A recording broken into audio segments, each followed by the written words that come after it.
Also, one of the weirdest things about this is he also posts all of these TikToks on Instagram, and he's verified on Instagram, which seems very weird because literally all he does is pretend to be other people, and somehow that gets him verified. But he does, in fairness, also say jokes and satire in his Instagram description. So when Instagram verified him, what they're saying is, don't worry guys, this really is the guy who pretends to be the guy from Victorious. If you're wondering if this guy really is who he says he is really the guy that pretends to date Selena Gomez. They do get a little bit creepier though. This one is like that sound that's like, back in the day, me and you, baby, we used to have fun. And it says, my mind when I bump into Ariana Grande when she's with her husband with like a emoji. Imagine this guy that Ariana Grande's never met before bumping into her in public with her husband. Remember me? It's like, I've never seen you before in my life. Oh, the fun we used to have. If he keeps making TikToks like these are only going to get progressively more and more creepy the more like life changes Ariana Grande goes through. The next one's like me following Ariana Grande's daughter home from elementary school to tell her about all the good times me and her mom had. Me in court while Ariana Grande's trying to file a restraining order against me. And if you wonder if I hate you, I do. Imagine Ariana Grande's husband like just randomly stumbling across this TikTok. What the fuck? I don't even know this guy. Imagine if he sees all the other TikToks and like believes them because he doesn't know. Babe, who is this guy? And she's like, I have no idea. And he's like, bullshit. You're just saying that. You're lying to me. This guy friend zoned you and now he hates me. And she's like, no, I literally have no idea who that guy is. He's lying. You obviously do know him. He was on Victorious. That guy was not on Victorious. You are so full of shit. He's verified on Instagram, babe. Okay, that one just throws off the whole thing. I thought he wanted Ariana Grande back. And all the other TikToks, he's like, damn, I wish I never friend zoned her. And now he's saying I would never date her again? How do you reconcile those two? Oh, I wish I didn't friend zone Ariana Grande. I wish I killed her. These are getting a little creepy, kind of like bringing her husband into it. There's one comment under this TikTok that says, you're using her name a little too much, I think. And he commented under it, I'm obsessed with her. I'm not using her name too much. I'm obsessed with her. I think I'm using it an appropriate amount. How am I supposed to stop using her name if I can't stop thinking about her? How does that make any sense? Again, I get that this is all a bit, you know, it's all jokes and satire, but I do feel like he may be taking the bit a little bit too far and committing a little bit too hard to the bit now. He's gonna get arrested and be like, that video that I posted of me over Ariana Grande and her husband sleeping was a joke. I was making fun of someone who would do that. The knife in my hand was a goof. You wanna know the craziest thing about this? Is all this dude does is pretend to be other people and pretend to be related to other people. And he has 1.7 million followers on TikTok. You know John Legend? Like an actual famous person just started a TikTok. You know how many followers he has? He's got 1.6 million followers. He's got less followers than someone pretending to be related to somebody famous. Dustin Tyler has 4 times as many followers as the actual guy from Victorious. Matt Bennett has 400,000 followers, and a guy pretending to be him has 4 times more. It's like, how do you get more followers by making TikToks about being like related to somebody than you do by being that guy? He hasn't just pretended to date celebrities, he also has pretended to be Keanu Reeves' son. People, tomorrow morning, 10 a.m., Santa's coming to town. And a lot of them have this kind of theme where like people and like potential girlfriends only like him because he's Keanu Reeves' son. And I just think it's kind of funny that in this fictional world where he can make up anything, he picks such a sad reality for himself. He picks these worlds where like he turned away the love of his life, Ariana Grande, and now he's bitter and he despises her husband. And he picks this world where Keanu Reeves is his dad, but like he can't really be sure if anyone actually likes him for him because everyone's just so obsessed with Keanu Reeves. He's turning his life into a tragedy. He's made a tragedy of himself. Also, I think it's kind of funny that in this scenario, it seems like the she that this video is talking about would be Ariana Grande. You know how Ariana Grande is obsessed with Keanu Reeves and that's a thing about her? Screaming, crying. Also, I want to know where he's making these TikToks. He's always either like in a hallway or in a storage closet. I feel like I'm way more interested than his life than like whatever fantasy land he's coming up with. I feel like he's making these at work. Whatever job this guy works, I must be the most boring job in the world. I get daydreaming about like dating Ariana Grande or like having a famous parent, but then like daydreaming and fantasizing about like dating Selena Gomez, but it was trash. It's like you've gone through everything else there is to daydream about. And now all you have to daydream about is like, what if people only liked me because my dad was in the Matrix? Anyway, I don't know. What do you guys think? Is this creepy or normal? Is this creepy behavior or is this all in good fun? And it's just kind of like a silly guy being goofy and wacky.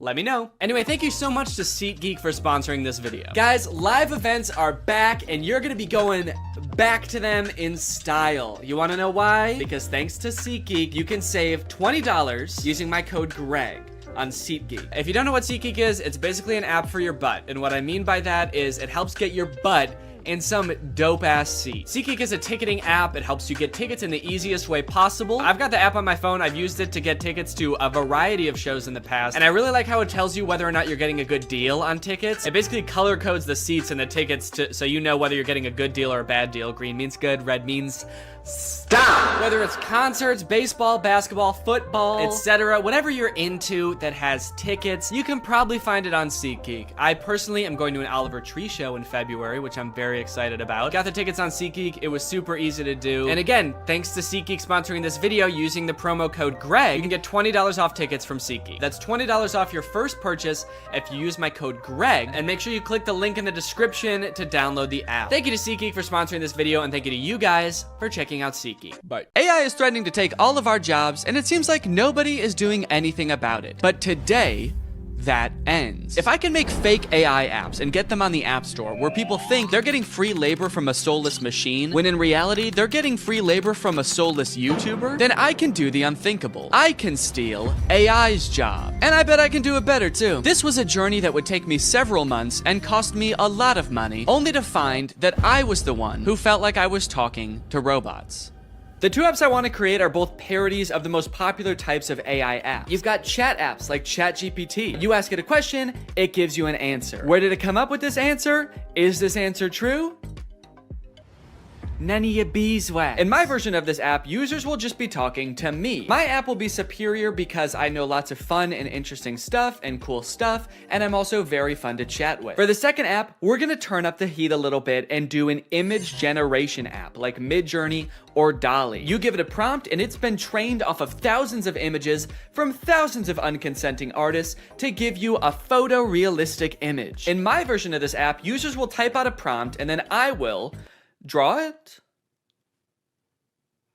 I don't know yet. Maybe if it's something I have laying around, I can just take a picture of it. My app will be superior because what's more photorealistic than a real photo? I'm excited to find out just how creative people will be with their prompts. Now, unfortunately, I'm not an app developer. Yes, I did go to an engineering school for a degree in computational media. Yes, I did learn how to code, and yes, I was also a Viner at the time and thought I was gonna do that for the rest of my life. So yes, I did forget everything I learned the second I graduated. So if I wanted to get these apps made, I was going to need some help. I tweeted out asking for help developing an app, and that's how I met True. True's a super talented software designer. She's worked for companies like Discord, and now she was working for me. For the next few weeks, I coordinated with True while she worked diligently to perfect these two apps. And in the meantime, I've got to come up with a name and description for each app to go on the App Store. Okay, for the chatbot, I'm thinking I want to name it something as close to ChatGPT as possible. That way people immediately understand what it's supposed to be. So instead of ChatGPT, maybe something like Chat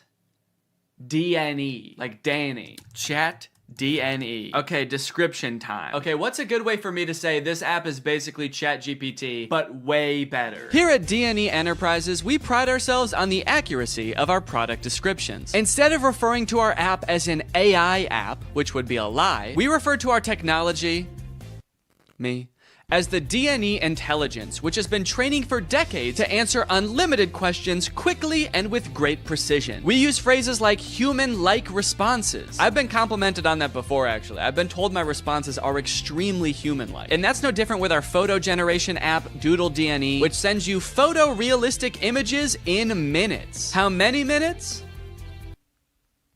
We also include disclaimers that humans review every prompt sent to us. That way, That way weirdos aren't sending me stuff that they wouldn't send to another human being. In order to actually get people to download these apps, I was gonna need to advertise them online. So I made a fake Instagram profile to look like some kind of technology startup. Okay, so we need a profile picture. I guess my company needs some kind of logo. Maybe I can just make that in Photoshop real quick. Let's see, what's ChatGPT's logo look like? Okay, so ChatGPT's got like an interesting geometric shape. OpenAI, which makes ChatGPT. Okay, the same interesting geometric shape. What about like Midjourney? Okay, there's just a little sailboat. Dolly logo.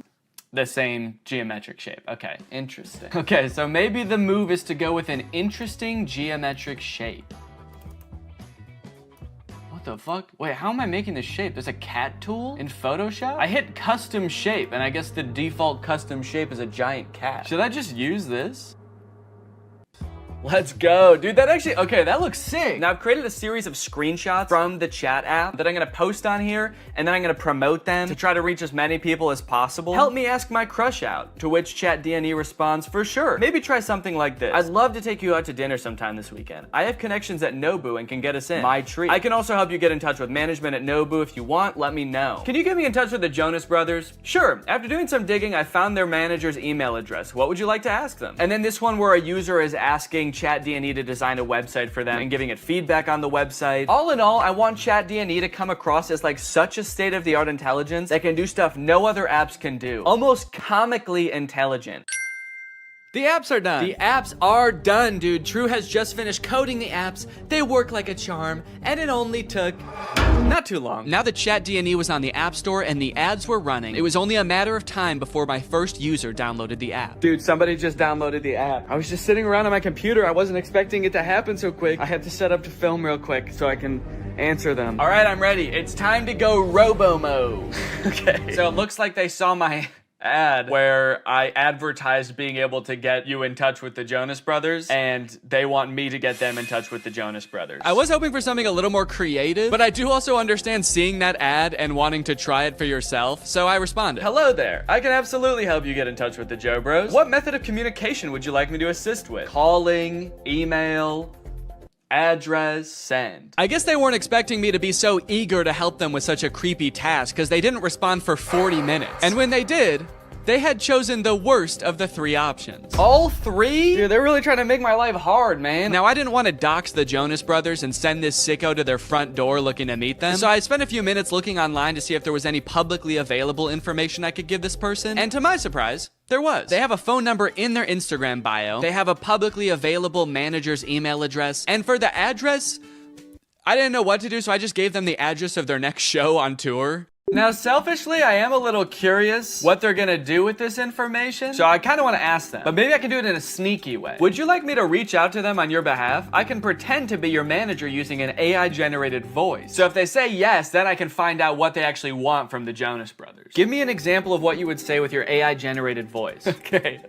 All right, I said, sure. I'd say something like, hi there, this is Jamie Skateboard. I'm a talent manager over at WME. I have a high-profile client looking to work with your darling boys on a feature for their upcoming album. We're projecting about 100 million oh shit, I meant streams. Okay, whoops, robots are not supposed to make typos. We're projecting about 100 million streams the first week, and I think it would be a great opportunity, let me know. To clarify, their manager, Kevin Jonas Sr., is also their dad, so that's why I called them his darling boys. Want me to make the call? Send me a voice audio so I can hear you say it. This one stumped me for a little bit. It seemed like I was at a dead end. The app does not have audio capabilities, and I don't know how to make an AI voice like that. But then I realized I could just record myself doing a silly voice and then upload it to Google Drive and send them the link. So that's what I did. Hello there. This is Jamie Skateboard. I'm a talent manager over at WME. So I think it would be a great opportunity. Let me know. Dude, I can't believe that voice came out of my body. Sure, you can listen to the recording here. And then I sent the Google Drive link. Oh, what the hell? Make it sound more seductive. This is Jamie Skateboard. I'm a talent manager over at WME. Perfect. They did not respond after this, but that's okay because we just got another user. His name is Davis, and he asked, can you get me in touch with Lady Gaga? Is that all people want to see from this app? Okay, this time I'm gonna say, of course, I will call her right now using my AI generated voice. What do you want me to say? I'm putting this person on the spot right away. I'm calling her. What do you want me to say? None of this beating around the bush. Okay, he says he wants to tell her this is your biggest fan. That's it? Maybe I should encourage them to say something more interesting that'll get Lady Gaga's attention. Okay, I'll say that. But just so you know, celebrities hear that kind of thing all the time, so she might not be very interested in that. Maybe we should think of something a little more interesting. Now's where I gotta really put the pressure on. I found her number in a secure online database. I am dialing right now. Let me know what I should say to her. Alright, come on, dude. You better come up with something more interesting fast. Lady Gaga's gonna pick up, and when she does, we've gotta have something good, or she's gonna be pissed. Minutes went by and still no response from Davis. Come on, man. Respond. It's ringing. I'm worried he's not gonna make it in time. I wanted to kind of hurry him up and give him a little hustle, put a little pep in his step, and he's nowhere to be found. Come on, dude, think. Oh my god, I think she answered. Yes, she did. It's her. I'm on the phone with Gaga. Her voice is even more beautiful in real life. Quick, what do I say? This is fake. Davis. I mean, he is right. This is fake. Davis, I have Gaga herself on the phone right now. I'm stalling her while you come up with something to say. What do you want me to say? I'll send you a recording of the call when this is all over. Just tell me what to say. I gotta stop volunteering to send voice messages. That takes way too long. But even the promise of a voice message from his idol couldn't get Davis to respond in a timely fashion. Well, gang, I think it's safe to say Davis has missed his chance to speak with Gaga. She hung up, bud. I did tell her I was her biggest fan while I was waiting for you to come up with something, and she actually seemed more interested than I thought she would, so I'm sorry for doubting it. Hey, I got a hate comment. Someone commented on my web design ad, stealing jobs. Stealing jobs? This is my job. Now, should I just delete the comment or should I respond? Okay, what if I just say, hey, don't tell people that. It's a secret. That's right, you can't argue with that. The old...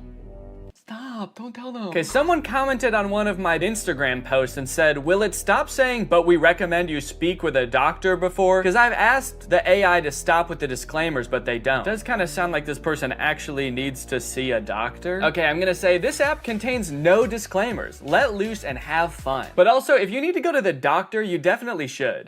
Oh, okay, we have a new type of interaction alert. Can you write essays that stay undetectable to AI detectors? I did not know there were AI detectors. Absolutely. I was designed to be like no other AI on the market in this regard. True. I was designed by my parents to be a human. Want to give it a shot? I asked, hoping to do something else besides connect people to their celebrity crushes. Okay, write me a quick essay on the history of Honda Civics and I'll put it in a detector and we'll see what happens. This is about when I remembered that I hate writing essays. How the heck am I gonna do this? I don't know why I would make a fake app where there was a big possibility that I would have to write an essay. So I started reading an article about the Honda Civic on Wikipedia and just like paraphrasing it. And I got like half of a paragraph in and then decided, you know what?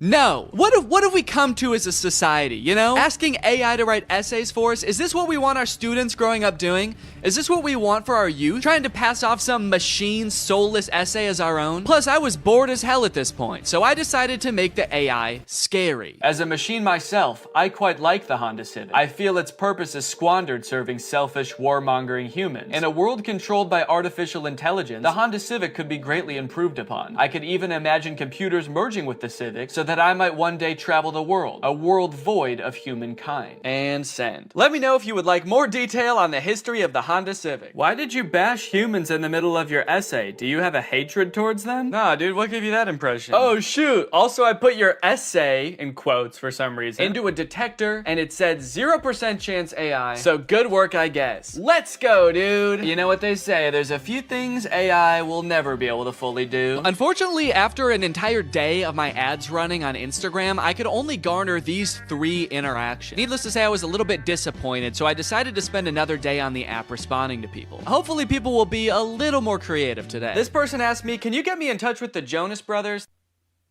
OpenAI, the creators of ChatGPT, if you're watching this, do not ever implement a feature to contact the Jonas Brothers. They will never know peace again. I also met an evil, insane person. Their name in the app is Killer Keem, and they wanted me to make them a website for a sports drink. They wanted it to look modern and use vibrant colors. So I sent them a link to a picture of a bunch of Gatorade bottles and said, here you go. What do you think? They did not like that. They started calling me mean names. They accused me of stealing the website, to which I responded, whoa, whoa, whoa. At least I'm not stealing stealing jobs from real website designers. And that's when they got racist. They said, motherfucker, tell me some racist shit. Some dark racist jokes, you little shit. I was feeling pretty hopeless for the future after interacting with people on ChatDNE. But hey, I had a whole nother app to use, and maybe DoodleDNE would change my mind. To market DoodleDNE, I wanted to get a little more creative, to hopefully pull in a new crowd, more indifferent to the Jonas Brothers. So I took a couple pictures, I photoshopped them to show what the app was capable of, but I also wanted to make a video to show off DoodleDNE's full potential. That's when I remembered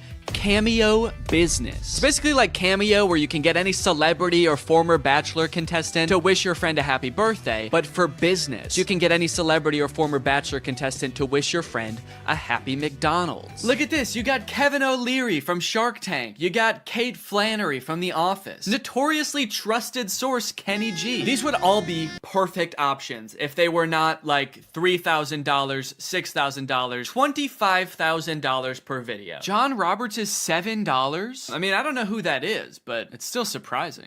My name's John Roberts. I'm not really anyone. I've signed up to this app as a complete joke. However... Wait, this is just some guy. This isn't a celebrity. I know a celebrity probably would have been better, but a deal's a deal. And he did a great job. You've probably heard about AI-generated art. However, you have never seen anything quite like this.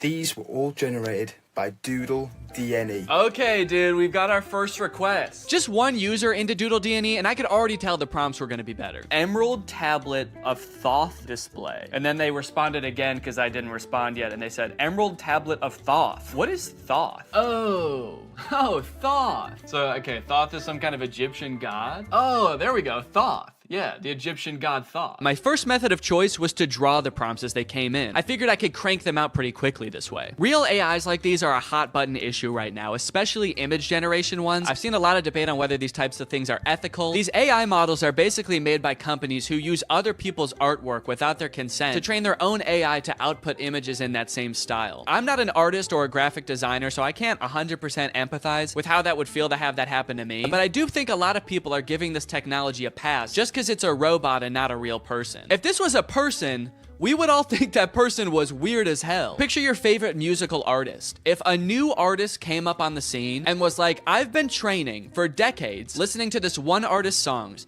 training my voice to be exactly like theirs, making instrumentals exactly like theirs, and writing exactly like them, and now I only release songs in their style. We would all be pretty put off by that, right? So why is it any different when some company is training some robot to do that? We'll put his name right at the top. Oh!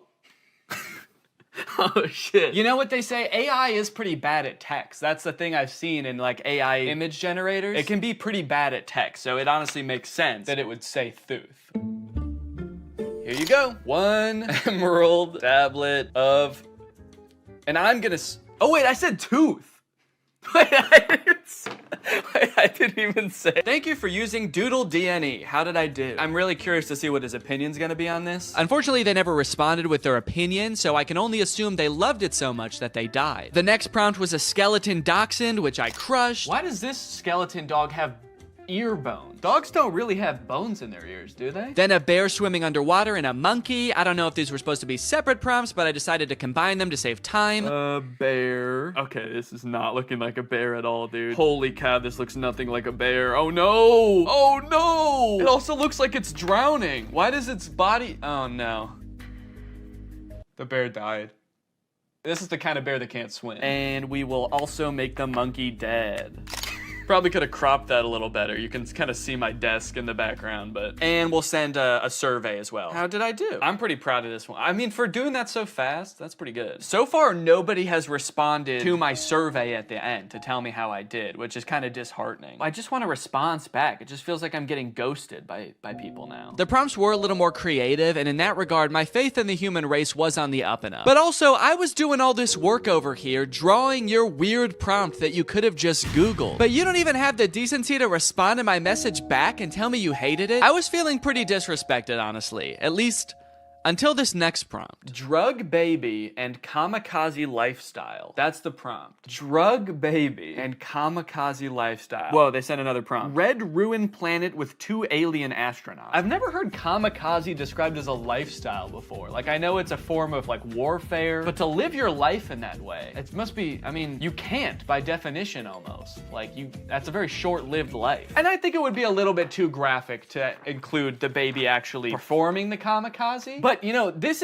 baby lives a kamikaze lifestyle. They might not be about to do kamikaze right now, but they just kind of live a lifestyle of someone who would, so. This time I decided to take a picture of my hand holding up the drawing. That way maybe my client could tell there's an actual person drawing these pictures. There's an actual person waiting for a response. Yo, they responded! Finally, somebody responds to me. They sent a bunch of laughing emojis and fire emojis and then called me Picasso. It worked. My strategy worked. Holding it up like a child proud of their artwork. Like a kamikaze drug baby proud of their artwork. So for the next few prompts, I decided to go even more above and beyond to try to impress my clients, hoping to get a response back. This time, I wasn't just gonna sit around and draw a picture. I'm a real human being. I have access to the real world. So whatever comes through the app next, I am going to go out and find it in the real world and take a picture of it. Crimson Castle on an Ivory Mountain.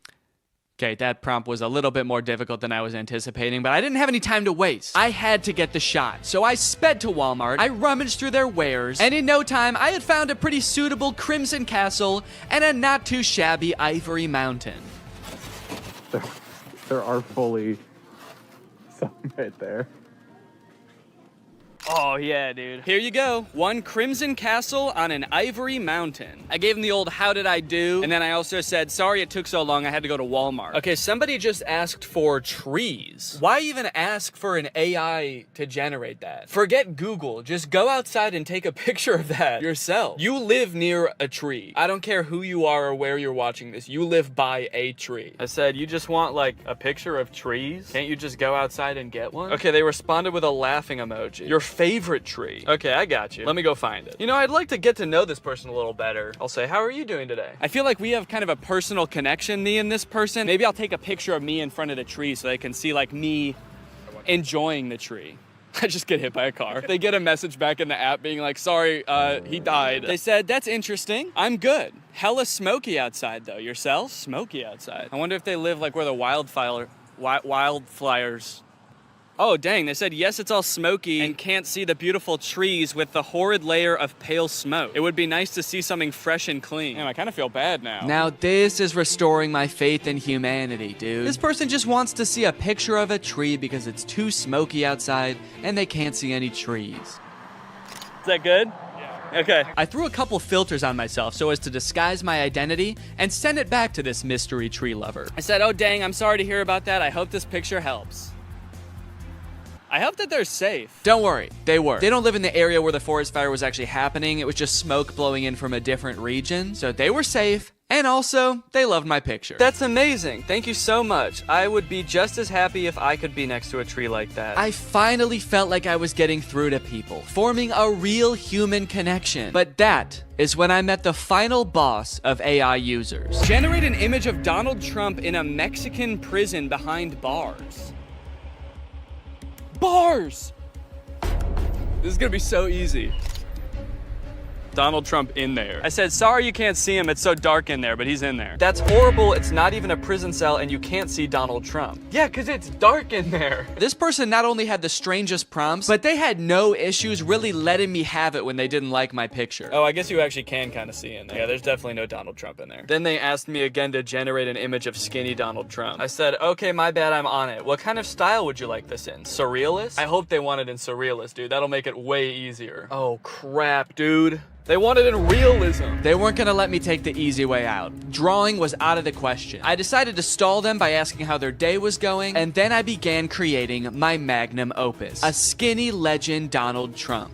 It was beautiful. Oh yeah, dude. That is skinny legend Donald Trump right there. Holy cow. Well, they haven't responded with how their day's going yet. I kind of don't want to send them the picture. If you're not even gonna have the courtesy to respond to me, maybe I'll say that. I said, okay, I'm done with the pic, but I kind of don't want to send it to you now because you won't even answer a simple courtesy question. So let's see what they have to say about that. Please answer in the style of realism. I waited for a response, but after 30 minutes, Donald Trump guy was nowhere to be found. I guess the prospect of having to be nice to me one time was just too much for him. Oh, dude, they responded. They said, my day is going well. May I please have my picture now? And they loved it. Faith in humanity restored. They even sent me another prompt. May I please have an image of an extremely obese Donald Trump eating KFC fried chicken? Yeah, I'm not doing that. Oh, I also forgot about this weird prompt. Can you film a video about today's sponsor? This video has been sponsored by HelloFresh. Guys, kickstart your fall with great meals from HelloFresh. They handle all the meal planning and shopping and deliver all the ingredients right to your door, so the only thing you have to do is cook. They do all the hard stuff,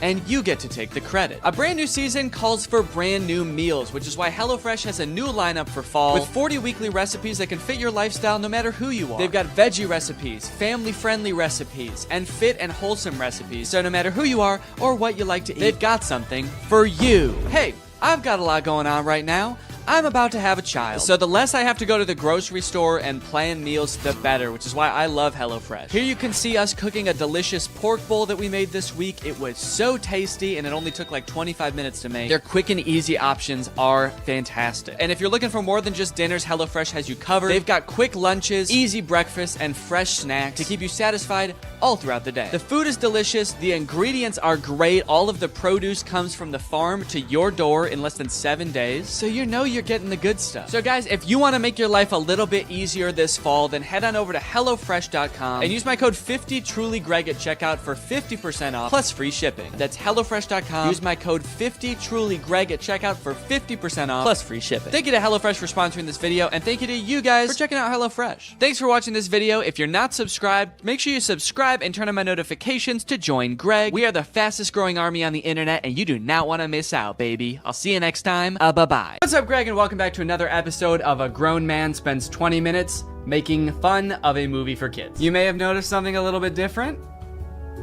There's a microphone in the frame. I got a new stand for my microphone, and apparently the only way I can get it like close enough to me is by having it slightly in frame. So I hope this isn't super distracting. This would be kind of a crazy way for like one of those faceless YouTubers to film videos. What's up, guys? So today we're going to be talking about Zapped, and after watching this movie, I'm starting to think that the writers of Disney Channel original movies are not capable of writing a movie that's not about a teenager trying to control the opposite sex and mold them and craft them to their liking. You got Pixel Perfect, a movie about creating like the perfect girl pop star. How to Build a Better Boy, pretty self-explanatory in the title on that one. And then you got this movie Zapped, which is about Zendaya discovering that her dog training app can actually train boys to obey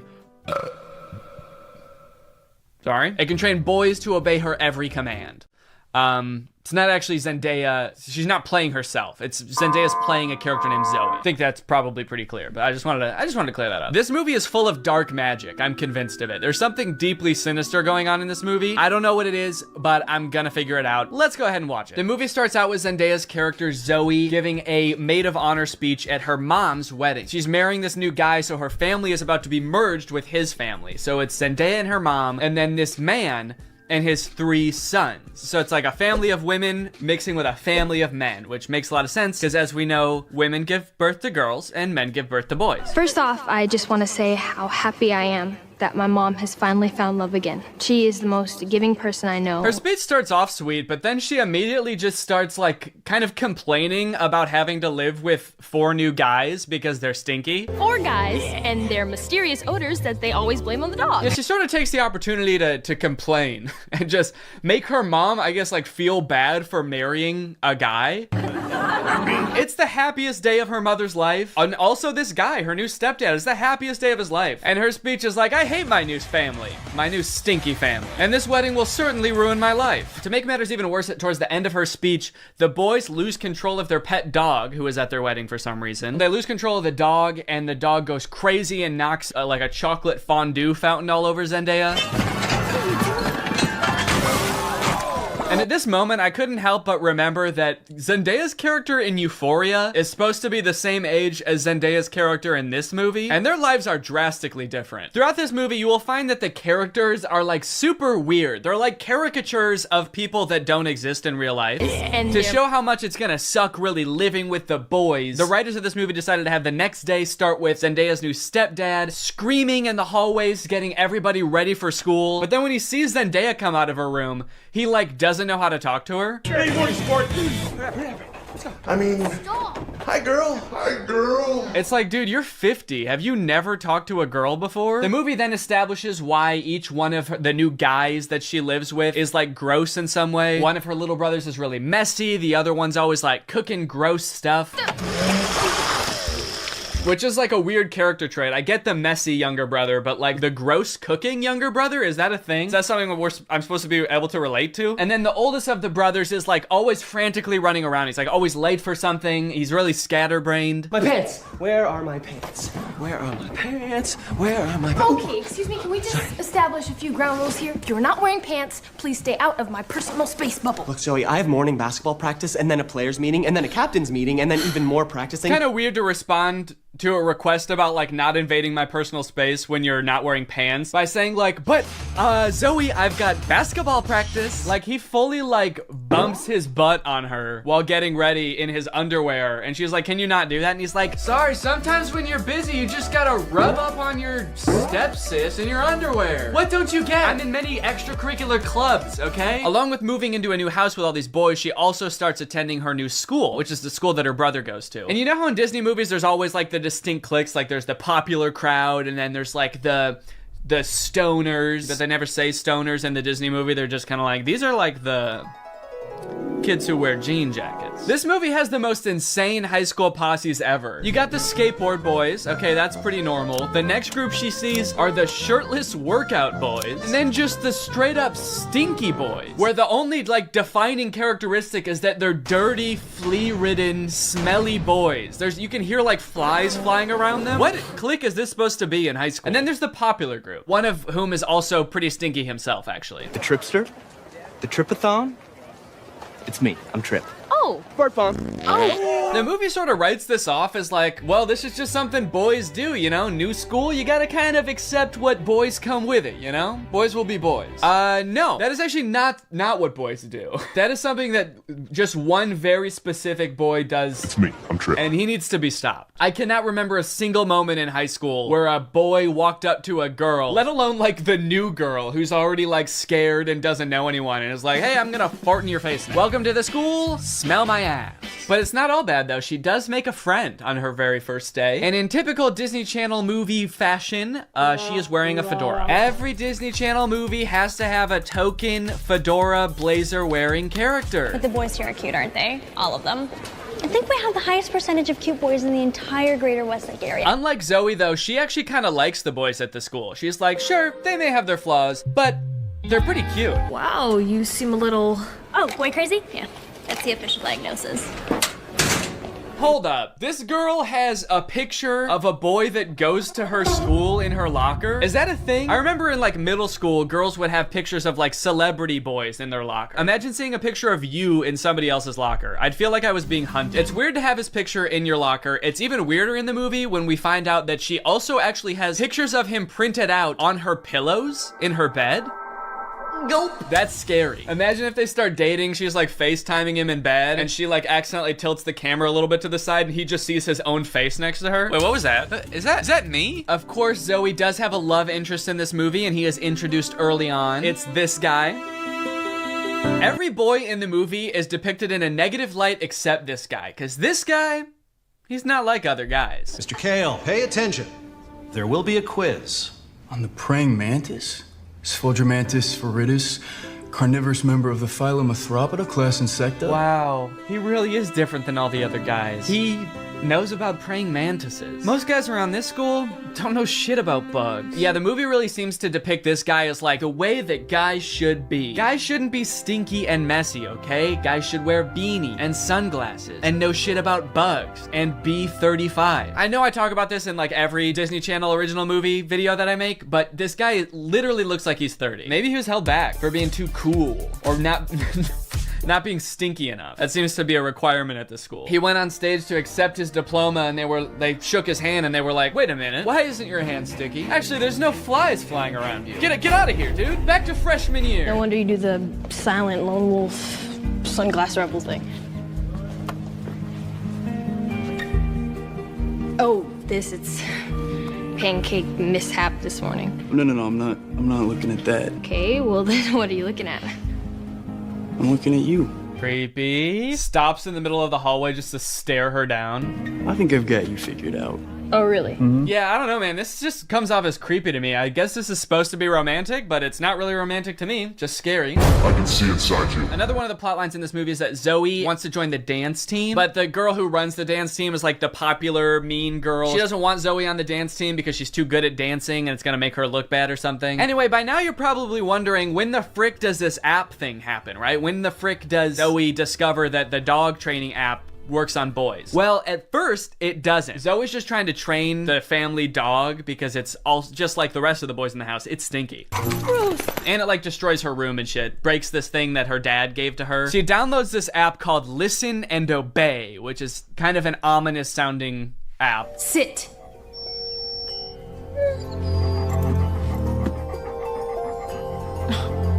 Shake.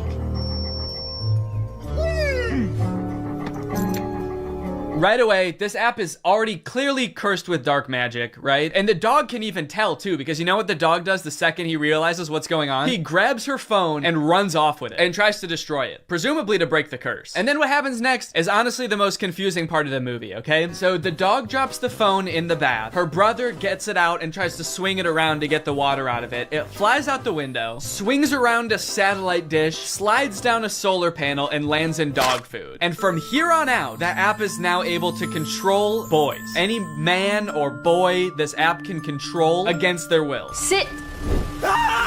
And at first, while watching this movie, I didn't even think it was that weird. I didn't even give it a second thought. I was just like, okay, yeah, so something magical happened and now it can control boys. That makes sense. But like, what? What happened to the phone? I don't understand how solar panels and satellite dish changes the app from dog-based to man-based. Like, you'd think at the very least something having to do with like men would happen to the phone. Like the phone lands in like a bucket of buffalo wings or like flies through a football field. I'm just curious to know if that fucked up other apps on the phone or if it's just the dog training app. Now, whenever a boy likes one of my tweets, he goes into a coma for 3 years. And don't even get me started on the weather app, because every time I check that, boys start falling from the sky. Anyway, let's just say now that she's got the ability to control boys, she has a little bit of fun. Boys are acting weird. Dude, he farted twice in midair in such rapid succession. They added in 2 fart sound effects. Kind of impressive. I'm trying to imagine how she's gonna use the app to get herself out of this one. Stop farting. Take it back. Take the fart back. Suck it back up into your ass. Oh, how am I doing this? But no, she just uses the app to utterly humiliate him in front of his friends. Go to the bathroom.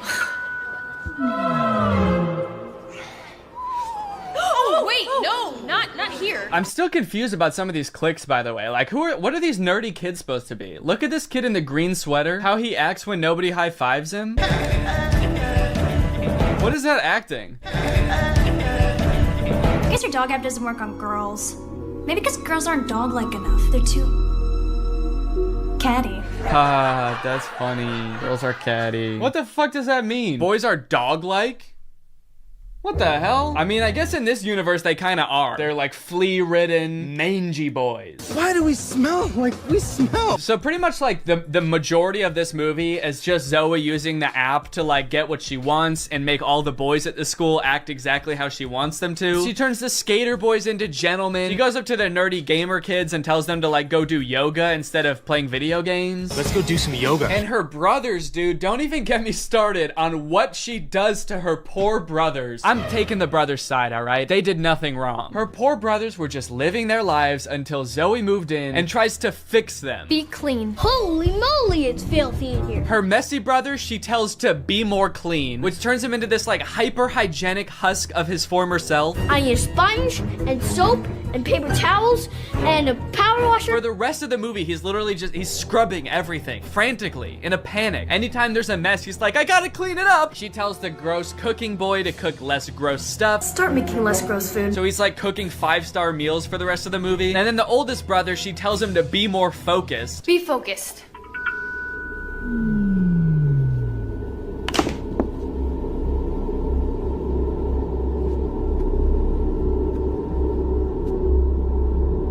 shade. The boy is just like focused on inanimate objects for the rest of the movie. He's just like staring at a lamp or at the basketball net. She turns her own family into like mindless zombies, and she's like, this is better. This is nice. It's creepy, dude. It's eerie, this movie. In all honesty, dude, this show walked so that WandaVision could run. This is basically WandaVision. In fact, since they're both owned by Disney, I wouldn't be surprised if this was in the same universe. This is like a prequel to WandaVision. This is where she gets the idea. It's kind of funny how low the stakes are considering the power that she holds. She could like take over Wall Street. She could get rich. She could make anybody do what she wants. Any man. She could fix every war. Create world peace. In fact, I think her friend says that at one point in the movie. She's like, we could end every war with this. And Zoe's just like, yeah, we could, but I simply will not. I think it's more important that my brother stares at a lamp for the rest of his life. That's kind of the shit I'm on. Things aren't nearly as terrible as they were. Then again, I'm talking to a dog, so I might just be losing my mind. Hey, smartphone. In this scene, there's a little bit more development with the love interest. Zoe runs into him reading alone in the park. So what are you reading? Oh, no, let me guess. The Cool Guy's Guide to Wearing Sunglasses Inside. It's close. To Kill a Mockingbird. I feel like when he holds up that book, we're supposed to be like, wow, he really is not like other guys. Except that, like, that is required reading in most high schools, so he actually is like other guys. He's like every other guy. To Kill a Mockingbird's sort of my favorite book. My second favorite is The Great Gatsby. Third favorite is Geometry 101. I just love to read, what can I say? Eventually, things start to get a little crazy at school, and Zoe realizes that she probably shouldn't be controlling people like this anymore. People are getting into fights and stuff because the new cliques at school are just like not meshing well. So Zoe's like, all right, I'll just make them stop. And she tells the app to stop. And then of course, everybody just stands still and freezes. And so she's like, oh no, I can't reverse the commands. If I tell them to stop, they're just gonna literally stop. And so then like many more days go by and she's just like, well, I guess I can never reverse the thing. And it's like, well, what if you just said, hey, ignore all the commands I gave you, instead of just saying stop and being like, no, it didn't work. The movie continues to get even more dark to like a startling point. There's a creepy ass scene where the whole JV dance team wants to resign because they don't like dancing anymore. And Zoe's like, how about I use the app to make you dance instead? And so there's just a scene of them all like sadly dancing as their hearts aren't in it, but they are being like physically forced to dance. And the movie even goes so far as to make Zoe force the love interest to kiss her with the app. Kiss me!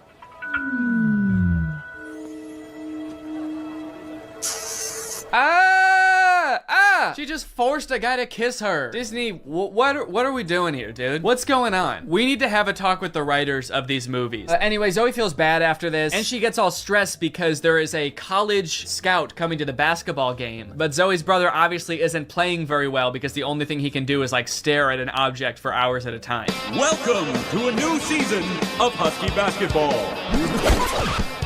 The Huskies have been struggling with practice, and there's a college scout in the stands. So tonight's game could be a nail-biter. I like that the scout is writing stuff before the game even starts. What do you think he's writing? Ball round, court shiny, boys stinky. Just as the beginning of the movie made no sense, the ending also makes no sense. The phone falls into the wrong hands. The popular girl figures out that Zoe is using it to control people. I don't know how she figures it out. She just like sees Zoe holding it during dance practice and she's like, she's holding her phone while dancing? She must be using mind control. I gotta get that phone. Anyway, she steals the phone. At the basketball game, she just like starts making everybody obey her every command. Bow down to me. In order to get the phone back, Zoe's like, how about I just do whatever you want? I'll do anything you want. Just say the command. Hands. And then this happens. Roll over.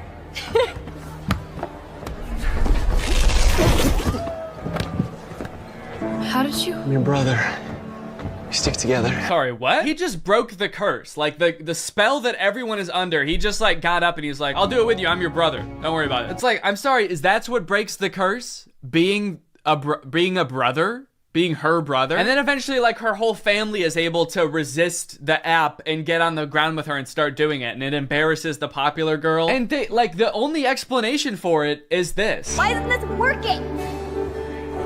Because everyone knows You can never make a dog turn against its own pack. The rules to this movie, the lore does not make sense. I guess that's just how Disney Channel movies go. In the end, everyone sort of learns that, like, hey, girls have things that girls do that are weird to boys, and boys do things that are weird to girls, and that's just how we need to leave it. Which, in some sense, I would agree with. Not in this movie, though. The boys are disgusting in this movie. They need to change something about themselves. I think that there could be some middle ground between her mind controlling them and them just being utterly repulsive. Anyway, the moral of the story is, like, Zoe realizes that she is not God and should not have unilateral control over everyone's lives, and they all live happily ever after. Well, guys, we may never be able to control boys using our smartphones, but you know what we can control?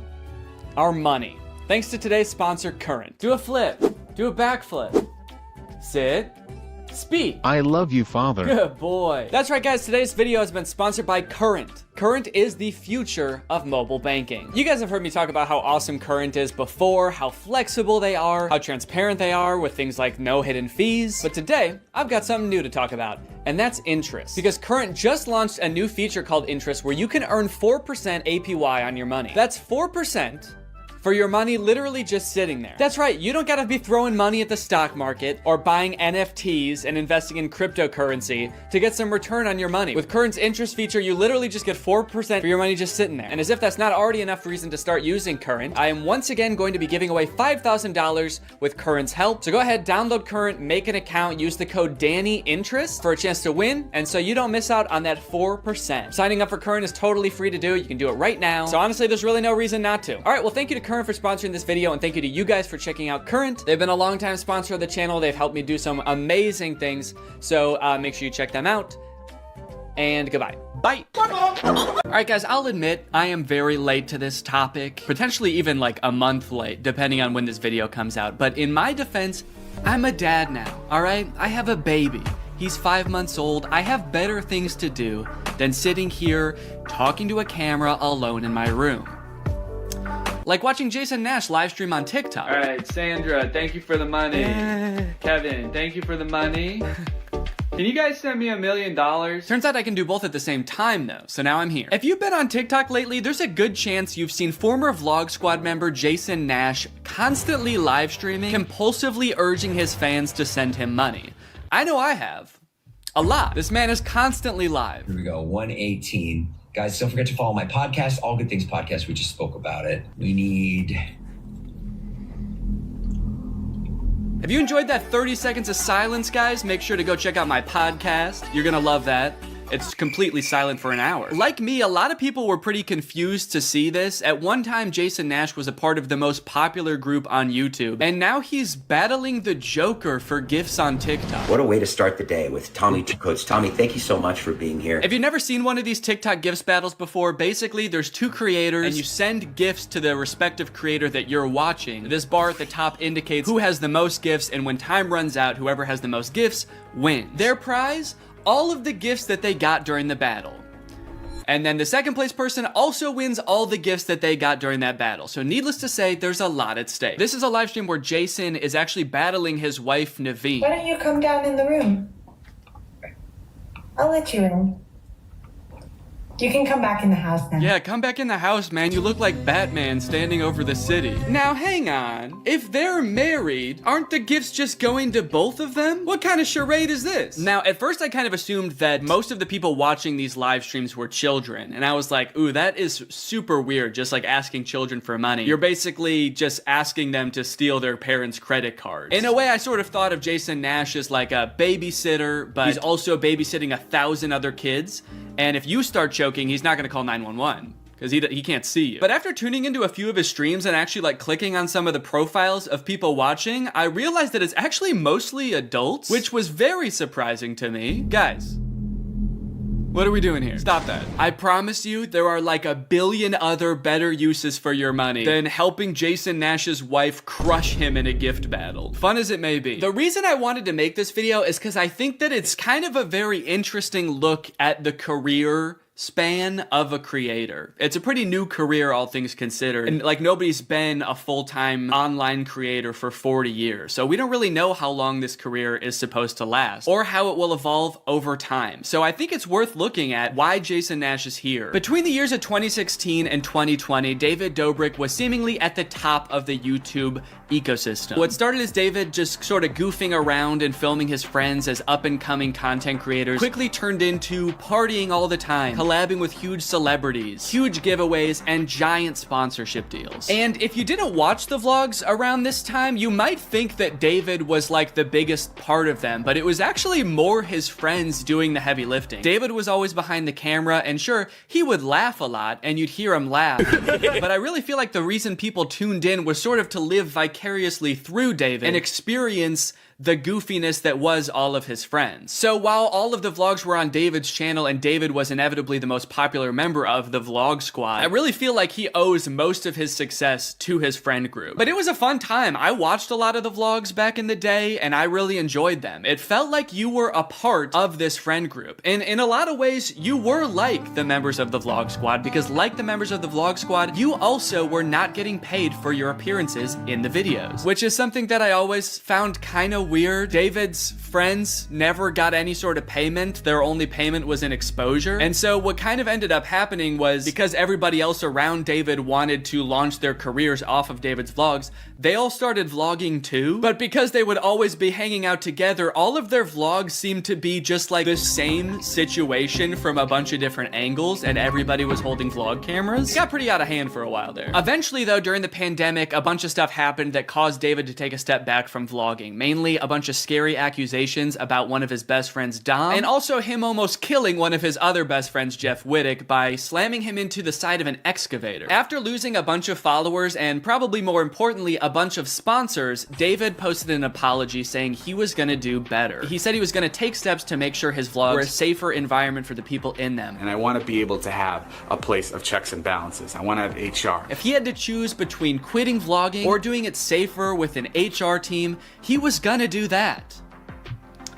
And then he quit vlogging. Currently, David is still presumably very rich. The only place he really posts is on Snapchat, and from what I can tell, he mostly just goes around and tours really expensive houses and parties a lot. He doesn't seem to have any ambitions of creating more content on YouTube. In a lot of ways, he's sort of like the Great Gatsby of social media now. But without David sort of manning the ship that was the vlog squad, a lot of the other members basically had to figure out other avenues and other ways to make money and maintain their following after the vlog ended. Zane and Heath have a pretty successful podcast now, so does Jeff Wittick. Carly and Aaron, I believe, have a podcast too. But I feel like Jason Nash, out of the entire group, is having the most trouble adjusting to the post-vlog era. He has a podcast, but it's definitely not getting the same numbers that his podcast with David did, views, back in the day, which David also quit. Despite them, I think, getting a bunch of really great offers that would have changed Jason's life, David decided to quit because he didn't want to do that anymore.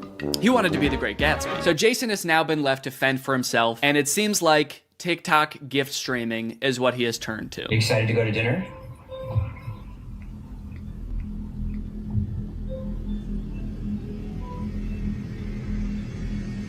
Man, this is content, baby. This is crazy. I didn't know all you had to do is just sit there and stare at your camera and people will just send you money. Why did I write this whole video? So a lot of the response has obviously been kind of cringing at this feeling that what he's doing now is very shady. And I mean, he's not really harming anybody, I guess. It does seem like it's mostly adults sending him money. Obviously, there's always going to be kids online stealing their parents' credit cards, so that's not great. I do get kind of a shady vibe from it just because there literally is no content for you to consume except to send him money. Like, the whole point of this stream is to see how much money Jason can make without having to do anything. That's like the point of the stream. Melanie, thank you.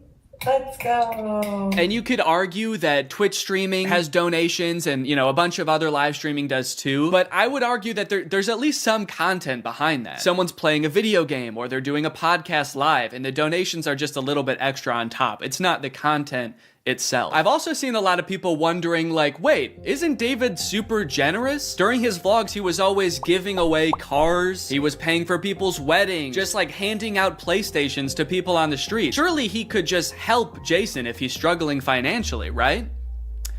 Wrong. From some of Jason's podcast clips, it seems that that is definitely not the case. But before we get to that, I've got to make some money of my own. Alright guys, let's get those gifts in. James, thank you for the llama. Carol, thank you for the sombrero. Brian sent a Arab? Oh. Is this a gift on TikTok Live? Also, how did you get this one? This one's mine. Well, regardless, this is actually pretty convenient because this video is sponsored by Arab. Arab flavors your water using scent-based taste. And, oh, Brian also sent a scent pod? Oh, thanks, man. Okay, so I can put that on. With the scent pod down like so, it's just a normal water bottle. But when I activate the scent pod, air is able to pass through the scent pod and into your mouth, where you can taste the scent. Send me money. I like to bust out my air up while I'm getting work done. It gives my water a little bit more which is what I need when I'm trying to focus. This one right here is lime, and it is excellent. Someone said, come to Brazil. I'm busy. Air up is a unique hydrating experience. You can't get this anywhere else, buddy. No chemicals, no sweeteners added to the water, just plain old water into my plain old mouth. The scent pods come in a variety of flavors. I really like the lime and the peach. My editor, Jake, is really fond of cherry. So no matter what kind of flavors you like, there's bound to be a couple for you. You want to spice up your hydration experience, click the link in the description, get yourself an Air Up, get yourself some scent pods, put your mouth on the nozzle, and suck away. You look really tired today. That is mean. Thank you to Air Up for sponsoring this video, and thank you to you guys for checking out Air Up. Now back to the video. About a month ago, when Jason was in the thick of his live streaming every day, he posted this podcast where he and a bunch of David's mutual friends talk about how different life is now that David's not vlogging anymore. Like, the thing is, like, David's in this, like, moment in his life. Yeah, where he can do anything. Where he just parties. Oh no, Jason, the look on your face, man. Jason's like, don't look bitter, don't look bitter, don't look bitter. Where he can do anything. Perfect. He can do whatever the fuck he wants now. He calls me to play pool. And I'm like, I gotta go live, and I don't expect him to understand that. You don't expect him to understand that you have to work to make money? You know he did that too, right? I wouldn't expect him to understand that, man. He hasn't had to work in, gosh, what is it, 2 years now? I hate to say it, Jason, I think he gets it. I just don't think he cares. Like, I'll say things like, I'm losing my house, and he'll be like, oh, but just go play pool. I just don't think he cares. Dude, Jason, haven't you learned anything from being friends with a popular YouTuber? You just told him you might lose your house, and he invites you over. You think he really wants to play pool? Dude, he's probably gonna Mr. Beast you. He's probably inviting you over so he can, like, surprise you with a new house. He might make you do Squid Games for it, but you have a chance to win a new house. Maybe he'll give you a new car. Or, you know, surprise you with his new car like he did that one time. My surprise to you is that I'm buying myself a car. I know, right? That was cool. I will say it is interesting that David seemingly stopped doing the extravagant giveaways once he stopped doing the vlog. I wonder what the correlation there is. That's kind of weird. There was a great TikTok that he sent, which was like some guy. It's just the guy that has like a lot of money and can do anything all day. He's like, oh, Diplo's having a party tonight, and like it's literally like things that David has said. David sent Jason a TikTok of a rich, out of touch guy being like, oh my god, dude, this is so me. Dude, look at this TikTok. This is so me. That moment when you're rich and you're partying with Diplo and you're talking about how much you hate Jason Nash and how poor Jason Nash is. Guys, comment below if you found this relatable. But if you think about it, though, from 18 to like what, 23, 24. Oh, he was hitting it hard. He never drank. I don't think he ever drank. Even when we would visit him, we'd be up till like midnight just like watching the edits, just like, wow, he worked hard for 5 years? Let the man party, dude. Please do not burden David's poor gentle soul with your financial woes. Just let the man play pool and play with him, for God's sake. I mean, look, I don't doubt that he worked hard. The dude posted 3 vlogs a week. I'm sure it was a lot of hard work, but you know who also worked hard? Everybody in his vlogs. I mean, that dude just said it himself. They all stayed up with him until midnight watching the edits to make sure they were good. This was a group endeavor. And I know what people say. They say like, well, David gave them the opportunities, you know? He didn't have to make them famous. Yeah, he kind of did. That was like the whole point of his vlogs was his friends. David wasn't just making them famous because he was a good, generous guy. He was doing it because that's what was working. They made him famous as much as he made them famous. That now it's like the complete opposite. Everyone's like working, and here's him just like, "Hey, what are you doing tonight?" And it's like a Tuesday night. Everyone's working. Yeah, man, that is kind of a crazy switch. Whereas before, David was working and everyone was helping him. Now everyone else is working, so naturally David is partying with Diplo. Naturally, a lot of the conversation around Jason's live streams has revolved around the confusion as to why he wouldn't just get like a normal job if he was strapped for cash or if like the social media thing wasn't working out. Can someone make Jason Nash a fucking DoorDash account? People are wondering, why is he pursuing this career that is like universally seen as embarrassing or cringe rather than just getting a 9-to-5? And I totally get that criticism because I do love being a creator. I love getting to be my own boss. I love being creative on a daily basis, working with people that I'm really inspired by, entertaining people. But if this exact version of being a creator stopped being feasible, would I start doing gift streams on TikTok? Hell no. And not even necessarily because it's like embarrassing or cringe. It's just that like what I enjoy about being a creator, that does not accomplish. There's no being creative. There's no entertaining people. At a certain point, you like strip out all of the fun parts of the career and you just have only the most superficial parts of it left. Just money and fame. So no, if like this YouTube channel didn't work out anymore, there's a billion other things I would rather do that would be more enticing to me than like gift streaming on Twitch. But maybe Jason likes it. He doesn't look like he does, but maybe he does. On the other hand, I could say that Jason is also older. He's lived a lot more life, he's had a lot more experience, and his career in the entertainment industry has gone through a lot more ups and downs than mine has. From what I can tell, Jason has been a stand-up comedian, he's been in TV shows, he's been a podcaster, a Viner, and a Vlog Squad member, and now a TikTok live gift battler. Between all of those seasons of his life, I'm sure there was downtime where he could have thought, oh, maybe this isn't for me, I'm gonna get up and go get a normal job. And then, lo and behold, the next opportunity comes along. So in some sense, I do understand if Jason's mentality is like, maybe I'm just gonna do this for a little while until I get my next thing off the ground. And I know that when I started Vine, people said the same thing to me. They're like, what are you doing? Why are you doing Vine?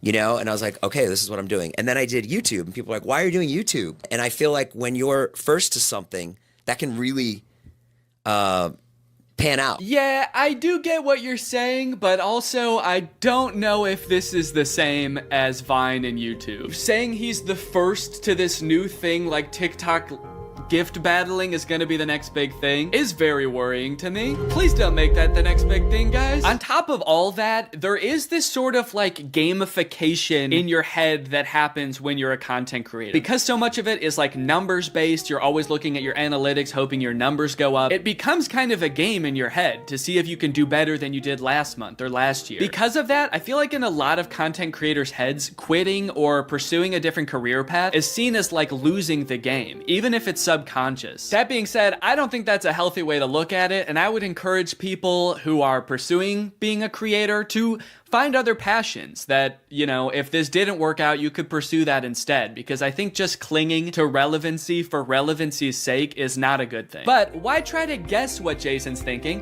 when someone literally asked him on his own podcast why he doesn't just get a job? This isn't me saying this as a negative thing. I'm just totally asking. Please. Yeah. Why don't I get a real job? No, I know why you do it. Yeah. But like... No, man. I know why you do it. It's pretty clear to me. But, could you tell everyone else why you do this? Someone said that the other day, why don't you get into real estate? I'm like, I hate it. I don't have a real estate license. Bo Granny? Oh yeah, I forgot. You have to be born with a real estate license to do real estate. But darn, Jason Nash was born with a TikTok account. So he has to do that instead. Right. Now look, would I be on TikTok Live if I wasn't in like a financial hole? I don't know. Probably not. But also like YouTube wasn't really working. And I needed to find something. OnlyFans. I can't do OnlyFans. This is such an unrelatable thought process to most people. YouTube is not working out for him, and his first thought is OnlyFans? TikTok begging people for money? It just comes off as being so set on being an influencer that nothing else matters to this guy. Listen, it is what it is. It's like, I was on Vine, I was on YouTube, I was on Snapchat, and now I'm doing this. Don't say it like that. Now I'm doing this. I mean, I do like it. No, man, I don't think you do. Not after that. We all saw that. So anyway, it is what it is, and I have to do it because I love it, and it's my favorite thing. Phew, that was close. Hey, we can hear you. What? You said that was close out loud. Oh no! Do you ever think about going to DoorDash or to like a? I just never thought it's entertainment or nothing. I don't care what it is. Like, what would you suggest I do? No. It's just that. Let me get a job at Lululemon. From what I can gather from this clip and the way they're laughing about the prospect of being a DoorDash driver or working at Lululemon, those jobs are not even on the table for Jason. I don't know his personal finances, but Jason lives in LA. He owns a house. He has kids. He has a wife. So I feel like when he's saying things like, I don't have any other skills, what he's really saying is, I don't have any other skills that would allow me to live the exact same life that I'm currently living. And honestly, I could understand if he really does like the TikTok live streaming thing, but don't laugh at other jobs like Lululemon or DoorDash like you're so above doing them, yet you're on TikTok literally asking people for money. And I do totally get that Jason has kids that he has to support, that I'm totally empathetic to that situation. It is kind of ironic that his solution to that is to ask other people's kids for money online, but that's neither here nor there. This whole situation kind of reminds me of this TikTok I saw about a month ago. My Roman Empire is all of those influencers who dropped out of college or quit their jobs, moved to LA, then became irrelevant. Like, where did they go? What are they doing now? One interesting thing that I don't know if a lot of people know is that I feel like a lot of creators who get into this situation can actually leverage some of the connections they make while they're relevant and some of the skills that they've learned to get jobs at like marketing agencies, talent agencies, social media companies, or working for other creators behind the scenes. There's actually a lot of opportunities out there, which I would know because my first job out of college was working for a YouTube MCN. While I was still on Vine, I graduated college and I was worried that that wasn't going to be a stable career, so I actually got a job working at an MCN. And then I also worked at the YouTube channel Corridor for a while before my YouTube channel took off. So just throwing that out there, there are other career opportunities where you get to be involved in the creator space, even writing or acting, stuff like that. But it doesn't have to be your operation. You can just get a stable job. All right, it's time to talk about David again. While everyone was making fun of Jason for doing the TikTok live streaming thing, David paid him a visit on Snapchat. Dude, you're kind of becoming a legend on TikTok now. I know. Not in a good way. Yeah, but I think it's fun. No, man, this is a great look. This is awesome. Multi-millionaire visits former unpaid employee wearing a crown to make fun of his new job. David, do you know why, perchance, Jason has to do the TikTok live streaming? Have you thought about that at all? During your long nights of playing pool? Bye, guys. Thanks for having us over in your little hobbit home. And make fun of his house before you leave? Check. Great job. Now, with all of this talk about David and Jason, I just want to make it clear, do not go and send any hate to these people in real life, especially Jason. Jason actually got swatted mid-live during one of his streams a few weeks ago, which is obviously horrible. Anybody else inside? No. Okay, hold on. Let's get put together and then... This is obviously a horrible situation, actually terrifying. But I cannot help but break a little smile when I look over and the two people he's gift battling are the Dobre brothers. I don't think there's a single funnier sight than watching the two of these blankly stare into the camera not understanding what's going on. Also, imagine your gift battle opponent getting swatted and he's still crushing you, dude. That's gotta hurt. My big takeaway from all of this is if you are pursuing being a content creator, I would heavily recommend being super careful about the way you go about it. I would highly recommend not letting your success be at all related to the success of another influencer. You don't want to be the guy from David's vlogs when David stops the vlogs. Also, save your money. This career that we have, we don't know how long it's gonna last. I mean, I sort of view it as being any other type of entertainer. You're only relevant for so long, or like an athlete or something. You can only be in your prime for a certain amount of time, so save as much as you can. It's really easy to get caught up in the lifestyle of an influencer and like partying all the time and flying on private jets, buying expensive cars. And if you can make this career last for like 20 to 30 years, that's awesome. That's insane, but it's definitely not guaranteed. So just be careful, all right?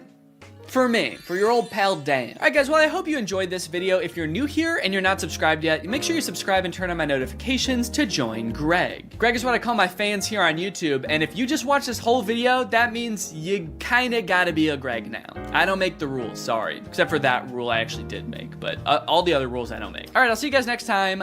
Bye-bye. What's up, Greg? Lately, I've been seeing a lot of discourse around alpha male podcasts on YouTube. I've seen a lot of really good commentary videos talking about these insanely misogynistic podcasts where the hosts, under the ruse of giving dating advice for men, will basically just insult women for an hour straight. Guys, here at the Fit Wolf podcast, we know that the dating game is tough these days, you know? Men don't know what women want and are finding it harder and harder to find a good girl to settle down with. So, tip number one to finding a good girl is invent a time machine. Invent a time machine and go back to the 1750s, because that's the only way you're gonna find a decent woman. Because every woman nowadays is a thought. That's right. Every single Michelle out there that I used to date a month ago is a thought. They get mad at the dumbest things, like saying that women have no inherent value and their only purpose on this earth is to bear my children. And they forget to turn off location sharing even though they broke up with me a month ago. Michelle, I know you're over at my friend Brandon's house right now. I'm outside. But I think I might have found something that takes things one step further. I saw this video on Reddit the other day that's a trailer for something called The War Room. And instead of being a podcast for these like alpha male, misogynist, entrepreneur type guys, this is a club for those same types of guys.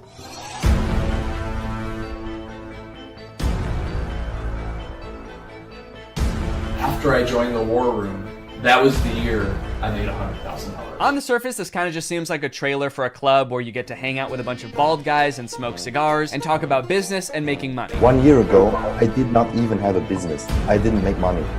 Now I make 5 figures every month. I didn't have a business. I didn't make money. I didn't even want to start a business before I was forced to join the War Room at gunpoint a year ago. But now, I have a business where I'm selling fitness products to all of my friends. And if I get them to sign up too, and their friends to sign up too, and their friends to sign up too, I could be making minimum wage. But if you watch a little bit longer and you look a little bit closer, there's more here than meets the eye. For example, quotes like these. Making money is easy. You just take it from somebody. Doesn't sound like making money. That just sounds like stealing. In the War Room, you learn how to be James Bond, where you can just pick up any weapon and use it. I'm sorry, I think I'm struggling to see the connection between business and knowing how to use any weapon. Is the War Room an actual militia? I was just assuming the war in War Room was just for branding because men like violence, but now I'm kind of scared. It keeps cutting back and forth to like shots of them shooting guns. I'm a little worried about making this video, honestly. Usually when I make commentary videos, the biggest thing I have to worry about is getting a copyright strike, but now I'm worried about getting a drone strike. A lot of times, like, the alpha male types will use metaphors like talking about how we're like wolves or like how love is like a war. So I assume this is like a metaphor, like business is like war and dating is like war. But the War Room is like war is like war. Get your gun, dude. We attack at dawn. A lot of people had a bad time in college. I was not one of them.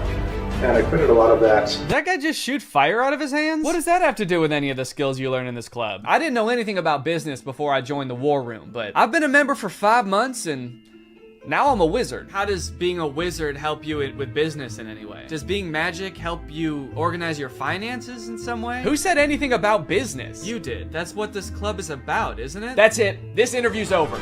Okay, I'll stop. Give me money now. Definitely makes me want to join. You got dudes shooting guns, swimming, doing group exercises on a hilltop, watching other people gamble, smoking cigars. It kind of just seems like one super long bachelor party for men whose wives have already left them. And then at the end of the video, it gives you the URL to sign up. It says 54 countries, 1,000 members, and resist slavery. That's the last thing it says in the whole video. It says resist slavery, and then the video ends. And it's like, yeah, I will.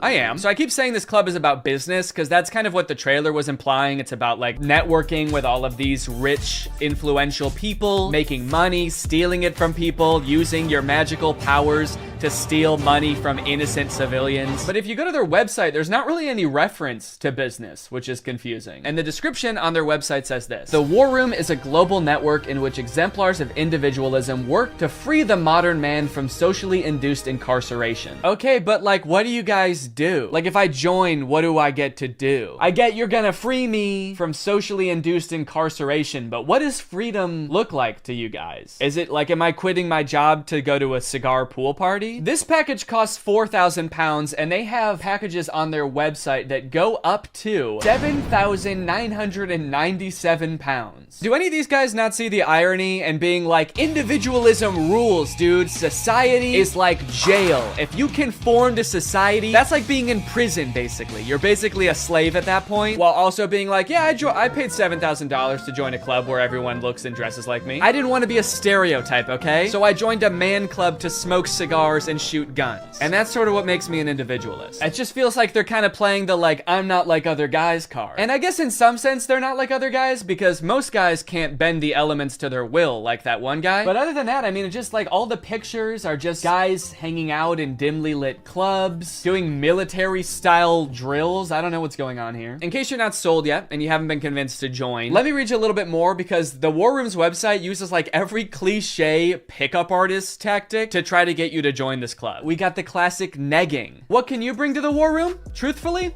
very little.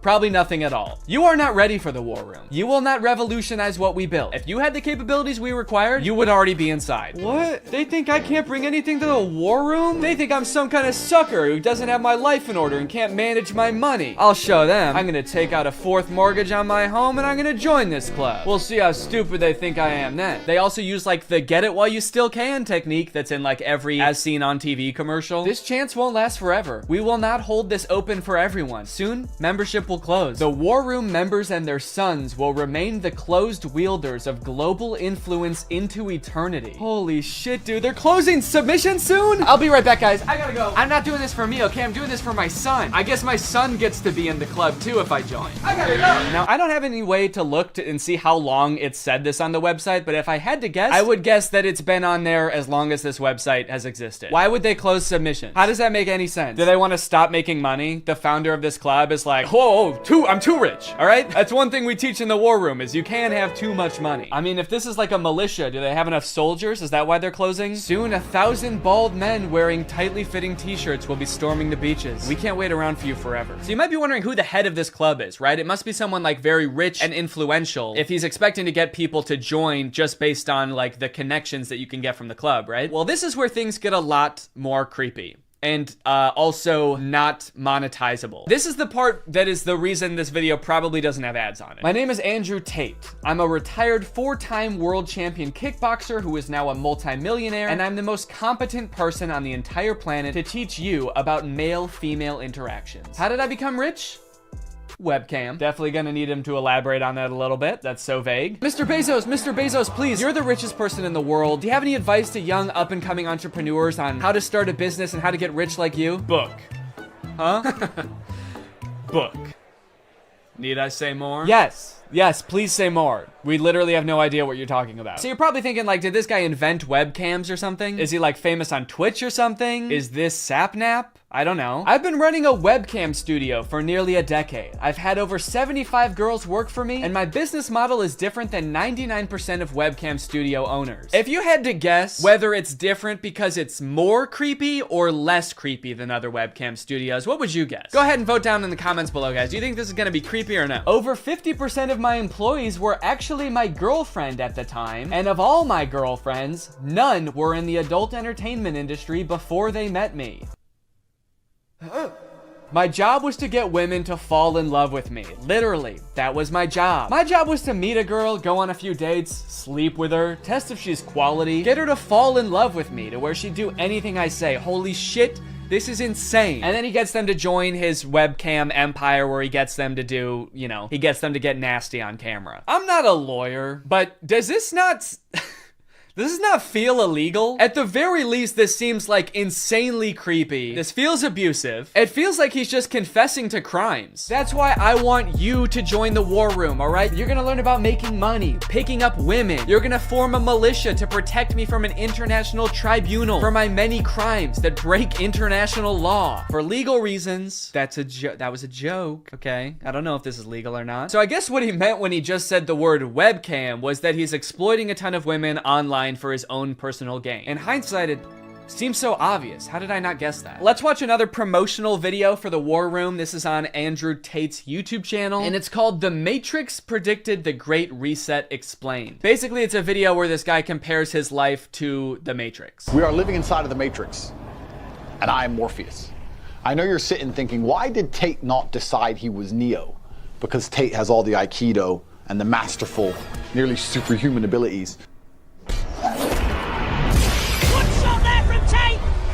Yeah, I used to be a kickboxer, so I'm basically in the Matrix. Actually, the reason I take the war room guys to the gun range so much is so they can shoot at me and I can dodge the bullets like Neo. It's like, okay, dude, if anyone here has superpowers in the war room, we know who it is. And it is not you. And when I say we're living inside the Matrix, I'm not stating that with irony or as a joke. We are genuinely, actually living inside of the Matrix. The Matrix is real. Yeah, something tells me that even though he keeps saying literally and this is not a metaphor, that it is a metaphor. Something tells me he's not literally saying that we're living in a computer simulation that's controlled by like aliens or whatever the Matrix is about. I actually haven't seen the Matrix. I think that's what it's about. Something tells me that's not the point that this guy is making, even though he keeps saying literally. In the description of this video, it says stage 1 fighting against the Matrix is to become rich. Learn how here. I'm sorry, that's the first step? You know it's gonna be an unhelpful article when step 1 is become rich? Like step 1 is something that takes years and some people will never do it. Also, again, I haven't seen The Matrix, but I'm fairly certain that was not the first step in breaking out. I don't think Morpheus was like, listen, machines are trapping humans and using them as batteries in their simulation, and the only way we can break out is by setting up a dropshipping business and investing in Ethereum. Ethereum's actually great because you can verify smart contracts. It's actually the best crypto out there. Imagine if this dude is right and we really are living in the Matrix. Like, what does being free look like? Oh my God. I did it. I'm free. I made it out. All right. Hey guys, we got another one. All right. Welcome to the club, buddy. Hell yeah. Congratulations, man. Yep. You finally made it out of the simulation. Wow. Thank you guys so much. Where's everybody else at? What do you mean everybody else? Yeah, the only other person here is my girlfriend who I'm scamming. Or I mean dating. Yeah, but I mean like in the whole world. Like there's gotta be more than just you guys in the real world, right? What the fuck? You don't like us? No, it's not like that. I mean, sorry. I was picturing there being more than just like 3 normal guys in a room when I exited the Matrix. Normal? What the hell, man? Yeah, we're not normal. We shoot guns and make money out here. Yeah, we're big into making cash out here, man. Did they do that in the Matrix? They actually do, yeah. Not the way we do it. Okay, how do you do it? Hey, you're stealing my shit! Okay, I'm just saying, all things considered, you guys don't really seem that different. Honestly, if anything, this seems more like a simulation than the world I was just in. How so? Look at you guys. You're all holding guns. All you do is talk about business. You guys are like NPCs from GTA. You all look like slight variations of the same sim. Are you guys sure this isn't a video game? All right, man, as if I'm gonna take advice from a beta-ass bitch like you anyway. I'm just saying. Okay, that was actually sick. You guys should have led with that. How was that not the first thing you guys wanted to show me? You know what, man? Get out of here. You don't belong here anyway. Yeah! What? Go! Get out of here! We don't want you! Yeah. Okay, alright, I'll go. Honestly, I'm actually not really sure how to get back, but if one of you show me, I will go. Get the fuck out of here, man! Go, get lost! Get son of a gun! Go! What are you still doing? Get out of here! Go! I feel like this is definitely a video game. How can I keep my husband? I want to keep him happy. And I think all the women listening too, they want to know the secret. I'll tell you the secrets. Men are biologically designed. We're evolutionarily hardwired to seek status. You want power, you want status, you want the fast car. You don't care about the car. You want everyone to know you have the car and they can't have the car. Right. If everyone had a Lambo, you wouldn't want a Lambo. So every single thing we do is status driven to some degree. It's true. Meaning the female we are with has to add status to our lives in some form. If you want to keep your man happy, you need to think, how do I make my man look better to the world? How do I make him look better in front of other men? What a bizarre take, dude. How to be a good woman? Make your man look good to other men. You basically need to be a wingman for your husband to pick up dudes. I hate arguments like this so much. Alpha dudes are always trying to bring up like what men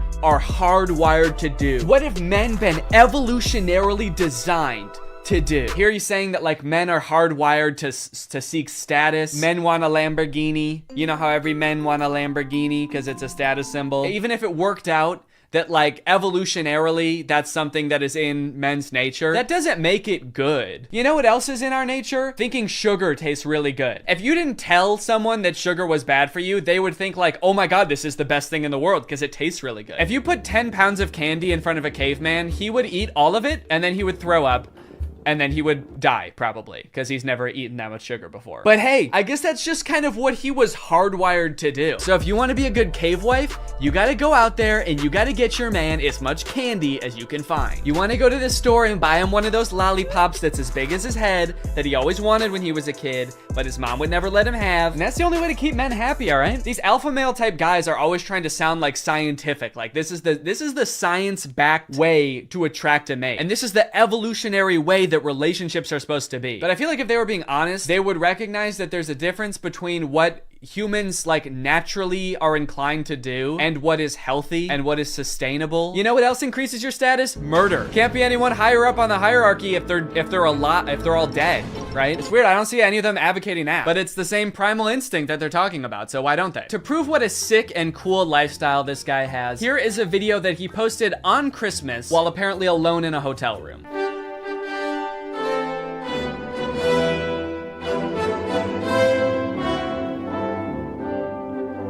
Merry Christmas. I think a lot of people have the wrong idea about me. They look at me and they go, you hear about that Tate guy, you know, he's a 4-time kickboxing world champion, he's tall, he's strong, he's smart, he's fucking gorgeous. That's the wrong idea? People have the wrong idea about me. He's smart, he's rich, he's tall, he's funny. When in actuality, I am short, rude, and poor. Anyway, yeah, that's the war room. I feel like this video took a lot of twists and turns, but as I kept clicking on different links on this dude's website, I just kept getting more and more shocked at what I was finding. So hopefully this was an entertaining video. I was considering purchasing like a war room membership as part of a follow-up video, but I honestly do not feel good about putting any money in this guy's pockets. I'm honestly a little bit worried that if I paid this guy 7,000 pounds, it would go towards like more guns or like a prison cell for his employees. But anyway, I hope you guys enjoyed this video, and now it's time to talk about our sponsor. Guys, you know what you're probably not gonna get if you spend $5,000 to hang out with the guys from the war room? Delicious home-cooked meals, which is why I thoroughly believe that today's sponsor, HelloFresh, is a much better investment than the war room. HelloFresh has been a long-time sponsor of the channel, and I love their service. Every week, they send you 3 delicious meals that you get to cook at home with all of the ingredients pre-portioned, so you can skip all of the prepping and planning and going to the grocery store that, if you're like me, stresses you out about dinner time. HelloFresh is equipped to be able to serve a bunch of different lifestyles. With fit and wholesome recipes and low calories or carbs, you can indulge in delicious meals without having to worry about breaking your diet. My favorite things about HelloFresh are that 1, I only know how to cook a handful of things, and HelloFresh has a huge variety of recipes. Like every week you get to choose from something different. And 2, they're a super sustainable option. The packaging that they send you your food in is already recycled content, and HelloFresh cuts down on your food waste by 25% over grocery shopping. Cooking with HelloFresh is fun and honestly super easy. Anybody can follow the instructions and it'll kind of make you feel like a chef. So if you want to check out HelloFresh, then go to HelloFresh.com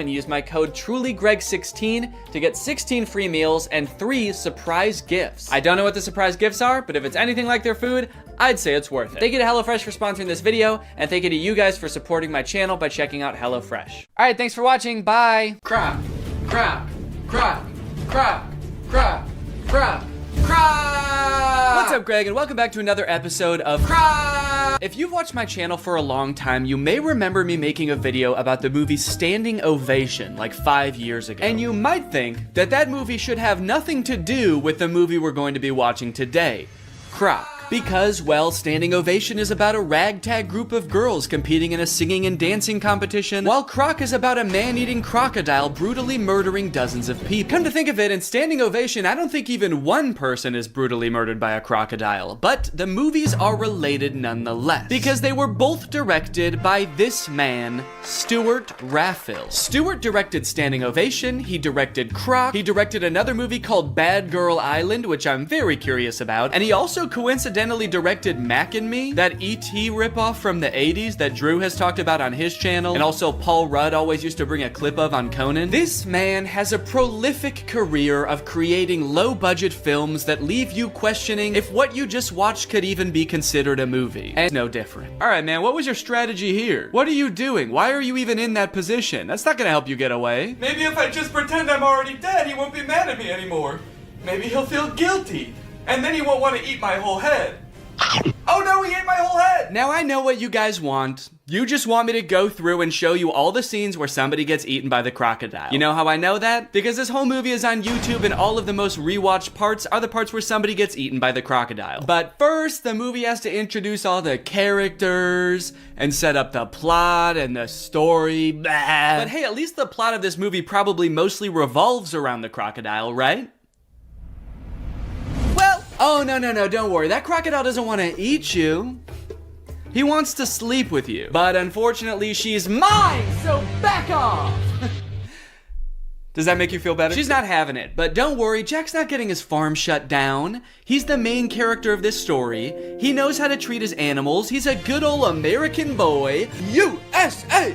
USA! He's a pretty rich guy, yeah? That line is my favorite line in the whole movie. The inflection is so strange. He's a pretty rich guy, yeah?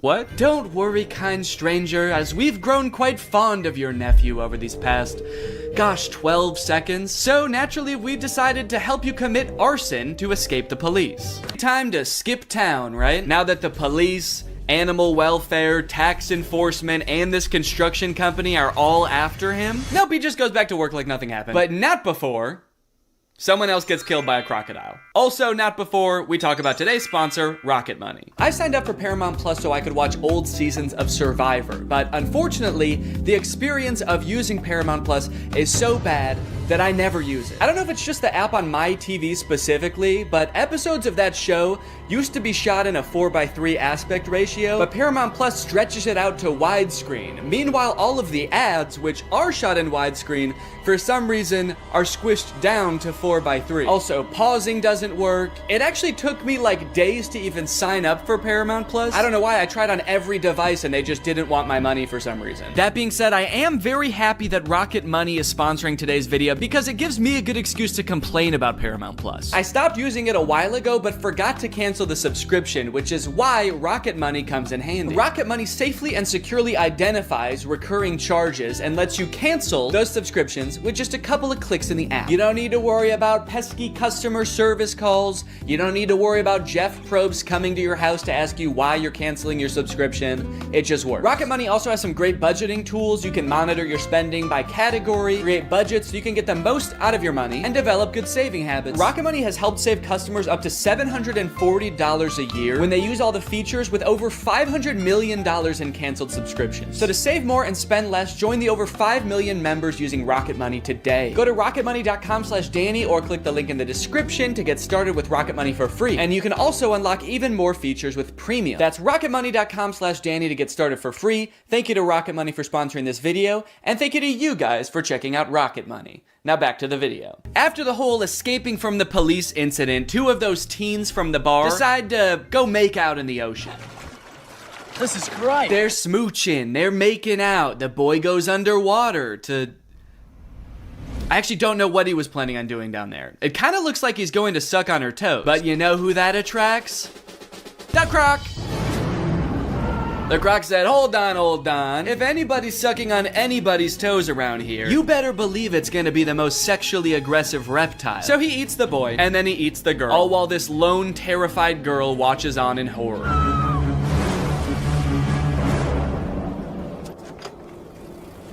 I love how casually she rides away. She is in no rush. Ah, a killer croc! I gotta go get help!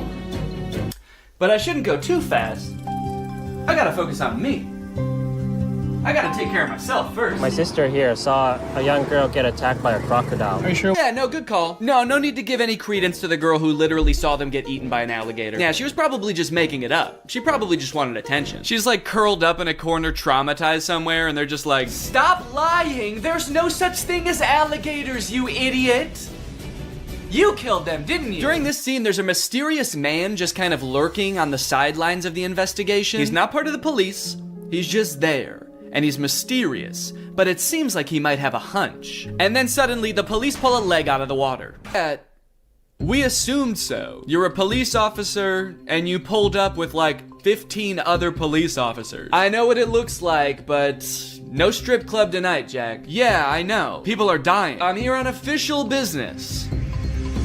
Unless... No, dude, we have to catch this crocodile before it kills again. Right, yes, exactly. But what if it's at the strip club? Yo! So the girl that Theo was flirting with at the bar is having a funeral for her cousin. And since everyone thinks it was Jack's crocodile that ate the cousin, they are not very happy when he shows up. He's asking, are you okay and what's wrong when everybody doesn't want to talk to him? Dude, somebody died. What's going on? Why is everyone so sad? Hey, where's your cousin? The ugly one. And why'd you even ask if you weren't gonna care what he said? He gave you the worst answer you could possibly hear while your kids are in the water and you were still like, yeah, I don't care. But look, we know from earlier that sure, this movie is violent, but they would never actually show a child getting murdered by a crocodile. No! Basically just the really dumb, slow ones. One thing that really surprised me about this movie is how overwhelmingly positive all of the comments on YouTube are. This movie is super boring, the acting is really bad, there are long periods of seemingly pointless plot development, and yet the YouTube comments seem to love it. But they are pretty much exclusively all about how pretty the scenery in Thailand is and not about the movie or the plot at all. So I guess that makes sense. Great movie, well filmed, nice locations, beautiful filming. Never thought Thailand was so perfect a paradise. Thanks so much. Yeah, well, it's not that perfect if people keep getting eaten by alligators, is it? Great movie with beautiful scenery. Thanks. Do these people think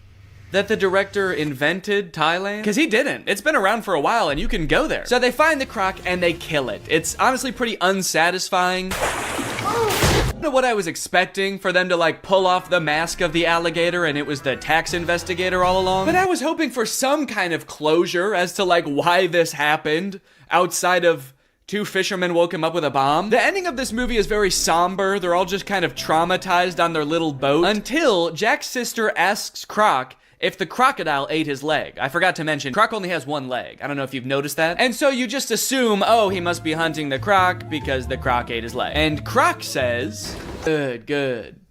I was hoping this movie would end like an episode of The Big Bang Theory. Well, guys, thanks for watching this video. I hope you liked it. If you're new here, make sure you subscribe and turn on my notifications to join Greg. I'll see you guys next time. Bye-bye. What's up, Greg? Lately, I've been seeing a lot of discourse around alpha male podcasts on YouTube. I've seen a lot of really good commentary videos talking about these insanely misogynistic podcasts where the hosts, under the ruse of giving dating advice for men, will basically just insult women for an hour straight. Guys, here at the Fit Wolf podcast, we know that the dating game is tough these days, you know? Men don't know what women want and are finding it harder and harder to find a good girl to settle down with. So tip number one to finding a good girl is invent a time machine. Invent a time machine and go back to the 1750s, because that's the only way you're gonna find a decent woman. Because every woman nowadays is a thought. That's right. Every single Michelle out there that I used to date a month ago is a thought. They get mad at the dumbest things, like saying that women have no inherent value and their only purpose on this earth is to bear my children. And they forget to turn off location sharing even though they broke up with me a month ago. Michelle, I know you're over at my friend Brandon's house right now. I'm outside. But I think I might have found something that takes things one step further. I saw this video on Reddit the other day that's a trailer for something called The War Room. And instead of being a podcast for these like alpha male, misogynist, entrepreneur type guys, this is a club for those same types of guys.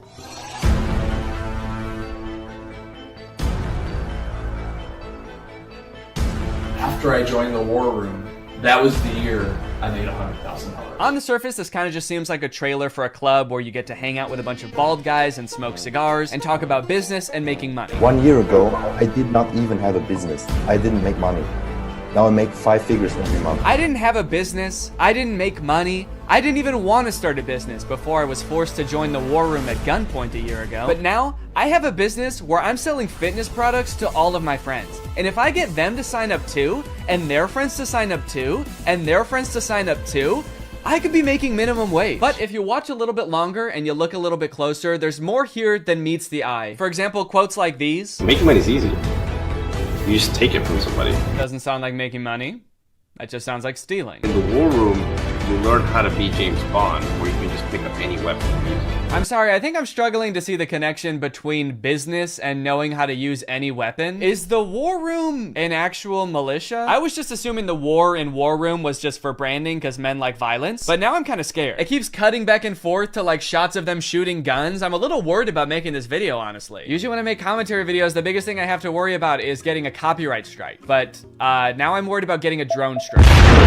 A lot of times, like, the alpha male types will use metaphors like talking about how we're like wolves or like how love is like a war. So I assume this is like a metaphor, like business is like war and dating is like war. But the war room is like war.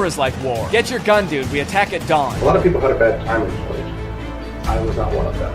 And I quitted a lot of that. Did that guy just shoot fire out of his hands? What does that have to do with any of the skills you learn in this club? I didn't know anything about business before I joined the war room, but I've been a member for 5 months and now I'm a wizard. How does being a wizard help you with business in any way? Does being magic help you organize your finances in some way? Who said anything about business? You did. That's what this club is about, isn't it? That's it. This interview's over. Okay, I'll stop. Pay me money. Give me money now. Definitely makes me want to join. You got dudes shooting guns, swimming, doing group exercises on a hilltop, watching other people gamble, smoking cigars. It kind of just seems like one super long bachelor party for men whose wives have already left them. And then at the end of the video, it gives you the URL to sign up. It says 54 countries, 1,000 members, and resist slavery. That's the last thing it says in the whole video. It says resist slavery, and then the video ends. And it's like, yeah, I will. I am. So I keep saying this club is about business because that's kind of what the trailer was implying. It's about like networking with all of these rich, influential people, making money, stealing it from people, using your magical powers to steal money from innocent civilians. But if you go to their website, there's not really any reference to business, which is confusing. And the description on their website says this: the War Room is a global network in which exemplars of individualism work to free the modern man from socially induced incarceration. Okay, but like, what do you guys do? Like, if I join, what do I get to do? I get you're gonna free me from socially induced incarceration, but what does freedom look like to you guys? Is it like, am I quitting my job to go to a cigar pool party? This package costs £4,000, and they have packages on their website that go up to £7,997. Do any of these guys not see the irony and being like, individualism rules, dude. Society is like jail. If you conform to society, that's like being in prison, basically. You're basically a slave at that point, while also being like, yeah, I paid $7,000 to join a club where everyone looks and dresses like me. I didn't want to be a stereotype, okay? So I joined a man club to smoke cigars and shoot guns. And that's sort of what makes me an individualist. It just feels like they're kind of playing the like, I'm not like other guys card. And I guess in some sense they're not like other guys because most guys can't bend the elements to their will like that one guy. But other than that, I mean, it's just like all the pictures are just guys hanging out in dimly lit clubs, doing military style drills. I don't know what's going on here. In case you're not sold yet and you haven't been convinced to join, let me read you a little bit more because the War Room's website uses like every cliche pickup artist tactic to try to get you to join this club. We got the classic negging. What can you bring to the War Room? Truthfully, very little. Probably nothing at all. You are not ready for the War Room. You will not revolutionize what we built. If you had the capabilities we required, you would already be inside. What? They think I can't bring anything to the War Room? They think I'm some kind of sucker who doesn't have my life in order and can't manage my money. I'll show them. I'm gonna take out a 4th mortgage on my home and I'm gonna join this club. We'll see how stupid they think I am then. They also use like the get it while you still can technique that's in like every as seen on TV commercial. This chance won't last forever. We will not hold this open for everyone. Soon, membership will close. The War Room members and their sons will remain the closed wielders of global influence into eternity. Holy shit, dude. They're closing submission soon? I'll be right back, guys. I gotta go. I'm not doing this for me, okay? I'm doing this for my son. I guess my son gets to be in the club too if I join. I gotta go. Now, I don't have any way to look and see how long it said this on the website, but if I had to guess, I would guess that it's been on there as long as this website has existed. Why would they close submissions? How does that make any sense? Do they want to stop making money? The founder of this club is like, whoa, I'm too rich, all right? That's one thing we teach in the War Room is you can't have too much money. I mean, if this is like a militia, do they have enough soldiers? Is that why they're closing? Soon, 1,000 bald men wearing tightly fitting t-shirts will be storming the beaches. We can't wait around for you forever. So you might be wondering who the head of this club is, right? It must be someone like very rich and influential if he's expecting to get people to join just based on like the connections that you can get from the club, right? Well, this is where things get a lot more creepy. And also not monetizable. This is the part that is the reason this video probably doesn't have ads on it. My name is Andrew Tate. I'm a retired 4-time world champion kickboxer who is now a multi-millionaire, and I'm the most competent person on the entire planet to teach you about male-female interactions. How did I become rich? Webcam. Definitely gonna need him to elaborate on that a little bit. That's so vague. Mr. Bezos, please. You're the richest person in the world. Do you have any advice to young up-and-coming entrepreneurs on how to start a business and how to get rich like you? Book. Huh? Book. Need I say more? Yes. Yes, please say more. We literally have no idea what you're talking about. So you're probably thinking, like, did this guy invent webcams or something? Is he, like, famous on Twitch or something? Is this Sapnap? I don't know. I've been running a webcam studio for nearly a decade. I've had over 75 girls work for me, and my business model is different than 99% of webcam studio owners. If you had to guess whether it's different because it's more creepy or less creepy than other webcam studios, what would you guess? Go ahead and vote down in the comments below, guys. Do you think this is gonna be creepy or no? Over 50% of my employees were actually my girlfriend at the time, and of all my girlfriends, none were in the adult entertainment industry before they met me. My job was to get women to fall in love with me. Literally, that was my job. My job was to meet a girl, go on a few dates, sleep with her, test if she's quality, get her to fall in love with me to where she'd do anything I say. Holy shit, this is insane. And then he gets them to join his webcam empire where he gets them to do, you know, he gets them to get nasty on camera. I'm not a lawyer, but does this not...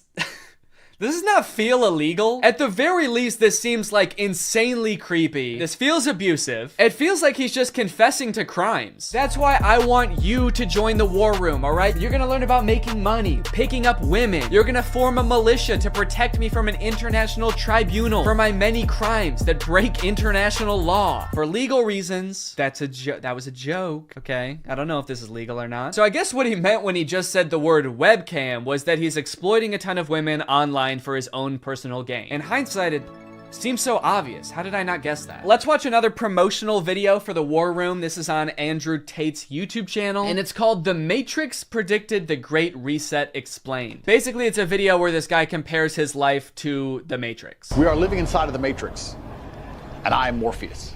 I know you're sitting thinking, why did Tate not decide he was Neo? Because Tate has all the Aikido and the masterful, nearly superhuman abilities.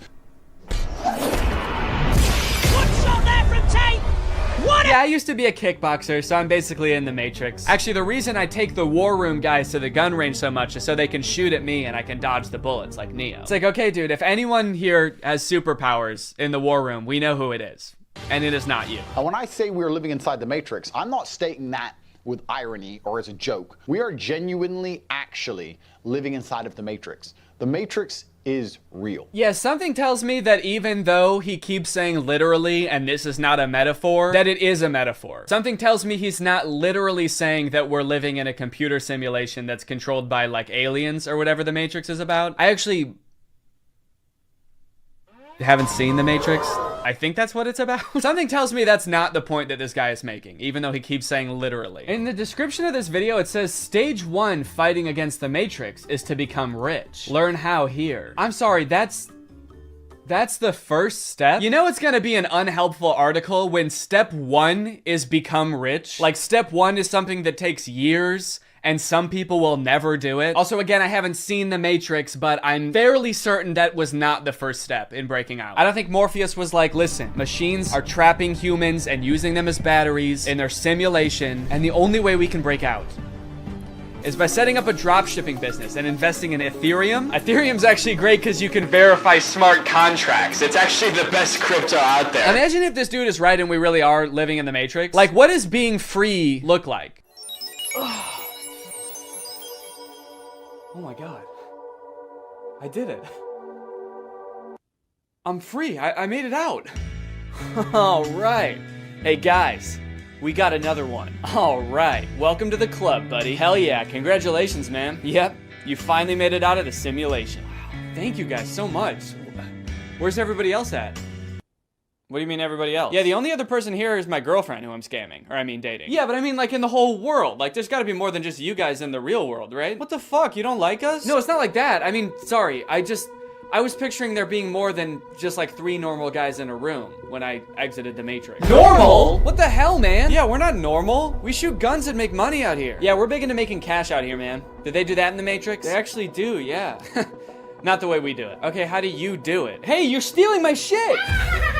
Okay, I'm just saying, all things considered, you guys don't really seem that different.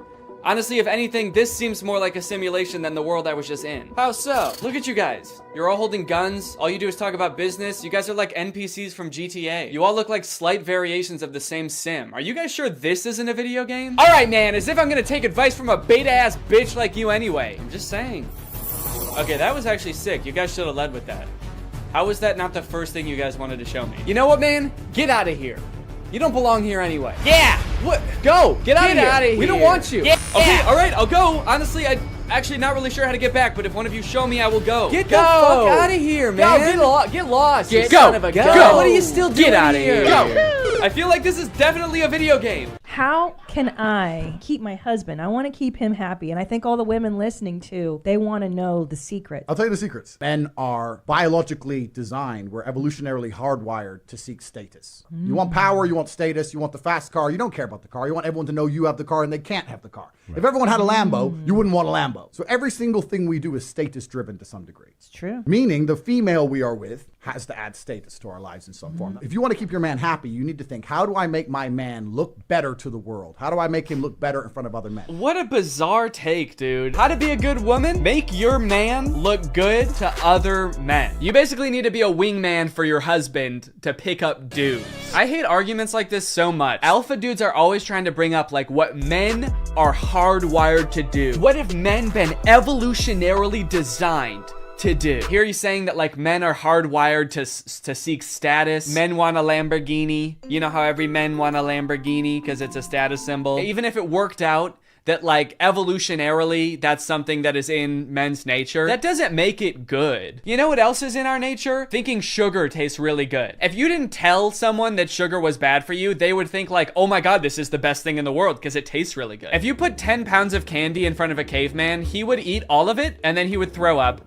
And then he would die, probably, because he's never eaten that much sugar before. But hey, I guess that's just kind of what he was hardwired to do. So if you want to be a good cave wife, you got to go out there and you got to get your man as much candy as you can find. You want to go to the store and buy him one of those lollipops that's as big as his head that he always wanted when he was a kid, but his mom would never let him have. And that's the only way to keep men happy, all right? These alpha male type guys are always trying to sound like scientific. Like this is the science-backed way to attract a mate. And this is the evolutionary way that relationships are supposed to be. But I feel like if they were being honest, they would recognize that there's a difference between what humans like naturally are inclined to do and what is healthy and what is sustainable. You know what else increases your status? Murder. Can't be anyone higher up on the hierarchy if they're all dead, right? It's weird. I don't see any of them advocating that, but it's the same primal instinct that they're talking about, so why don't they? To prove what a sick and cool lifestyle this guy has, here is a video that he posted on Christmas while apparently alone in a hotel room.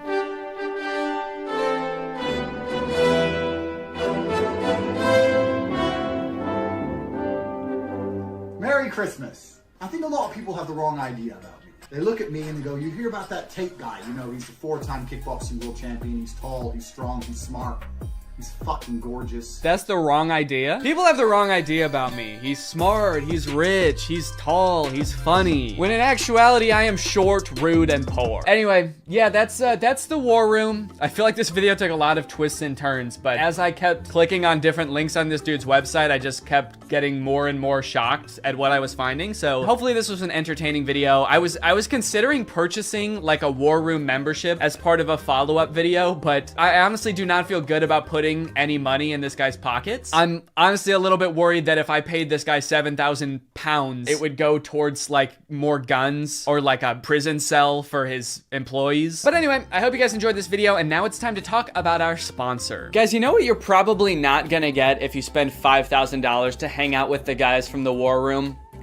Delicious home-cooked meals, which is why I thoroughly believe that today's sponsor, HelloFresh, is a much better investment than the war room. HelloFresh has been a long-time sponsor of the channel, and I love their service. Every week, they send you 3 delicious meals that you get to cook at home with all of the ingredients pre-portioned, so you can skip all of the prepping and planning and going to the grocery store that, if you're like me, stresses you out about dinner time. HelloFresh is equipped to be able to serve a bunch of different lifestyles. With fit and wholesome recipes and low calories or carbs, you can indulge in delicious meals without having to worry about breaking your diet. My favorite things about HelloFresh are that 1, I only know how how to cook a handful of things, and HelloFresh has a huge variety of recipes. Like every week you get to choose from something different. And two, they're a super sustainable option. The packaging that they send you your food in is already recycled content, and HelloFresh cuts down on your food waste by 25% over grocery shopping. Cooking with HelloFresh is fun and honestly super easy. Anybody can follow the instructions and it'll kind of make you feel like a chef. So if you want to check out HelloFresh, then go to HelloFresh.com and use my code TrulyGreg16 to get 16 free meals and 3 surprise gifts. I don't know what the surprise gifts are, but if it's anything like their food,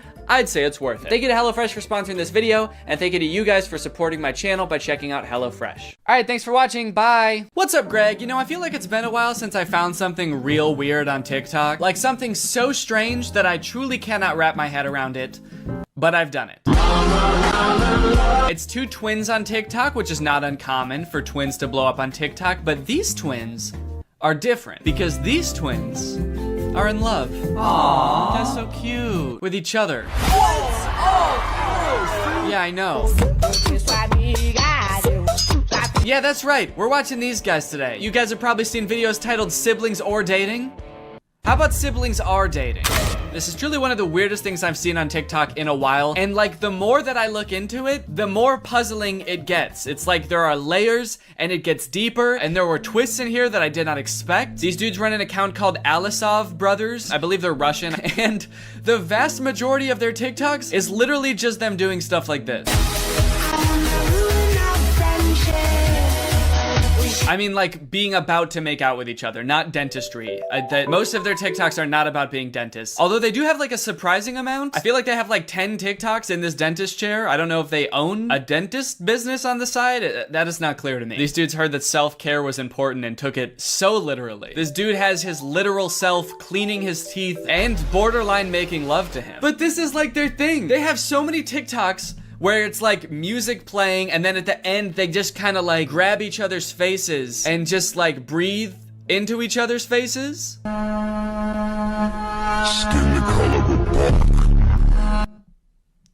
Oh, nice. Nice, dude, that's awesome. Has your brother ever been so right at math that you wanted to make out with him? I guess that's kind of the relatable angle they were going for here. Every video I watch, I feel like peels back another layer of their lives, revealing another even more confusing layer.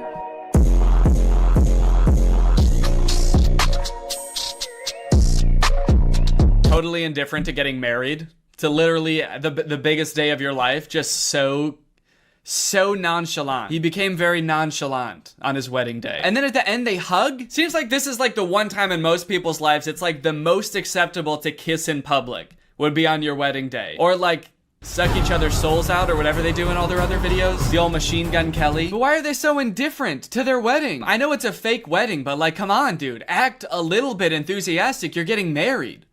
To your brother. Actually, maybe it is kind of baller.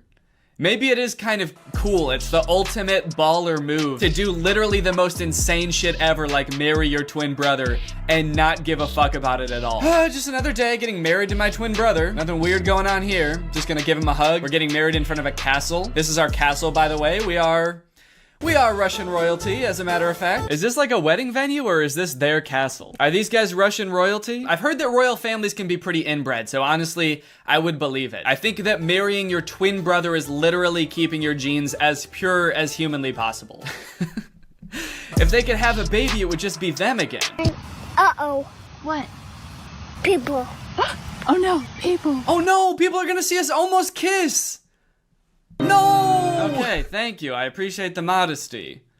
I'm right here. Thank you for once looking at the camera and realizing what you're doing is insanely weird. Thank you. Yeah, I don't know. This TikTok to me seems a little bit hard to swallow. I'm gonna call BS on the entire premise of this TikTok. As if these dudes are bashful or modest in the slightest. These dudes have a TikTok account with 2 million followers that is centered around these two brothers who want to have sex with each other all the time. I don't think that if they were gonna kiss and they saw someone watching, they would stop. They'd probably be like, oh yeah, come here.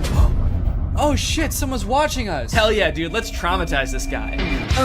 Okay, so clearly whatever's going on here is just like for shock value to get views on TikTok. I'm gonna give them the benefit of the doubt and assume that whatever this is, it's not like a real romantic relationship. It's just these two brothers who thought, hey, if we do this like weird shit, we can probably get really famous on TikTok. And I guess they have like 2 million followers, but like this video has 70,000 likes, which on TikTok is not that much. And some of their videos have like 7 or 8,000 likes, which I don't know about you, but to me, makes this a lot weirder. Like, people will do weird shit for fame and millions of dollars all the time. You can't stop people from doing that. But for like 5,000 likes, you're gonna make the whole world think that you're in love with your brother for 5,000 likes? Is it worth it? It'd be funny if this is them just realizing that people can see all these TikToks. They're like, oh fuck, we've been posting these to a public audience? Oh, that is not good. I thought these were just for us. Cause yeah, man, I don't know. I just have a hard time believing that this would ever be the reason that you were outcast from society and had to run away together. These twins just robbed a bank and ostensibly murdered somebody, and somehow it's the most normal thing they've done so far. Imagine seeing this in real life and having to be the person that reported this crime. All right, was there anything weird about the guys who did this? Yeah, there was a lot. Oh no, is this another set of twins? No! What are they gonna do? Oh man. Oh no. Those poor girls. They're probably acting in this TikTok, but I think the idea of them being so genuinely mortified about what's going on in front of them, is actually very realistic. I wonder who these girls are. How did they get them in on this? It's actually kind of weird because they're not tagged in the video. So I'm kind of worried that they're just like regular twins, like civilian twins, not influencers at all. How did they get roped into this? Hey, we noticed you guys are twins. So are we. We have like 2 million followers on TikTok. Do you guys want to be in a video with us? Oh, yeah, that's awesome. That sounds fun. What kind of videos do you guys make? Oh, just pretty standard TikTok stuff. We do like dancing, pranks, silly comedy skits, challenges, making out with each other. We want to make out with each other so bad, but we never get to. We're two horny twins that just want to kiss, but we can't. Two poor twins go back to their job the next day and their coworker's like, hey, are you guys okay? You're both acting really weird today. Did something happen? I guess it just goes to show that you never really know what someone's going through. It could be this. Do you think that the guy twins are kind of like looking at the girl twins wondering like, what are they doing? Why aren't they making out? Do these girls not know that this is what twins do when your other twin is tied up and he's got no choice? You put his arms around you and you breathe him. You breathe the poor guy. One thing that I think is really funny about these guys is that on their Instagram, they have a business email in their bio. What company would ever want to sponsor two incestuous twins? What kind of business inquiries do they think they're gonna get? I just imagine these guys going to their manager and being like, hey, do we have any new brand opportunities? And he's like, yeah, actually, we've got 7,000 emails from people offering to pay you to stop posting forever. Oh, that's kind of weird. So that many like individual people want. No, it's companies. They're literal companies that want to pay you to stop posting. Big ones too. McDonald's, Coca-Cola. They're willing to put a lot of money into getting you guys to stop. I actually went through their profile a bit and I did find one post that I think is sponsored. It doesn't say hashtag ad, but it says products used in this video, and it's tagging this company at 7 days. And it's an ad for a makeup company. Kind of an odd collab. I don't really know how that fits the theme of the account. I guess it could be for people who are in a relationship with someone that doesn't look exactly like them. And so maybe you can use this makeup to make them look more like you or something. I'm not really sure. So not every one of these guys' TikToks is about them wanting to kiss each other or like rub up on each other. They do have a couple of like normal TikTok content, which I feel like given all the other stuff is even weirder. Like you can't just post a normal TikTok and act like all of that stuff didn't also happen. You'd think that being an incestuous twin would be enough for the TikTok algorithm, but I guess not. Even these guys have to, you know, branch out and diversify. I guess it goes to show how hard being a creator really is. They've got this prank video where one of the twins puts on like a scissor headband and then rubs fake blood all over him. And his twin brother comes in and they both faint. My favorite part about this TikTok is that when they both fall over, you can see a mirror in the background and there's just like a guy sitting in a chair helping film, I guess. I'd like to imagine that that guy sitting in the camera is actually their third twin, or their triplet, I guess. He's their brother also, but he never gets to be in them. He's like in charge of setting up the camera and everything. And every time he sets up the camera for a video, he's like, hey guys, I had an idea for a video. What What if this time you guys want to make out with me? And the other two brothers are like, ugh, gross, dude, that's disgusting.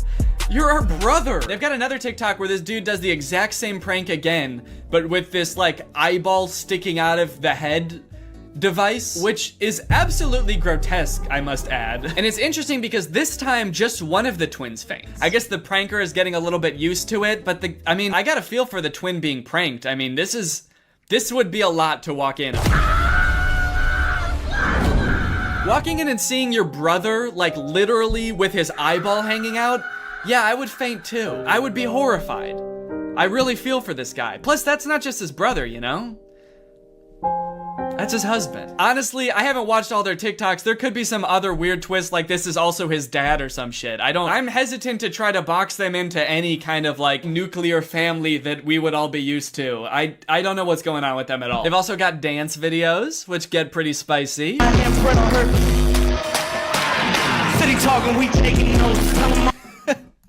I like to imagine someone scrolling down their profile being like absolutely disgusted by most of their TikToks and being like, oh, thank God, finally a normal TikTok. Oh, fuck, dude. There's a comment on this one that says sus, but I'm starting to accept it. Is this how quickly as a society we become desensitized to things now? What changed? What made you start to accept it? I'm so confused. I feel like something must have happened to this person in their own personal life outside of watching these TikToks that made them accept it. Like maybe their brother got really hot all of a sudden and they were like, whoa, maybe I spoke too soon.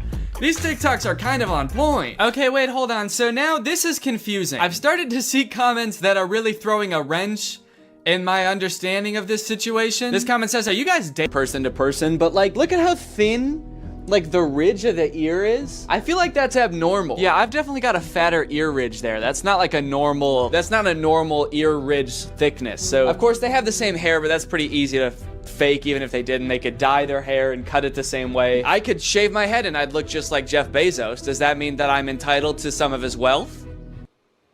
Now let's talk differences. Do the boys have different facial structures? I hope you can tell, but I've noticed in a few of their TikToks, one of them seems like he's got a lot slimmer face. It's very defined right here. This guy's face is a lot more smooth and a lot more round. In some of their videos, I've noticed that their eyebrows look different. This is a makeup one and it's before they put on makeup. Their eyebrows look more different than when they are wearing makeup. This one's eyebrows are kind of a little more curvy. They go whoop. These ones, a little more straight. See that? So there are some differences. After looking at them for quite some time, there are some differences. But does that mean they're not twins? Zach and Cody, Dylan and Cole Sprouse, these are genetic twins as far as we know. As far as today's top scientists know, these boys are definitely twins. And even when they were younger, I mean, you could tell them apart for sure. Like they had differences. And now they're all grown up and I'd say they look even less alike.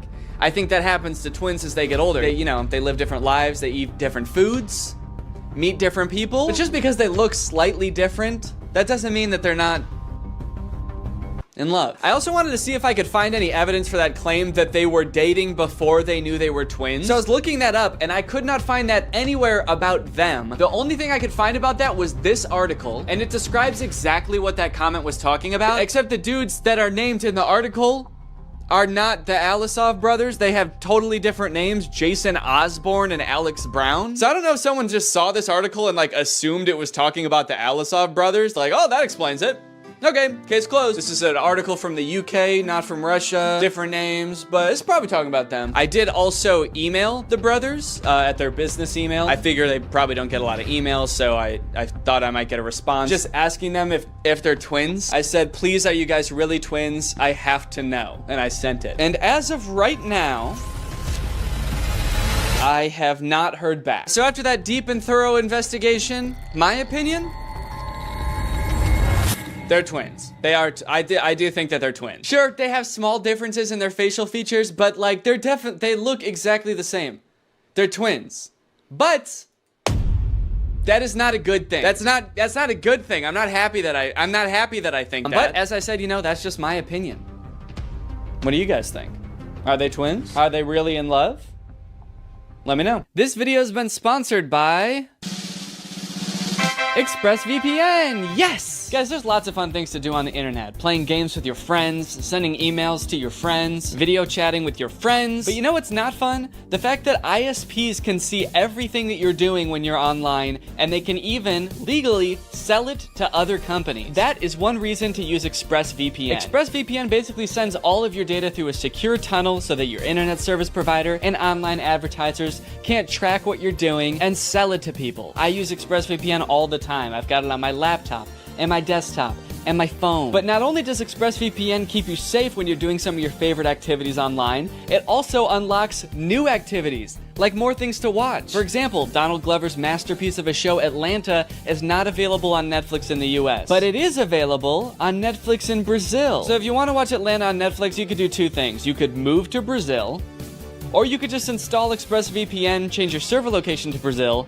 and now you can, and then you can watch it. You know, I mean, you can pick whichever one you want to do, but I think ExpressVPN would be easier. ExpressVPN's got the fastest speeds, they've got 24/7 customer support, and they're consistently ranked the #1 VPN by multiple sources, as you can clearly see here. So if you want to find out how you can get 3 months of ExpressVPN for free, then head on over to expressvpn.com/Danny Gonzalez. That's expressvpn.com/Danny Gonzalez. Thank you to ExpressVPN for sponsoring this video, and thank you to you guys for checking out ExpressVPN. Bye, thanks for watching. What's up, Greg? And hello, everybody, and welcome back to the second channel. Let's go ahead and crack open a sparkling water.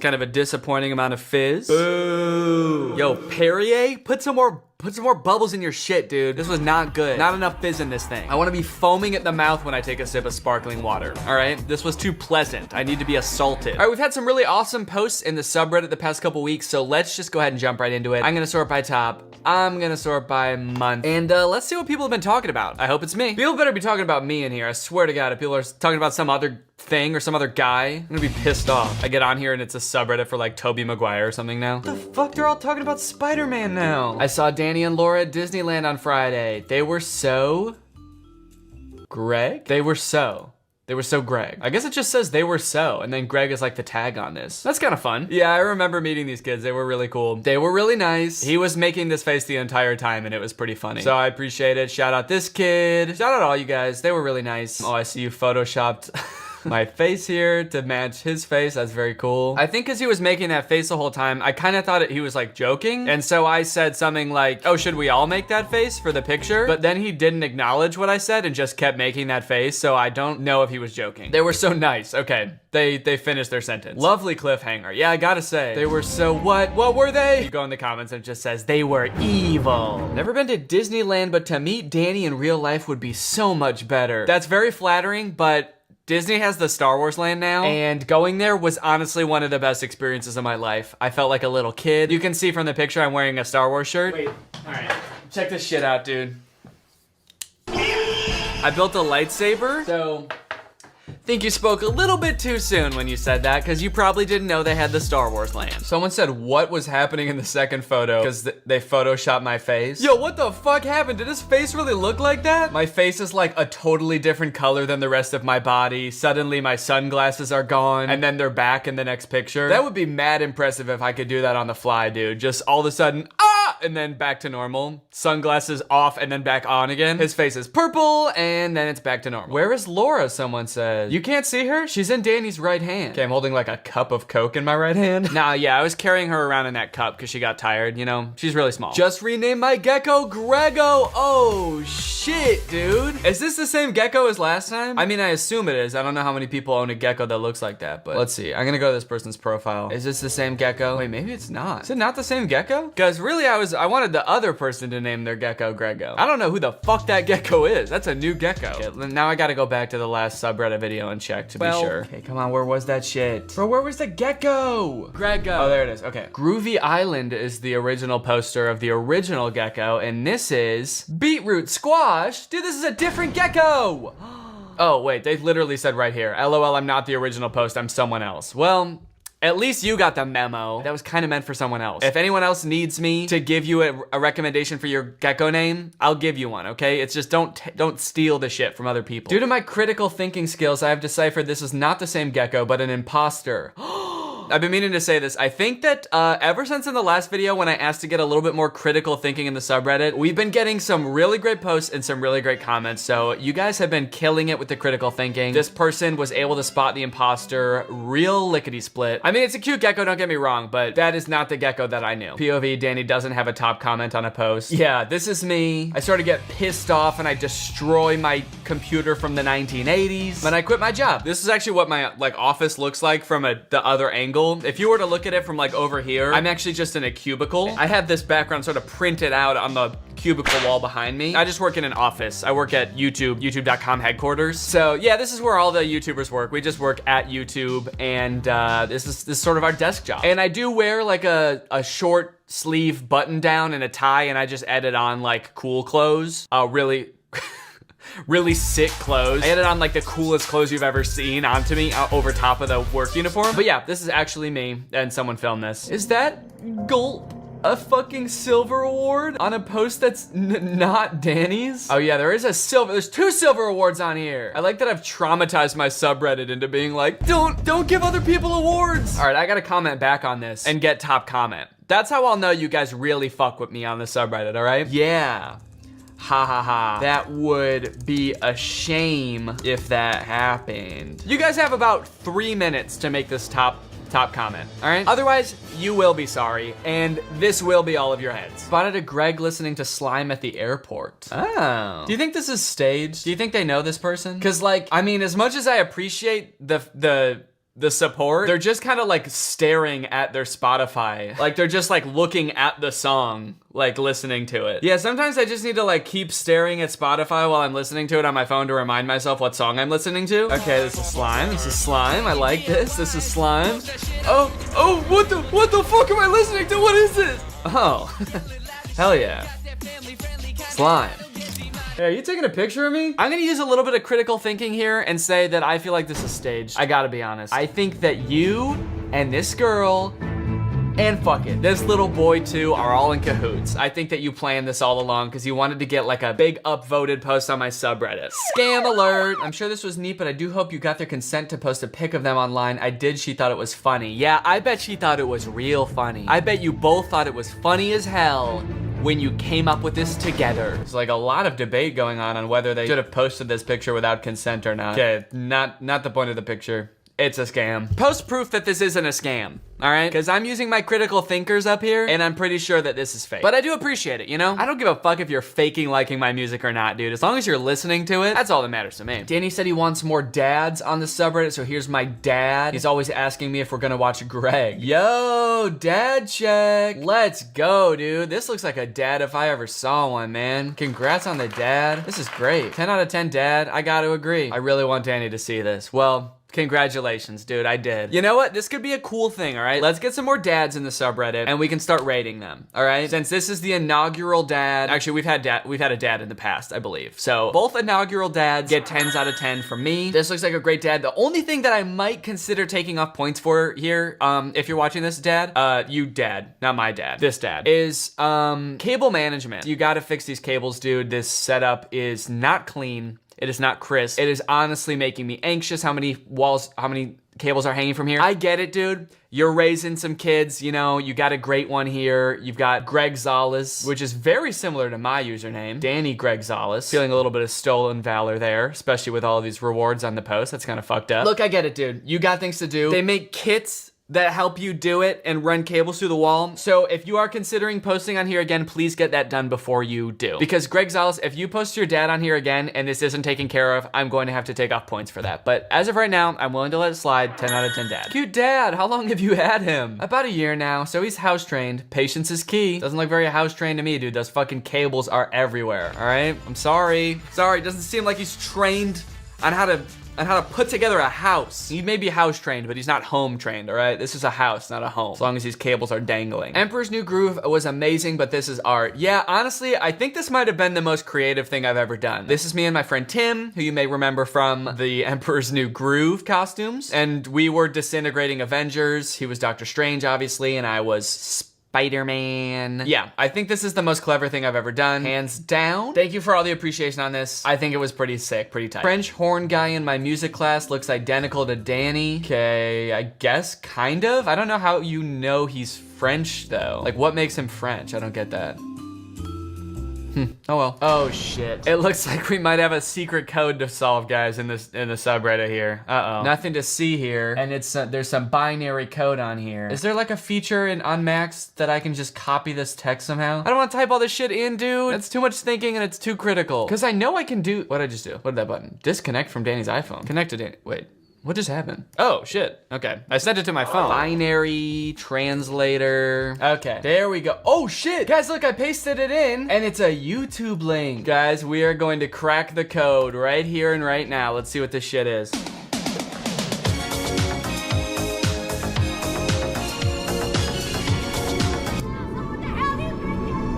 we get a little bit more critical thinking in the subreddit, please? What the fuck? Come on, man. What the hell? Oh, I've been hoodwinked. Let me just see real quick, because I feel like I might be getting double duped. Is there another secret code in here somewhere? Me being hopeful that I can redeem myself? Yeah, there's gotta be something I'm missing here. There's no way they just rickroll me to fuck with me. There's gotta be some kind of like compliment in here. Danny, really nice job or something in binary. Okay, nope, I'm not seeing anything. Did anybody else type it in? Let's see. Really cool picture. I'm glad there's no secret message. Can't wait for Danny to decode this one. Okay, someone typed out what they think I'll say when I look at this. What? I'm not doing this again, dude. You're parking me. Probably meant pranking. Playing some little pranky pranks and I'm not falling for it. Long pause. Fine. Okay, I didn't say any of that shit. Especially not the pranky pranks thing. At least I don't think I did. Can we get a replay? Did I say any of that shit? What did I say when I first saw this? Oh shit. It looks like we might have a secret code to solve, guys, in the subreddit here. Yo! Okay, we got some fan art in the subreddit. Now this is pretty cool. Oh, you got other fan art in the background too? You got some Anus Unis or whatever? Is that what that channel was called? Anus Uranus? Yeah, I'm pretty sure it was. Yo, this is really good. I look freaking sweet in that. I love the colors. That's amazing. Oh, Unis Anus. Unis Anus. Uno Butthole. Props to you, dude. This is awesome. For this post, I will allow 1 award to remain on this post and the rest mods will be transferred to me. This is really cool. Nice job. Dude, this is so cool. I hope Danny sees this. Does he have a P.O. box? Maybe he'd hang it up in his office. You know what? I don't have a P.O. box. I thought about getting one in the past, but it kind of sounds like a lot of hassle. And also I'd be worried about people sending me like anthrax. So I will not be opening up a P.O. box at this time, but this is very cool. And you know what? It's so cool that I want you to have it. You enjoy it. You've earned it. Hang it up in this frame, in fact. Take that butthole fan art out of your frame and go ahead and slap my face in there, please. Drew Danny in the peanut style, I don't know why. All right, I dig it. That's pretty cool. Digging my bell-shaped body. Very becoming of a young man. Okay, this one might be interesting. What is this boy band name called? We got Drew, we got me, we got Curtis. Let's see what people think we would be called if we were a boy band. Let me come up with a good one off the dome real quick and then see how it compares to everybody else's. What would a boy band with us three be called? I've seen people like abbreviate the three of us before as DGK, because it's like Danny Gonzalez, Andrew Gooden, and Curtis. And that's kind of fun because it's kind of like BTS or NSYNC, which are kind of like plays on letters and shit. Boys Who Cry. Straight from the Vine, dude, that's good. Fresh off the Vine, that's pretty good. Is that too long to be a band name? I feel like a band name has to be like one or two words, not 1 or 2 syllables. 1 syllable would just be straight. That's a cool band name. Straight. Look at us. We are so straight. My suggestion for Danny's interior. Oh good, we got another design. It's nutcrackers. Thanks. That will be, I'm gonna love sitting on this throne next to these nutcrackers. That's awesome. Designed Danny's room based on his real hobbies. Oh, thank you so much. This is perfect. Oh, look at that. You got all my favorite things. You got cosplay. You got Grapefruit Con. Oh, that's so cool. All the different US states I've been to. Oh, and my trophies from my time in the NBA and FIFA. Thank you so much. And my little soccer mug. I'm gonna do this for sure. This is definitely yep. Oh, this is sick. I created Danny Gonzalez room in CG. Wow, that looks like super realistic. That is very cool, dude. How the frick did you do that? I dig it. I'll do it. Shit, I'll do it right now. All right, I did it. Here I am. I'm in the new background. Do y'all think I look like Danny? My friends told me I do. I don't see it though. Yeah, I'm pretty sure this is a scam. Okay, so you do look like me, in fairness, but I'm pretty sure that you used FaceApp again and you're trying to trick me. Better not be another trick. I feel like it might be. I don't trust anyone now. You know, let me click on your profile and see if you've got any other pictures. Then we'll figure out if this is a scam. They don't. That's very suspect. I don't know if I can trust this, dude. You've got blue eyes too. This is a little too suspect. I'm sorry, and I'm thinking critically here. I don't think I'm buying it. Sorry. If you want me to judge whether you look like me from now on, anybody, you have to send me a video of you like waving your hand over your face so I know you're not pulling any crazy shit. Danny's new office design, tell me what you think. Okay, this actually goes pretty hard, dude. Look at this. This looks just like the office where I record my videos in YouTube headquarters, except it's full of cubicles, but it looks just like this. If you guys could see behind the facade, it looks just like this. Okay. You know what? I wanted to say we have recently hit 60,000 members on the subreddit. And I remember in the last subreddit video, I said if we hit 50,000, we would throw a party. So I wanted to stay true to my words. So everybody dance. Everybody at home dance. This is the party.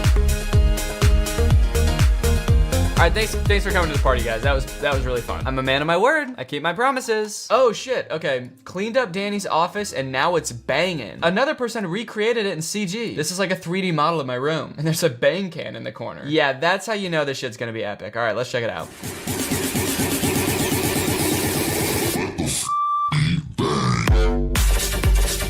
Oh shit. You changed the letters to bang and the bang CEO is there. Oh my god, dude, that was really good. Scronam? How does this not have more upvotes, dude? This is insanely well done. You even got like really good quality pictures of the pictures I have in the background when I don't think I've ever like had a close-up image of them before. This is mad impressive, dude. Yeah, maybe I should just put like a shit ton of cans of bang in the background of my videos. I could probably start making a lot more off my videos, judging by how many TikTokers do that shit, so. All right, let me read this little rant, a quick rant about Danny. This better be good, dude. And if it's mean, I'm gonna cry. When Drew, Danny, Curtis came to Las Vegas for their tour, I wanted so badly to go, but I couldn't afford it. My dad was one of the janitors though, so he snuck me in and I sat on the ground in the back. Towards the end of the show, I waved at Danny and he waved back and it meant the world to me. He probably has no memory of that ever happening. Low-key, that's true, I don't. Yet, from my end, it was one of the most memorable moments in my life. I always wanted to thank him for it, but what would I say? Hi, thanks for waving, it made my year. Yeah, no, I guess it wasn't the wave I idolized, it was the person it came from. That's really sweet. Going on a tour like that, you see so many people that you kind of like forget that there's like everybody's having like an individual experience. So that's really cool to read about your individual experience going to that tour. Even though you didn't buy tickets. Ordinarily, I'd be pretty pissed that you didn't pay me money to come and see me. But since you were really nice, I'll let it slide. Yeah, this is so sweet. You know what? I do remember that show because that show was weird, dude. It was, the venue we had for that show was like a bowling alley. What was that place called? It was some weird ass venue that literally had a bowling alley like right next to the stage. Oh, Brooklyn Bowl. Yeah, okay, this is it. This show was weird. And also, all of our shows for this tour were like, only people that knew who we were came, obviously, because why would you come if you didn't know who we were? But this show was in Vegas, like on the strip basically. And when you go to Vegas, like everybody is looking for shit to do. So I think there were a lot of people at this show who didn't know who we were, which I think probably made the show a lot less enjoyable for them. And also there were like people who were like wasted because they were coming off the strip into the show. And this is what the venue looked like. It had a disco ball up here. This is the bowling alley over here, if you could see that. Luckily there was no one bowling during our show. I think it was closed, but yeah, that was super weird. So I'm glad despite all that, you still had a good time. And sounds like I did too. If I was waving willy-nilly. Okay, let's see if there's anything in the hot section. Somebody posted this and said, Danny, how did you do this? I need to know. What's up, guys? I just wanted to update you and let you know that I'm finally cleaning my mirror. Have a great day. Yeah, I remember doing this. I think I just used like Windex or something like that. It wasn't that hard. There's just some little like toothpaste and stuff on the mirror. So yeah, toothpaste, paper towel is really all you should need, and you can clean pretty much any mirror with that stuff. Do you think I'm gonna tell you how I did this cool little special effects magic? Try critically thinking for yourself. How about that? Okay, let's see if anybody can guess what I did. What the hell? That's really confusing and Danny must answer this question. It must be a tiny little camera from the Wish video. He must have glued it to his shirt. Pretty good quality for a microscopic camera. Then someone else said, no, look at the hand on the left. Its movement isn't the same as Danny's hand in the mirror. So I think it's just a hole in the wall without a mirror and someone else is filming it. Yeah, no, dude, I did not cut a hole in my apartment to film this TikTok and like construct a bathroom set. I think you may be thinking a little bit too critically. Yeah, nobody's gotten it so far. All right, well, I think that might be about it. So thank you everybody who watched this video for watching this video. I hope you have a great week. I'll see you again soon with some new content. I'm still on that grind. I'm still posting as often as I can. So stay tuned. Thank you to everybody who submitted to the subreddit. Everybody make sure you go over there and join the subreddit and post some good stuff. I'm talking dads. I'm talking puzzles. I'm talking critical thinking. I'm talking maybe other funny little gems and memes. Can't wait to see it. Thank you guys for submitting, and I'll see you next time. Bye-bye. What's up, Greg? Welcome back to another episode of Tac Dan. That's me. I'm Tac Dan. Stands for Tactical Dantical. Almost 2 years ago, I made a video about the Tac line of products. You got the Tac Light, the Tac Lantern, the Tac Light Pro, the Tac Glasses, the Tac Camera. Basically, this entire line of Tac products that are called Tac products because they're apparently the most tactical versions of those things that you could possibly buy. And while the products were pretty standard as seen on TV stuff, the commercials are really what set it apart from the rest. The commercials, if you don't remember, are all hosted by Nick Bolton, who's a really tough, strong man's man. He's always calling the products military tough, even though he wouldn't know what that means because he was never in the military. And I've been meaning to do another video about them, but I sort of forgot until I saw a TikTok about this product, the Tac Shaver, which totally reignited my interest in Tac products. So let's go ahead and look at the Tac Shaver. For a close shave, you need to get a razor and lather up. For a quick shave on the go, you need to settle for an electric. But what if you really want both? Nick Bolton here with the newest addition to our tactical line. Like I said, they always try to make Nick seem like he's in the army without ever actually saying it. Like right here, he's clearly like going off to war or something, or like he's in some sort of military situation, except I don't know where he's supposed to be. Is he at war with Mars? I don't know. Just in some sort of like extraterrestrial landscape. The Bell & Howell Tac Shaver. Designed with the needs of our military in mind. I like that it's designed with the needs of our military in mind, as it shows somebody who is in the military, he's in the Navy, shaving with just a regular razor. Just like, no, this is fine. I can just use this. It's not a big deal. This is what we all use anyway, so this shot is contradicting the entire commercial. The Tac Shaver is completely waterproof. In fact, you could even use a Tac Shaver underwater and still get a great shave. Navy guys. Classic Navy guys. I mean, if anyone knows what those Navy guys are up to, it's Nick Bolton. I mean, trust me, he's probably had to deal with a lot of Navy guys in the line of work he's in. We're not gonna say what line of work he's in, but you can probably guess from what he's wearing. But we're not gonna say it because we don't want to... We don't want to get sued. That's like the weirdest stereotype for Navy guys that I've ever heard also. They're just like always underwater. I mean, I know that the Navy like goes out onto the water. That's like their whole thing. Like they protect the waters or whatever, but I don't think they're always like swimming around underwater. They're not mermaids. Classic Navy guys. Can't breathe air. They have gills and they live underwater and they shave underwater and they have webbed feet. Navy guys. Tac Shaver is small and compact, so it slips easily into any pocket. That's perfect that it fits in your pocket. I think that's really what makes it tactical, you know? It's sneaky. You can fit it in your pocket because you never know when you're gonna be like out in battle or like on a secret spy mission and you're just gonna spontaneously grow a beard. It happens to me all the time, as you can probably tell by the way my face looks. To prove it, I'm gonna do something I never do. Shave. And then let's show some really quick shots of me shaving that aren't even long enough for you to actually see if the razor's working, and now my face is clean. As you can see, Nick Bolton, more like Ned Flames. Now that's what I call military tough. Also, I like that he's supposed to be the epitome of a man's man, and he's like, I'm gonna do something I never do, shave. As if like the toughest guys never shave. Tough guys have beards. But also, please buy this razor, it's meant for tough guys like me, tough guys that don't shave. So let's review. Tac Shaver gives you a quick, razor smooth shave. Is that guy okay? What the hell is up with that guy? The TikTok that inspired me to make this video is about this part in this commercial. And in the TikTok, I think the dude says that he looks like he's about to murder somebody. What is he gonna do? Is he gonna kill someone? And I gotta say, I definitely agree. I don't know if he's about to murder somebody or he just did, because he looks pretty happy, like whatever he was gonna do went well. And now he's like hiding out in the forest until things blow over, and he's also like shaving to change his appearance so that none of the witnesses can identify him. And he's like snickering to himself. You finally did it, Kevin. You finally showed them all who's boss. Now we're just gonna hide out in the rainforest for a couple months and then move to a country with no extradition laws. I also hate that his face is like glistening. Maybe it's from the rain, but it also could be sweat. Like he just did something really intense that took a heavy toll on him and now he's sort of cracked. There's just nothing like it on the market today. All right, dang, well I guess that's the tack shaver. I'm actually kind of curious to see how well it works. Let's watch a review for it. Oh. I didn't cut anything. I think at this rate it's going to grow faster than I cut it off. Oh. So it doesn't work at all? Well, I guess old Nick was right, huh? There really is nothing like it on the market today, because most shavers work, but this one's for Navy guys.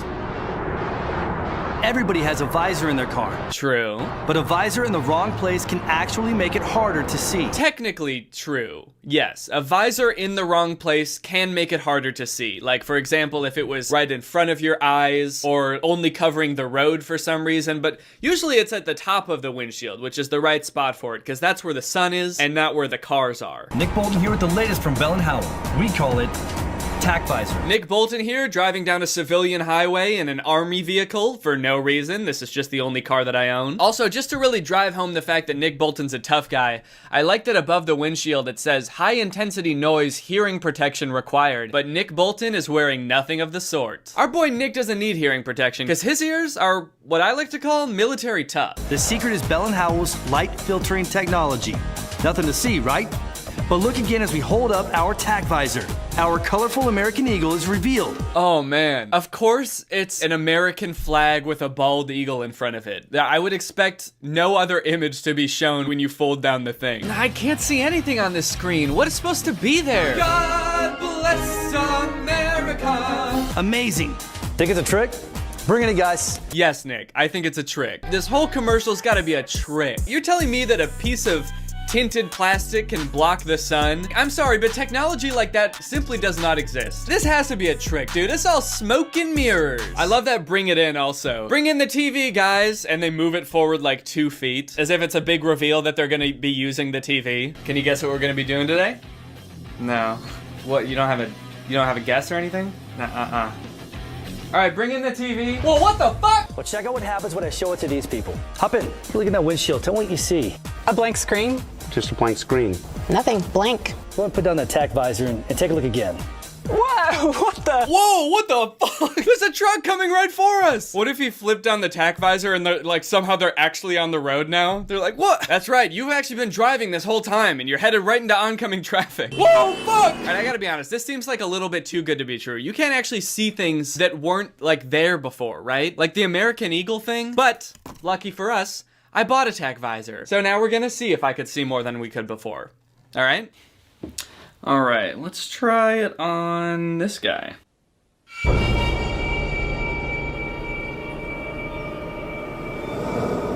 You can see me.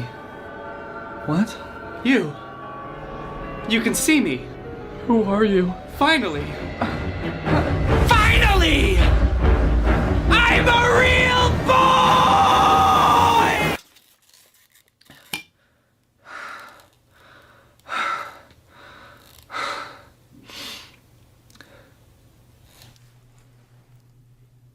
It didn't work. No, all jokes aside, this is just sunglasses, right? It's basically sunglasses, but instead of being an inch away from your eye, it's like 3 feet away from your eye. Sunglasses, tack visor. I mean, I guess it's convenient to always have it in your car, but like, a lot of people always just keep sunglasses in their car, and that's fine too. Has this ever happened to you? You're in a hurry, you're distracted, and then There goes another pair of sunglasses. Yeah, that's happened to me, but only because my ass is so fucking fat. All right, now it's time to talk about the tac bat. These days, everybody has a tactical flashlight. Not true. Couldn't be further from the truth. Nobody has a tactical flashlight. But can your flashlight defend you from attackers? Whoa, goddamn. Look at that stance. Maybe this guy does know a thing or two about combat. Can it defend you against attackers? Huh? That's the pose you go into when you're about to get mugged. Stay back! I'm warning you. I've got a tactical flashlight and I'm not afraid to use it, bitch. We call it the tac bat. The tac bat combines the best features of our super bright lights, but also has the heft and strength of military-grade aluminum alloy for the ultimate in personal protection. It even does— Oh my god, he is clobbering people with this thing. It's literally just a weapon. That's not even a flashlight. I guess that's why it's called the tac bat and not like the tac light that can also hit people. Which actually reminds me, I've been developing my own tactical flashlight in my free time, and I think that it's actually could be pretty useful to a lot of people in different normal everyday life situations. It's got a flashlight that can it's detached, it's not attached to it, and then the rest of it is just sort of like a deadly weapon. That's a retractable knife that was supposed to retract, and instead I just stabbed myself in the head. Let's say you got two bad guys coming at you, right? First you blind them, then you give them a little stab, then you give them a little bang bang, then you give them a little smack smack. And that's pretty much how you take care of a bad guy. Come and get some, bad guys. Bang bang bang bang bang bang bang. Stab stab stab. Bell and Howell, specifically the tac people who work at Bell and Howell. If you need any more ideas, just feel free to reach out to me. I got lots more stuff like that. It's pretty easy to come up with, honestly. This flashlight has all the great features you've come to expect. It's 22 times brighter than a regular flashlight. I like that the regular flashlight isn't labeled regular flashlight, it's labeled civilian flashlight. Is the tac bat not meant for civilians? We're all civilians here. I'm a civilian, Nick Bolton is a civilian. They're advertising to civilians. I kind of feel like I'm not supposed to have the tac bat now. Like, is this thing too powerful to let normal people have? I don't know. Can be seen up to 4 nautical miles away. And yes, it also works underwater. It also works underwater, in case you're being attacked by the Navy. And it protects you and your family in 2 ways. Disorienting would-be attackers with his tactical strobe. Ah, yeah, look at him. He's got the situation under control. Go away! There's just nothing like it on the market today. Okay, go! Great job, Annie. Great job, Annie! Kinda wanna save that soundbite and just use it to play whenever I accomplish anything in life. If I could just put like a D sound right before he says Annie. Great job, Danny! You know what, I was a little skeptical before that this thing would actually work well against attackers, but after seeing this girl take down this attacker so easily, I gotta be honest, it seems like this thing would absolutely obliterate attackers, especially ones like this guy who just stand still and let you beat them to death while they don't attack you. I think it would honestly work great. It works great against attackers as long as they are not attacking you. Excuse me, sir, I'm sorry to bother you, but I'm lost and it's starting to get dark out. Can I please use your phone to call my mom? Hey, great job, Danny! But wait, order today and we'll even upgrade you to our 12-inch deluxe tac bat. Oh shit, the 12-inch deluxe tac bat's about to make me act up. 12 inches, huh? God damn. In the field, you need every tactical advantage, like high-tech sunglasses to enhance your vision. But that's not all. What about your hearing? How high-tech are those sunglasses? In the commercial, the only thing, it just made it seem like you could sit on them and they wouldn't break. This dude looks like he's like trying on those colorblind sunglasses for the first time. He's like, whoa! I put on these glasses and there's American flags and bald eagles everywhere. Oh no, and a truck's coming right at me! Nick Bolton here with the newest addition to our tactical line. We call it the Tac Wallet. It's made using the same material the military uses for body armor and flame-resistant clothing. One of the first things I noticed about this commercial is this footage of firemen putting out a fire, and it has this Pond 5 logo over it. Pond Fire is like a stock footage website, which I'm pretty sure just has watermarks over footage that you haven't purchased yet. Did they not buy this stock footage? This is what fire does to an ordinary wallet. But light a Tac Wallet on fire, and it just won't burn. That includes whatever you happen to put inside. Shoot it with a hunter's bow, and the arrow just bounces right off. Wait a minute, my wallet can't withstand arrows or fire, and those are 2 things that I deal with often. Sometimes I have to deal with them both at once when people try to shoot flaming arrows at me. Whoa, shit. See? This wallet is perfect for me. A man from the Middle Ages trying to protect my kingdom. The weird thing about these commercials is that most commercials try to solve problems that normal people have. These commercials make up problems that nobody has and tries to convince you that you will face these problems, and the only way to solve them is with these products. I mean, I guess if it works, it's good marketing, but it just seems a little disingenuous. Everybody got a hamster. But can your hamster handle this? How about this? I didn't think so. Hi, I'm Nick Bolton, and you're a little bitch unless you buy the Tack hamster. Tack wallet is flatter and thinner, so it fits in any pocket. It even has a zipper compartment for your change, a ring for that all-important key, an ID holder, and more. Here's something I really love. A rugged carabiner and strap connects your Tack wallet to your belt. I don't know why it's so funny to me when he says, here's something I really love, with a straight face. But he's saying like, I love this so much. This little lanyard that clips onto your belt so that your wallet won't fall out of your pocket. I mean, the whole wallet's good, but this is something I just really love, okay? I can't get over it. This wallet is the best thing that's ever happened to me. Now that's what I call military love. That clips to your belt for extra security and even protects your credit cards. There's just nothing like it on the market today. Act now and you... I love at the end of the commercial he says, there's nothing like it on the market today. And then he puts on his helmet and he's in a tank like he's off to battle now. Well, I'm done doing the commercial. It's time to finish this war. Has he been in battle this whole commercial? He's got like the rest of his platoon. It's like, where the fuck is Nick? I think he's in the tank finishing a commercial. Dude, come on. We're getting attacked. All right, chill out, guys. 1 second. There's just nothing like it on the market today. All right, fire!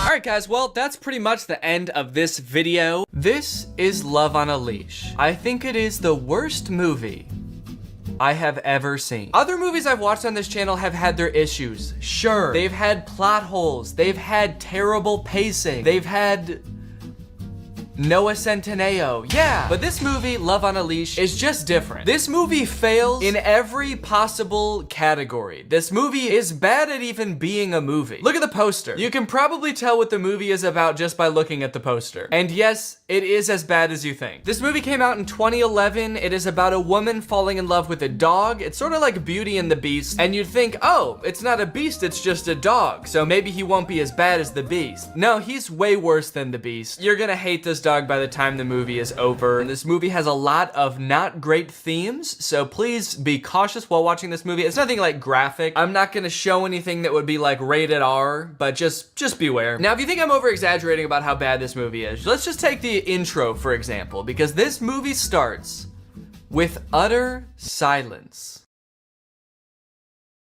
We get this opening montage with no music, no sound, just dog. And it lasts for a cool 1 minute and 12 seconds before we get any sort of dialogue. And that is because this movie has no soundtrack. And you might be thinking like, oh wow, that's kind of cool. Kind of like an avant-garde choice to intentionally make a film with no music throughout. And I don't think it was intentional, because there's definitely spots where there's supposed to be music. Also in the opening credits, there is a composer credited. Wait, the composer's name is Peter Davison? Oh, skeet! Can this motherfucker keep his hands out of anything? Try not ruining one movie, Pete Davidson. Okay, just kidding, but seriously, why is there a composer credited? Did they have a soundtrack composed for this movie and then just forget to put it in? Did Peter Davison take their money and then ghost them? And then putting him in the credits is like a slight dig at him? Oh yeah, you like the soundtrack in this movie? You like the ambiance that it adds? Thanks so much.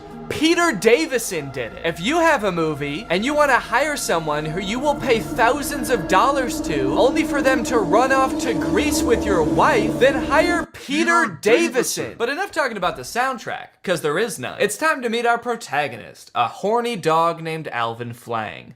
Where are the ladies at? Bros? In this opening montage, we see Alvin walking around the park a little bit, supposedly looking for girls. Oh, here is one. Being homophobic. Hey, lay off, man.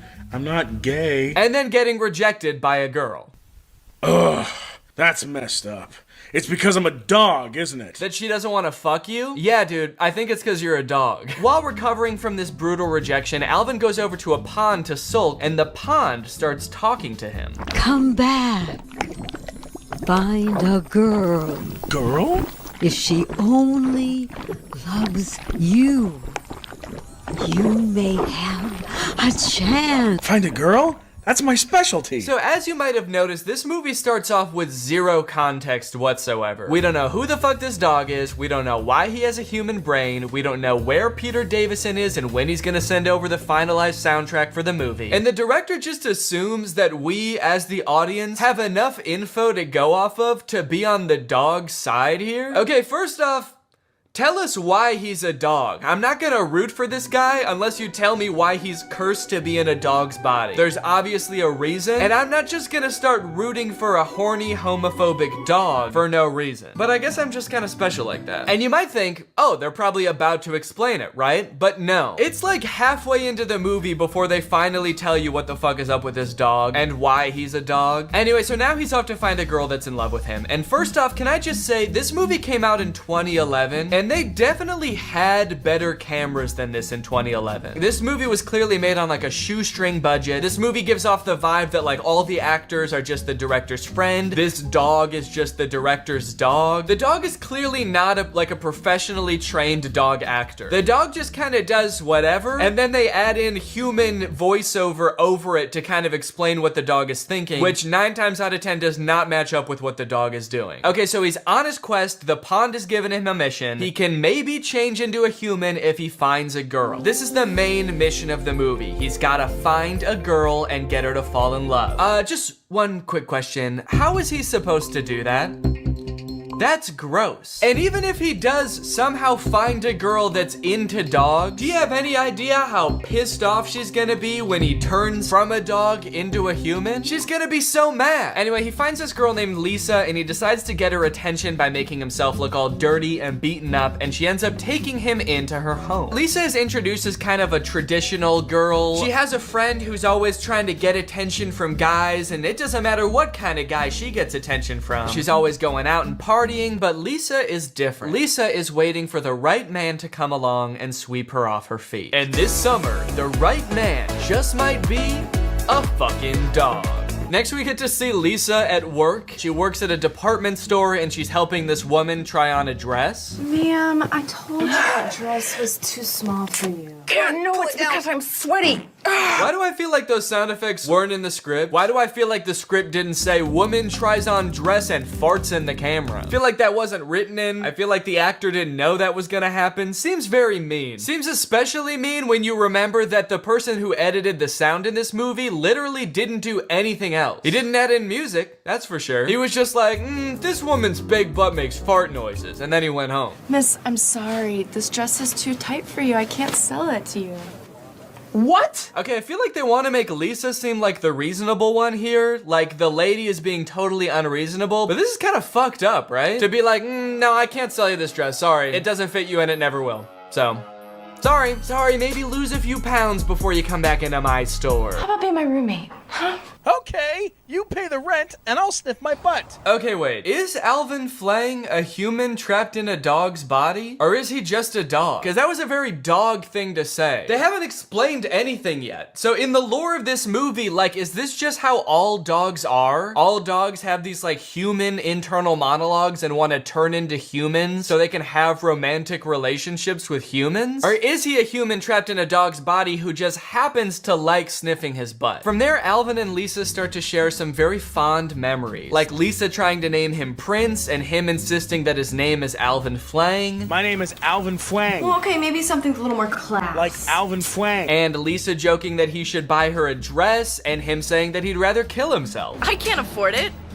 Unless you're buying. I'd rather kill myself. What's funny about that line is that the thing that would make him want to kill himself isn't being cursed to live your entire life as a human trapped in a dog's body. It's buying a dress for a pretty girl. Over the course of the movie, there are a few other men that pursue Lisa romantically. There's Kyle, who she works with, and there's Frank, who kind of stalks her while she works. And because Lisa's having a hard time finding a husband, she decides, you know what, I'll go on a date with these guys. So she goes on a date with Frank, and on their first date, he ends up bringing his mom, who just grills her the entire time. Lisa, my grandson is only 10 years old, and we're very anxious to find a stepmother for him. This child has been raised using the latest scientific technology in nutrition education, and psychology. What does that mean? This child was raised by robots. He needs another human in his life. He is cold, hollow, and violent. He needs to learn love from a human woman. Many women have tried and unfortunately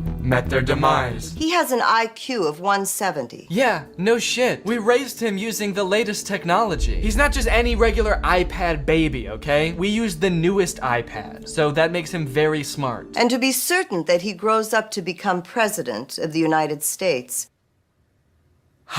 we must ask a specific request to any prospective stepmother. She cannot have any children of her own. What? Furthermore, in order for her to not become pregnant, she must agree to have her tubes tied before the marriage. Saying we need to make certain implies that they're already like pretty sure that the son is gonna be president. They just need to make sure all their ducks are in a row, which I guess is fair. They have been using the coolest, latest doodads. They raised this kid in a self-driving Tesla, baby. What is this logic? Is every president an only child? I don't even follow what she's saying with this. Maybe she doesn't want Lisa's attention divided between multiple children, but this is just such a weird plot development. This has nothing to do with what's going on in the movie. How is a man trapped in a dog's body the least interesting thing that's happening in this movie right now? So obviously this date doesn't go well, so she ends up going on a date with Kyle, where Kyle comes over, tells Lisa that he's gay, but he still wants to get married because his family will disown him if he doesn't marry a woman, and he's very rich, so he can provide for her. All in all, Lisa is not having good luck with men, but this summer, she might have good luck with a fucking dog. What happens next in this movie is insane and very uncomfortable. After Kyle leaves, Lisa's just chilling, and her manager from the store comes in, very drunk, and tries to have his way with Lisa. Lisa. Back off, she's mine! Okay, dude, that's a pretty insane thing to say when a girl is getting assaulted, right?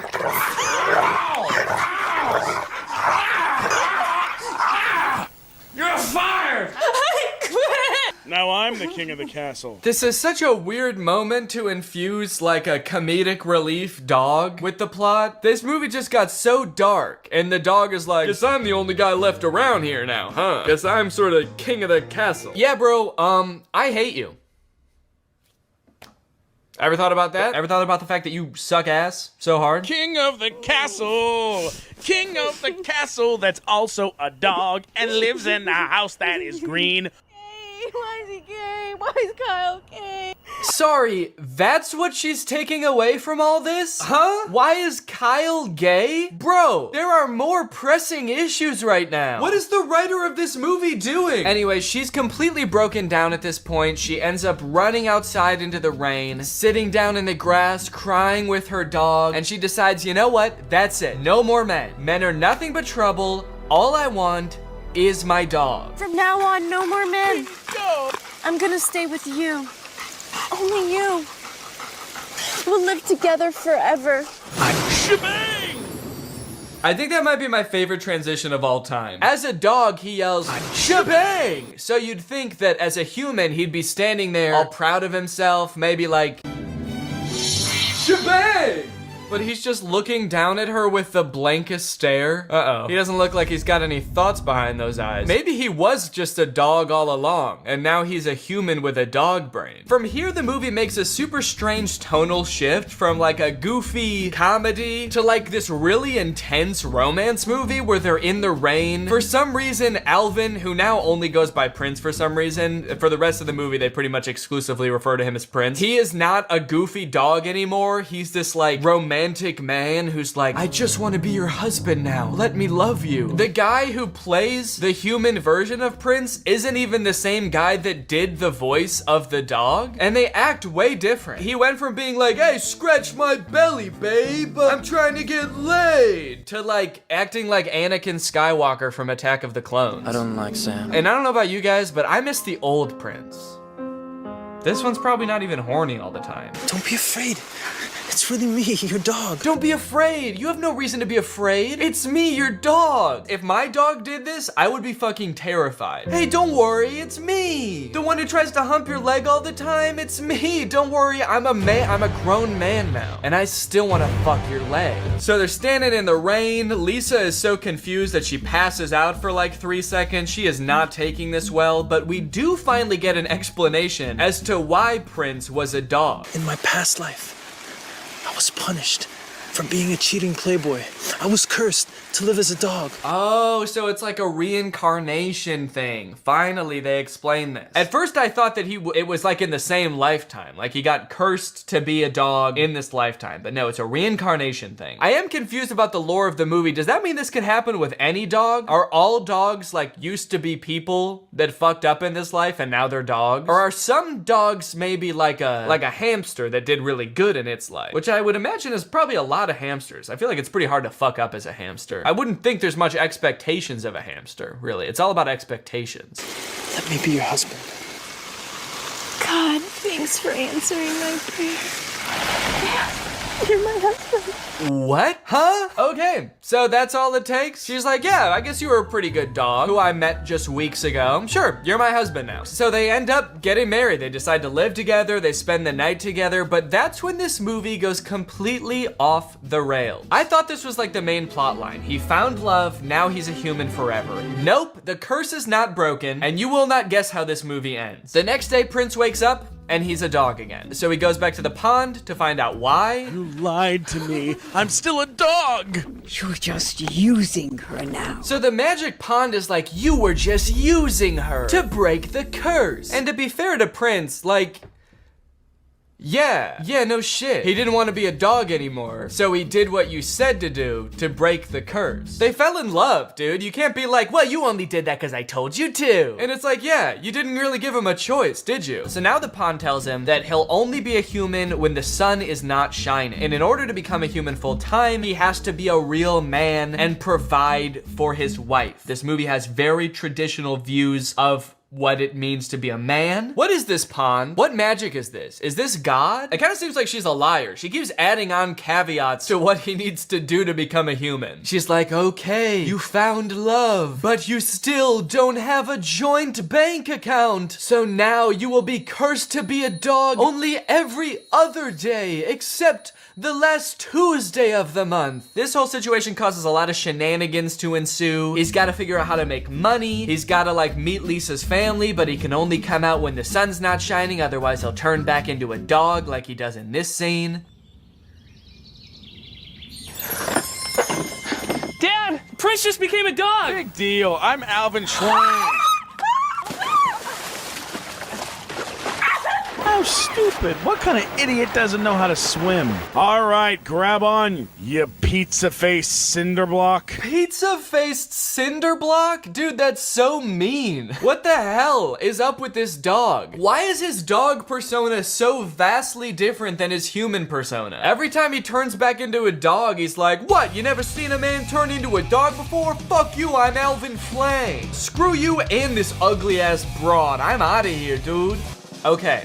We're here. We're at the end of the movie. We have arrived. Do you want to know what happens? Prince, I guess, just can't seem to figure out this whole, like, providing for his wife thing, and to be fair, he is a dog most of the time. But he realizes, wait, maybe if I just die, I'll be reincarnated as a human. A pretty bold assumption, honestly. They don't explain why they would think that. It seems like he has absolutely no reason at all to think that's true. The pond never said that, and I'm pretty sure she's God. It seems like she makes the rules. But he turns into a dog, he runs off, and he gets hit by a car. Ah, the old Marmaduke special, ending the movie with a dead dog. And this summer, she might just find luck with a dead dog. And you know what's interesting about all this? Is that at one point in the movie, he actually does buy her that dress from earlier. So I guess the prophecy was kind of true in a way. He did buy her the dress, and he did kill himself. So then we flash forward to years later, the movie says, and Lisa is old as hell. It looks like maybe like 20, 30 years have passed. And Prince, who has been reincarnated and then lived his whole last life, so he's now as old as he was when he died before, shows back up. What took you so long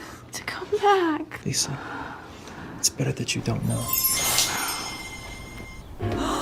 He turned old! The love made him turn old! Or the magic or the pond made him turn old. I don't know. I don't understand any of the lore in this movie. One thing's for sure though, dude. Do not let this guy turn back into a dog now. Because he'd still be like 80 years old. And that is too old for a dog. I have a dog training business.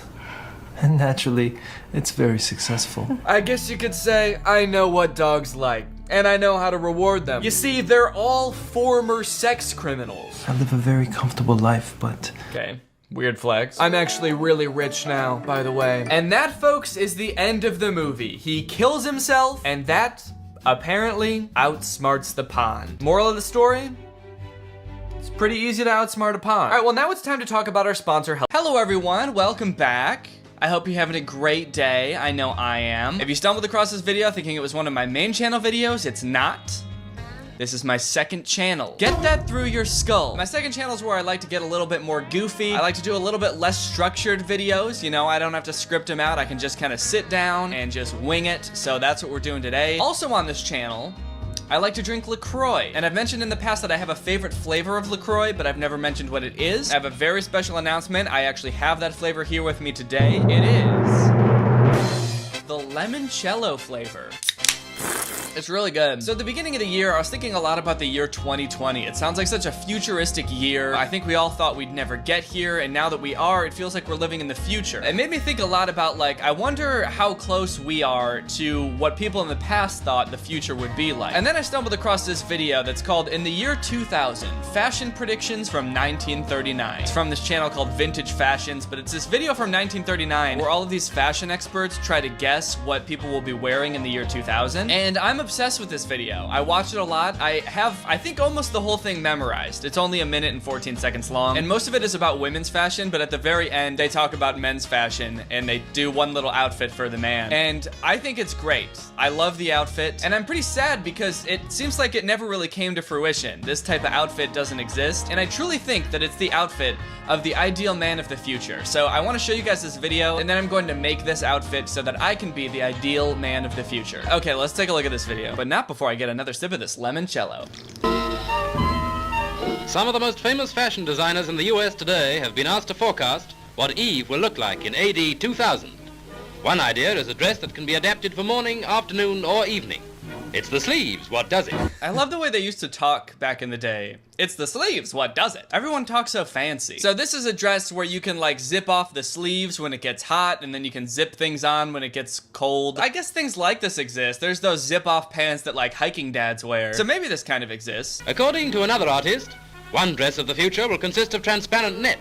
The net, probably to catch the mail. The net to catch the mail. That'd be cool if there was actually like a net gun that just shot out a net to catch men instead of just being made of net. This one I also feel like is kind of a thing. There's like mesh clothing, which is pretty similar. I don't know about this like wiry boob thing. Apparently in AD 2000 we shall be having a hair-raising time. Yet another designer goes so far as to believe that skirts will disappear entirely.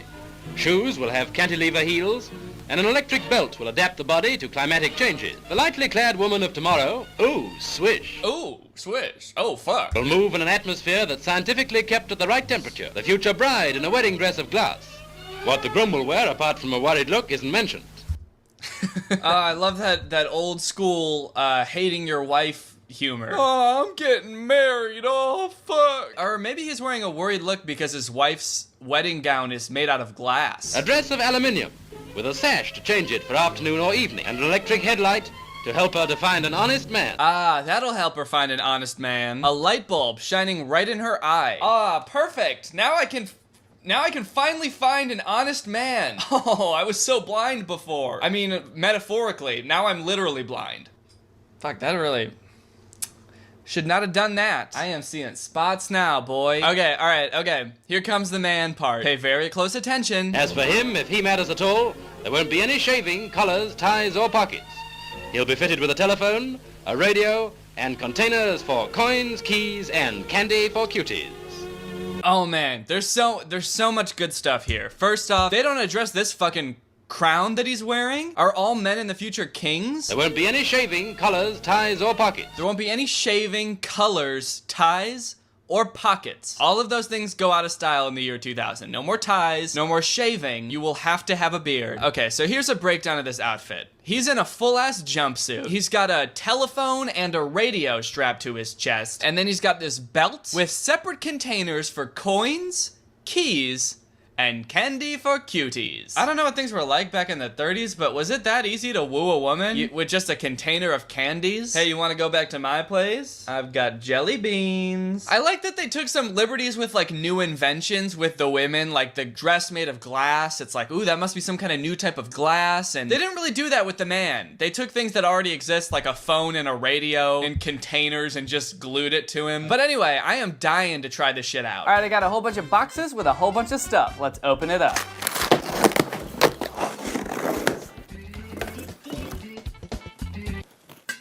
Oops. Okay, I've got everything I need here and some stuff that it turns out I don't need. I've got a nice jumpsuit to put everything on. We got the belt to attach all the cool shit. I've got a little phone holder so I can attach the phone to my chest. I'm just gonna be using my cell phone since I don't know why I would use a landline looking thing when I can just use my phone. Then I've got some containers for coins, keys, and candies for cuties. So I was planning on just using these containers for coins and keys and then getting a nice big container for candies for cuties. So I bought this nice big thing. I figured in this weird world where candies equals cuties, I would want the biggest container for candies possible. So I ordered this, which I thought would be plastic, so I could drill some holes in it and then be able to tie some wire to the belt to attach it.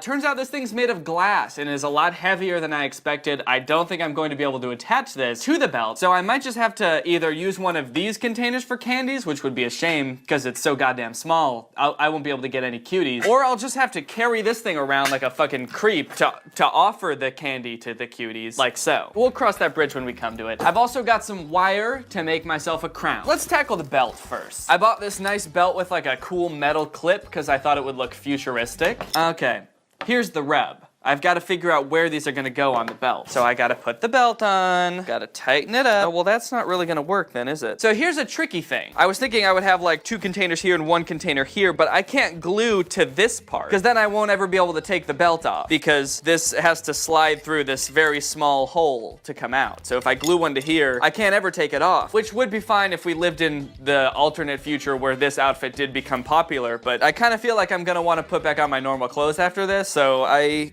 don't think I can do that. I can maybe glue it onto here, but then this is just gonna dangle, and that doesn't look very futuristic. We're meeting the first of our challenging engineering problems in this project. Well, let's mark. I don't have a fucking marker either. Can I just mark with a scissor? I can't. This is a tough belt. All right, whoever made this belt, there's your free advertising. Guys, if you're looking for a tough belt, buy this one. It's on Amazon. I searched belt. All right, let me go get a marker real quick. Now I know that probably a container could go here and let's say here. As for this side, maybe I can tuck the belt underneath and then use like the wire to keep it there, and then I can put 1 container here. Well, no, I can't really do that because that looks like shit. Wait. Can I just cut the belt to like right here? Ha ha ha ha ha ha! Danny, you mastermind, you figured it out. You can just cut the belt. There we go, now I can glue one right here. I'm a little concerned about how long it took me to realize that I could just cut the belt, but you know, we're not gonna talk about that. We're just gonna start gluing. If you guys have seen my Troom Troom videos, you know how much I love using hot glue. That, of course, is a joke. I think that it is a hellish substance that burns my fingers every chance that it gets, so I am not excited for this in the least bit. I gotta wait for it to heat up to about the temperature of the sun. Ooh. Oh yeah, that's a good sized glob. All right, let's go ahead and throw that shit down. And I'm just gonna, aha, look, I don't even have to touch it. I can press down on it from up here. All right, I'm gonna press down on it for 10 seconds.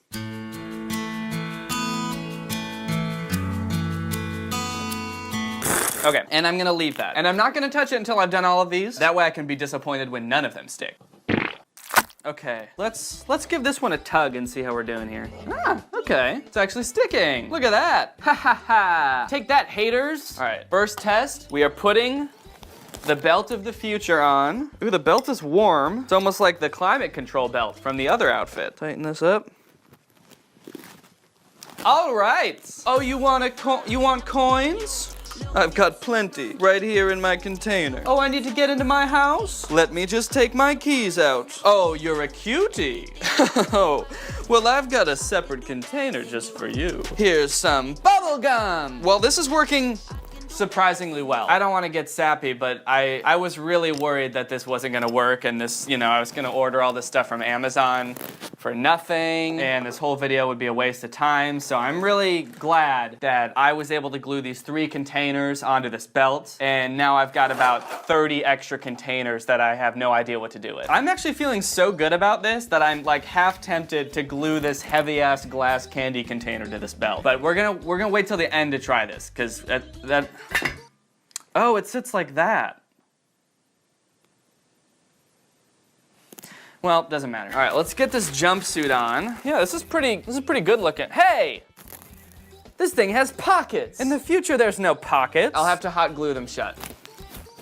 Also, this really smells like shit. Did someone already like work a long, hard day doing manual labor in this coverall? Why does this smell like nasty? Okay, so for the phone holder, I got like a phone holder that would go in your car. See, like, what is the point of putting your phone on this and not just putting it in a pocket? I feel like it'd be way safer in a pocket, but there's no pockets in the future, so I guess we can't. So this is like a suction cup here. I'm wondering if I could glue this to the suit and if that would even hold. Because then we'd have some really nice, like, you know, I could adjust it to any angle. If I had it on my chest and I wanted to show someone a video, I could, you know, show them just in case they're like 8 feet tall and they want to look at the video. Okay, so the suction cup actually suctions to this disc. So maybe I'll just glue this disc onto my shirt and then I can suction cup this bad boy to the disc. Get a nice healthy dose of hot glue pumped onto this bad boy and flip it over. Cool. So that is on there, hopefully. So now I can stick this on there, hopefully, and then I can put my phone in that. Definitely.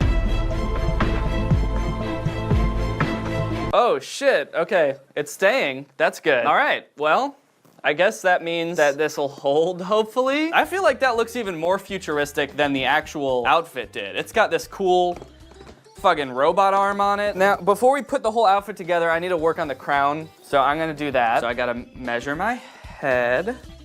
That's how big my head is. Is my head shaped like that? Why is my head shaped like a gumdrop? I think out of everything, the crown is the thing I'm most excited for. That's really what caught my eye, and that's why I'm so disappointed when you hear me talking about how they don't even mention it, because I'm like, what does that do? Is it like a satellite? Is it like some kind of way of contacting aliens? All right, so, all right, let's see if that's enough. Oh, fuck. Okay. You know, this is taking a decent amount of work. I thought this second channel was supposed to be for shit that was easy. Now I'm doing all this. Should this just go on my main channel? Nah, because I'm drinking LaCroix. Moment of truth.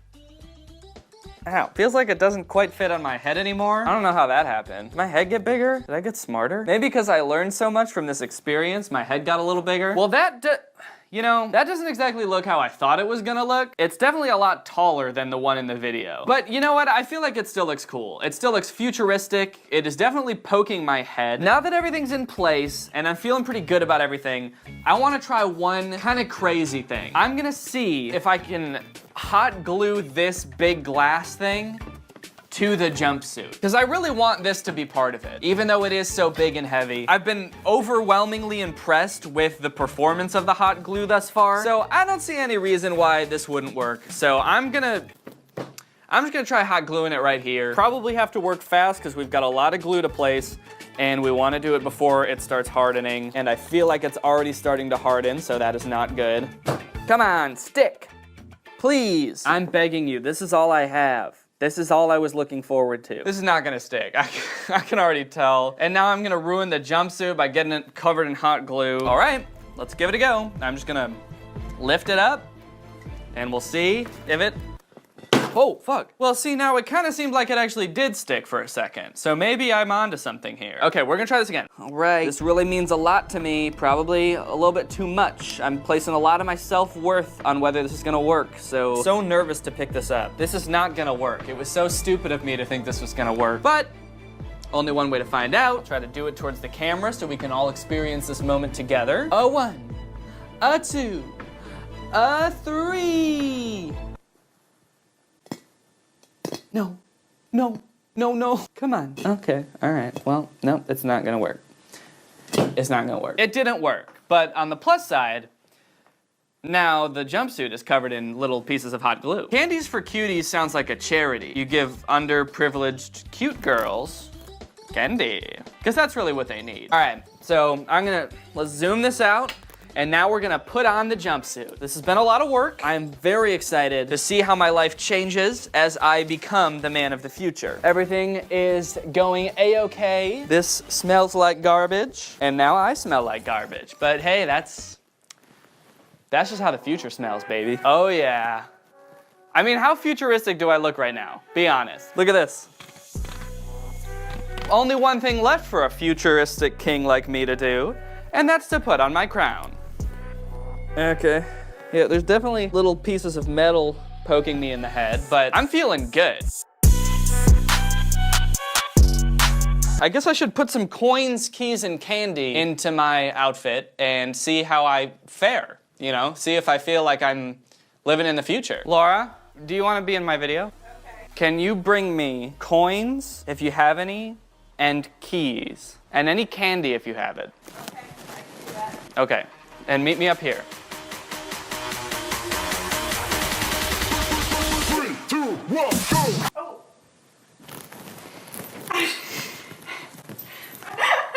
Oh my god, okay. How do I look? No. It's kind of scary. If you had to describe me in one word, what would you say?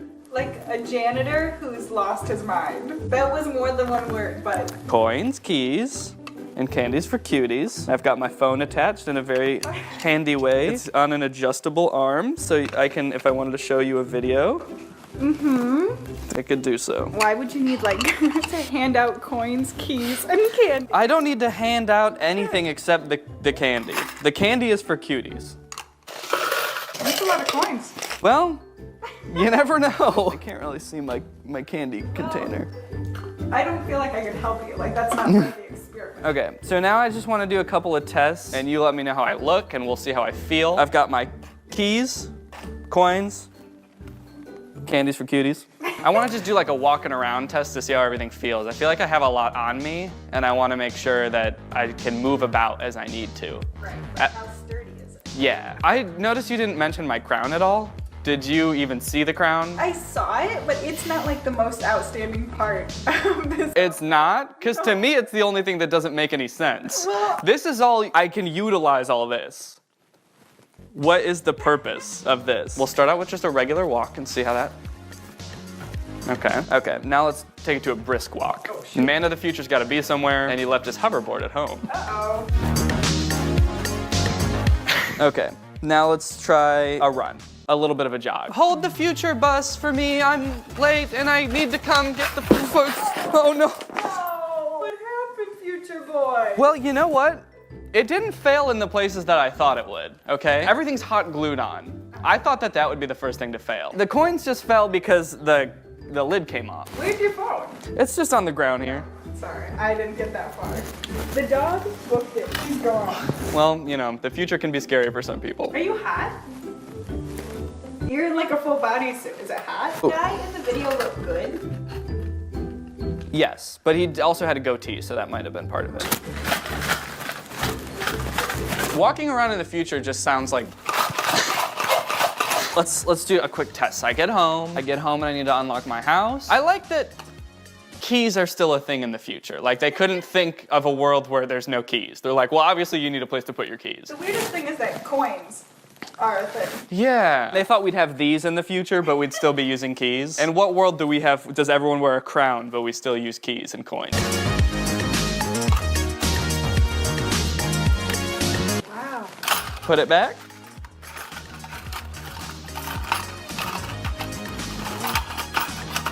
Simple as that. It didn't feel simple. It was simple. Next step, I have to pay for something. So I walk over and I say, excuse me, Mr. Panda, I'd like to buy that basket. Oh, it'll be 3 cents. Let me dig through all of the coins. 3 pennies for you, sir. Have a great day. Honestly, I'm fucking with it. I don't know about you. How do you feel? It is not growing on me. Is it because there's pockets? Because the video said there's not supposed to be pockets. No, it's not the pockets. Yeah. All right, well, yep, I feel like I pretty much proved my point. What was the point? I'm bored. Okay, that's the end of the video. Hello everybody and welcome back to the Sparkling Water Power Hour, where I'm gonna chug this entire sparkling water and it's gonna take me an hour. Welcome back to the second channel. Thank you for coming back. It's gonna be a really exciting time today. I've been having a good week. I hope you have as well. We're gonna get into the subreddit. Should be lots to talk about this week. I've had a lot going on, which if you've been in the subreddit, you could probably tell, but I was visiting Curtis in Toronto for his birthday. I surprised him. That was really fun. I ran my half marathon. I think there was about 24 hours in between when Curtis's birthday celebration ended and when I was waking up to run that half marathon. So I think there will be posts about that so we can get into it. But overall, it was a very fun week. Also, sorry for the mess behind me. I know I joked about it in a previous episode about like, did I paint my wall or did I move? We're moving right now. We're in the process of like getting settled and stuff. So over the course of the next few episodes, you'll probably see a change back there a bit. Just trying to get things settled and whatnot. So yeah. Okay, let's hop into the subreddit and let's see what's been popping off here this week. You're removing one of Danny's facial features every day. Meanwhile, Danny is adding one muscle every day. Let's go, dude. Look at that sweaty mess of a man. You know, in terms of things that could be at the top of the subreddit this week, this is phenomenal, honestly. A post just saying Danny has muscles. Hell yeah, dude. This is great. This is the only picture I've seen of him where he doesn't look like he's 14. I know, right? He looks like he's 15 in this picture. Okay, well, okay. It's a subtle improvement. I think this was like right at the end of the half marathon, I think. It must have been close to it, if not like at the very end, because I dumped water on my head. That's why I'm drenched. This is not all sweat, I promise. Some of it is actually just water that I dumped on my head, although there was a lot of sweat. Overall, my half marathon went pretty well. And by pretty well, I mean, actually, I wish it went a lot better. I posted on my Instagram story that I beat my last time by like a minute. I think it was really like 2 or 3 minutes, but I was hoping to do so much better. And I had been running so much better in my practice. I think my overall pace for this half marathon was like 8:30 per mile, and I had been running, practicing with the intention of like running at like a 8-minute pace, 8 minutes per mile. And I think I just totally fucked up, honestly. I still don't really know what it was, but I have a lot of excuses, and those are what are getting me through the days right now. I think the biggest thing was I run usually when I'm doing like just regular training runs between an 8-minute and an 8:20-minute mile, never faster than like 7:55. And this will happen sometimes on runs. My watch was telling me that I was running a lot slower than I actually was. It told me I ran the first 2 miles at like a 9:30 pace. So for those first 2 miles, I kept being like, shit, I'm going slow. I need to speed up. And then after those 2 miles, or after like 4 or 5 miles, I was like gassed. I was like, why the fuck am I so tired? I haven't even been running that fast. My heart rate was like up, skyrocketing, and turns out, I looked at my running app afterwards, turns out I actually ran the second mile at a 7:30 pace, which is like 30 seconds faster than I was intending or than I ever run. Like, I had no business running that fast. I think it was just like adrenaline and me trusting my watch, which I never should have. Then I was just kind of tuckered out the rest of the race, and yeah, maybe I can show my splits on screen, but it wasn't pretty. But I ended up besting myself from last year. And that's really all that matters, you know? All these other people around, they're not important. It's not important who else you beat aside from yourself. Sort of a masochist in that way. Danny Gonzalez. Up until like the past couple weeks, I had been in the gym a lot. I kind of go back and forth between like lifting weights and running. And then when my running schedule gets like a lot heavier, then I find less time to lift because I'm so tired. So I kind of go back and forth. I'll spend like 3 months going to the gym 3 times a week. And then I'll spend a few months like running 5 times a week, and then I'm like, shit, I'm not going to the gym. I just ran 10 miles. Now that I finished my half marathon, I think I'm gonna get back in the gym, get even bigger than the Liver King himself. It's a good day to be a Gonzaloon. Okay, this is a screenshot of a Snapchat AI conversation that says, what does Danny Gonzalez call his fan base? The AI says, I'm not sure, but we can look it up. What do you mean we together? You are the robot. You are like connected to the internet. In the time you said that, you could have already looked it up. So this person says, tell me, and then he responds, Danny Gonzalez Gonzalez calls his fan base Gonzaloons. Okay, so you can't look it up. Just say that then. What a crazy lie. I mean, where do you get off, dude? The AI clearly just made that up. That's wild. You'd think a being that has unfettered access to the internet could have just like spat out a very generic response with correct information. See, this is why I'm not so sure about AI, guys. Not so sure we'll be getting the most accurate information from it. Mine said it didn't know. Edit, I asked again and it said Gonzalez groupies. So not only is it a liar, it's also inconsistent. What if AI is actually just people from like an alternate reality? And in this alternate reality, I really do call my fan base Gonzaloons. The AI is actually this person who's asking it from an alternate reality. They both think they're talking to AI, but the AI has gotten so sentient that it's actually not a robot. It is actually a sentient being from another realm. Some sort of fucked up reality where I call my fans Gonzaloons. I found this funny. Okay, it's 2 notifications. One of my video called I'm Zombies, and the other one of a different video called You're a Grown Man. Ouch. Feels like it's in direct response to my video being like, guys, I uploaded a new video. I'm Zombies. Isn't that crazy? And the other video's like, you're a grown-ass man. Get a job, man, woman, zombies. That's the 3rd gender everybody's been talking about. Oh god, dude, I saw so many comments about this. If you didn't see on my Instagram story, this is the picture of me surprising Curtis. Very fun. I've never surprised anybody before, like done like a surprise birthday thing or anything like that, so I was really excited. I coordinated it with Jenna. Also, Jarvis and Jordan surprised Curtis too later this same day. So we were all like coordinating, how can we surprise Curtis? And I'll give you a little bit of backstory. First, we were thinking like, what if Curtis and Jenna go out for a walk to walk Kiwi, and I like get dropped off from the airport nearby, and I'm just like on a walk, and I just like happen to see them, and it's a crazy thing. Or like we're thinking, what if we meet each other at a restaurant? At one point, I was like, Jenna, just sneak me into your house while Curtis is in a meeting, and I'll put on like a crazy disguise, and I'll freak Curtis out. He'll think there's like an intruder in his house. So I actually was gonna bring like a Santa costume, because that's the only disguise that I had in my house. Turned out it wouldn't fit in my suitcase, so I didn't do that. But so that was all the different ideas. But eventually we just decided I'll just come in while Curtis is in a meeting. Jenna will sneak me in. I'll sit at the kitchen counter. Then Jenna will go get Curtis and say she has a birthday surprise. So Jenna brought Curtis down. Curtis was wearing a COVID mask over his eyes so that he couldn't see, which made me honestly almost start cracking up when I saw that. He was like coming down the stairs and I was like about to ruin the surprise because I was expecting him to just have his eyes closed, but he comes down wearing a fucking mask wrong. But anyway, yeah, so then he came down and he opened his eyes and he was surprised. But that being said, I was sitting at the counter like this, and I've gotten so many DMs and so many comments about the way that I'm sitting here. People seem to be up in arms and honestly offended about the way that I'm sitting,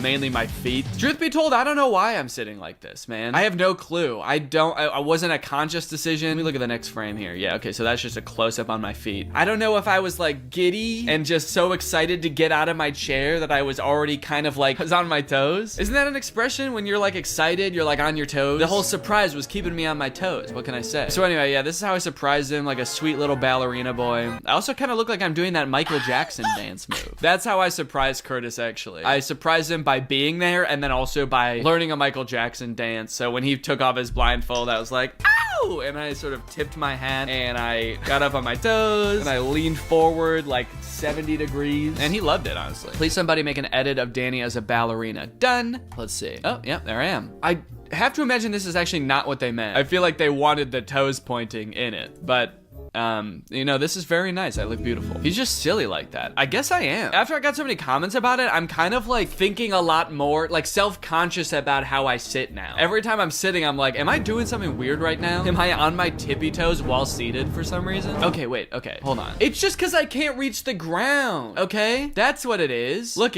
how high this stool is. That's why I'm like this, okay? I don't sit like this normally when I'm at a normal chair, but this was a high chair. I don't know why it took me this long to realize, but I mean, what else am I gonna do? Like kick my feet in the air? I probably would have got roasted for that too. So I decided to take this opportunity to stretch out my calves or my shins. I don't know, because I don't know exactly what this would be stretching. Yeah, I think I was just stretching, getting prepped. Okay, another post about the way I'm sitting. Surprising Curtis for his birthday is very sweet. But why is Danny sitting like that? Yeah, see, there he is with the, oh, he had 2 COVID masks on. Yeah, I think Curtis thought that Jenna was surprising him with some sort of like eye-based virus, and he didn't want to get infected until it was time to reveal the surprise. Is Danny drinking a beer immediately after a marathon? What a vibe. Actually, no, I'm not. I'm drinking a beer after a half marathon.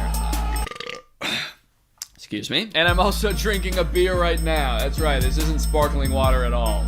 I'm actually shit-faced. Yeah, this is actually a common thing, and I didn't really know about it until I started running. But after pretty much any race, especially like a half marathon or a marathon, you usually get like a complimentary beer. And I believe it's because when you run, you use so much of your body's like sugar storage, which is basically carbs, and beer. What else is beer but carbs, you know? Usually like a beer will have like some kind of sponsorship role in a race like this, and you get a beer. And honestly, it might seem kind of gross to get really sweaty and worn out, tuckered out even, as I said, and drink a beer. But honestly, it's like, it's come to be something that I crave now, where like before the half marathon for a few days, I was telling Laura, I was like kind of like really excited to drink a beer after the half marathon. Just something about it. It's like, I think it's like how hungry you are after like a race like that makes everything taste better. So I was like excited to have a beer that was that refreshing. So yeah, there's me and my little beer. They do only give you a little cup though. At the marathon I ran, they gave me a whole can, but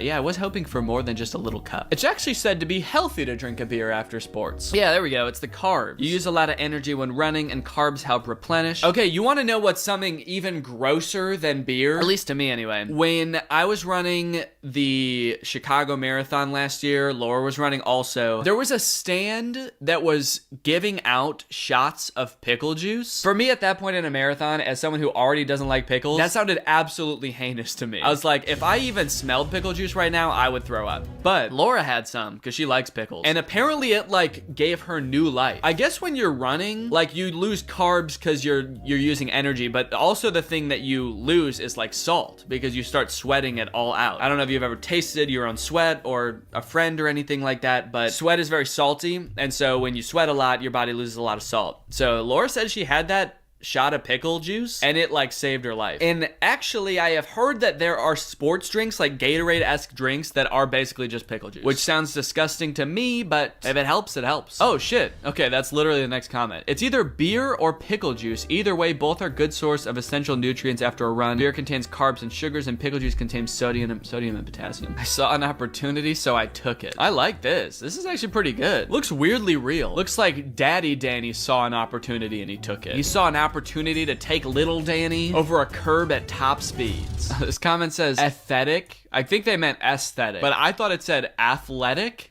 I was like, I guess I do look pretty athletic in this picture too. Running very fast, pushing a stroller. This is what a real athlete looks like, folks. Don't get it twisted. Oh shit. Okay, here's another Snapchat AI conversation. Are you a Craig or a Greg? Oh, but they misspelled Craig. Are you a Creog or a Greg? And then they said, I don't consider myself either a Craig or a Greg, but if I had to choose, I'd probably be a Greg. Let's go.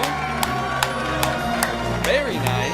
What a beautiful conversation. He looks so confused. The hell? I guess I do. I don't even know what video this is from. So we were not only celebrating Curtis's birthday, but it was also Jordan and Jarvis's birthday. That's why it was like it was a whole big thing. The night of Curtis's birthday, we took a limo to a karaoke bar. So that's where this is from. I don't know why I look like I am so out of it, dude. Low-key, I actually hate seeing candid pictures of myself, I think is what I'm starting to learn. I think I actually don't like finding out what I look like when I'm not completely paying attention to how I look. You know what was probably happening? In my head, I probably thought in this moment that I was like vibing and I was having a good time. I probably thought I was smiling right here. I've gotten comments on this a lot, and I know this is a thing that I do, but I have such resting mean face, or just like pissed. I just like, okay, this is my resting face. Ready? Unless I am elated, that's what my face looks like. Someone could give me a gift and I'm happy and I could be saying nice things, but my face will just look like this. Oh, that's awesome, dude. Thank you. Yeah, no, I love it.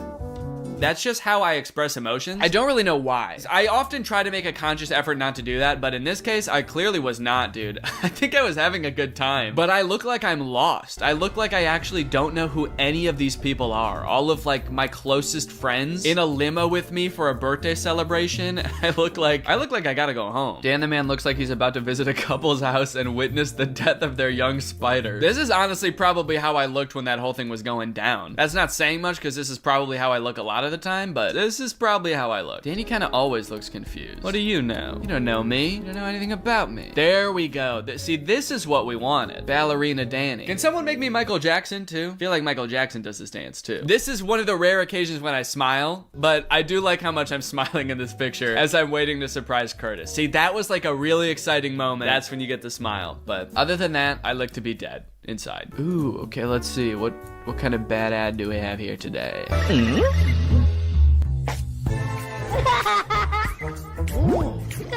The strangest looking kid in the world sees an ant and gets the genius idea while making the most horrifying face. I've got a great idea. He's gonna piss on the ant. Oh, the ant is calling to his friends. If you were an ant, what would you do? Tolerate or avenge? Would you tolerate getting pissed on to death? Probably not. Although I am curious what this game would be if you did click tolerate. Like, I have a feeling this game is gonna be about, like, being an ant and building an ant army to get revenge or something. But what would the game be if you just click tolerate? Would you just be getting pissed on? It's like now it's just a game about being an ant getting pissed on.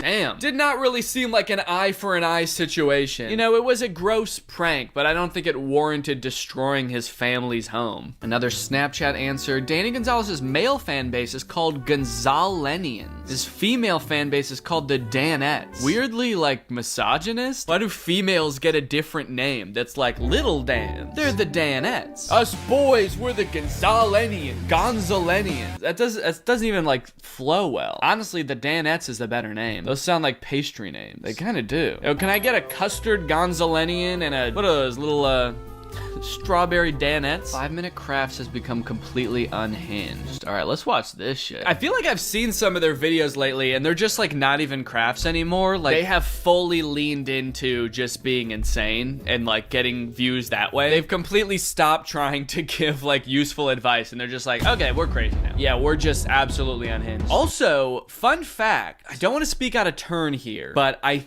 think that I have never reacted to 5 Minute Crafts before. This might be some kind of Mandela effect type thing, but people always tweet me about 5 Minute Crafts being like, look what they're doing now. You gotta do an update on 5 Minute Crafts. I'm trying to remember because I have been making videos for years and I've made a lot of things about like bad life hacks and bad crafts, but I don't think I've ever made a video about 5 Minute Crafts before. I don't know, maybe I just blew a few people's minds, but that was probably Cody or Drew or I don't know who else. I think Jarvis has made 5 Minute Crafts videos. Not me.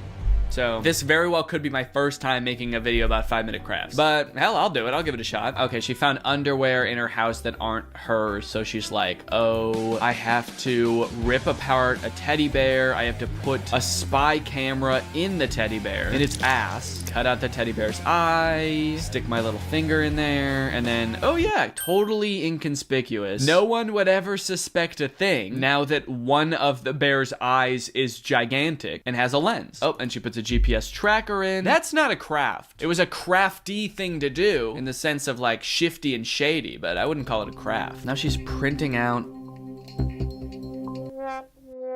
Oh, what the fuck was gonna happen next? It cut off, but right as things were getting interesting. She's starting to create like a conspiracy theory corkboard. Name James, age 34, height 210 centimeters. Those are things you should not have to remind yourself about your boyfriend. She's like, okay, who is this motherfucker again? And what are we doing here? Oh, that's right, James, my boyfriend of 10 years. She ruined a perfectly good teddy bear. Boo! Yeah, everything else in this video is normal except the teddy bear.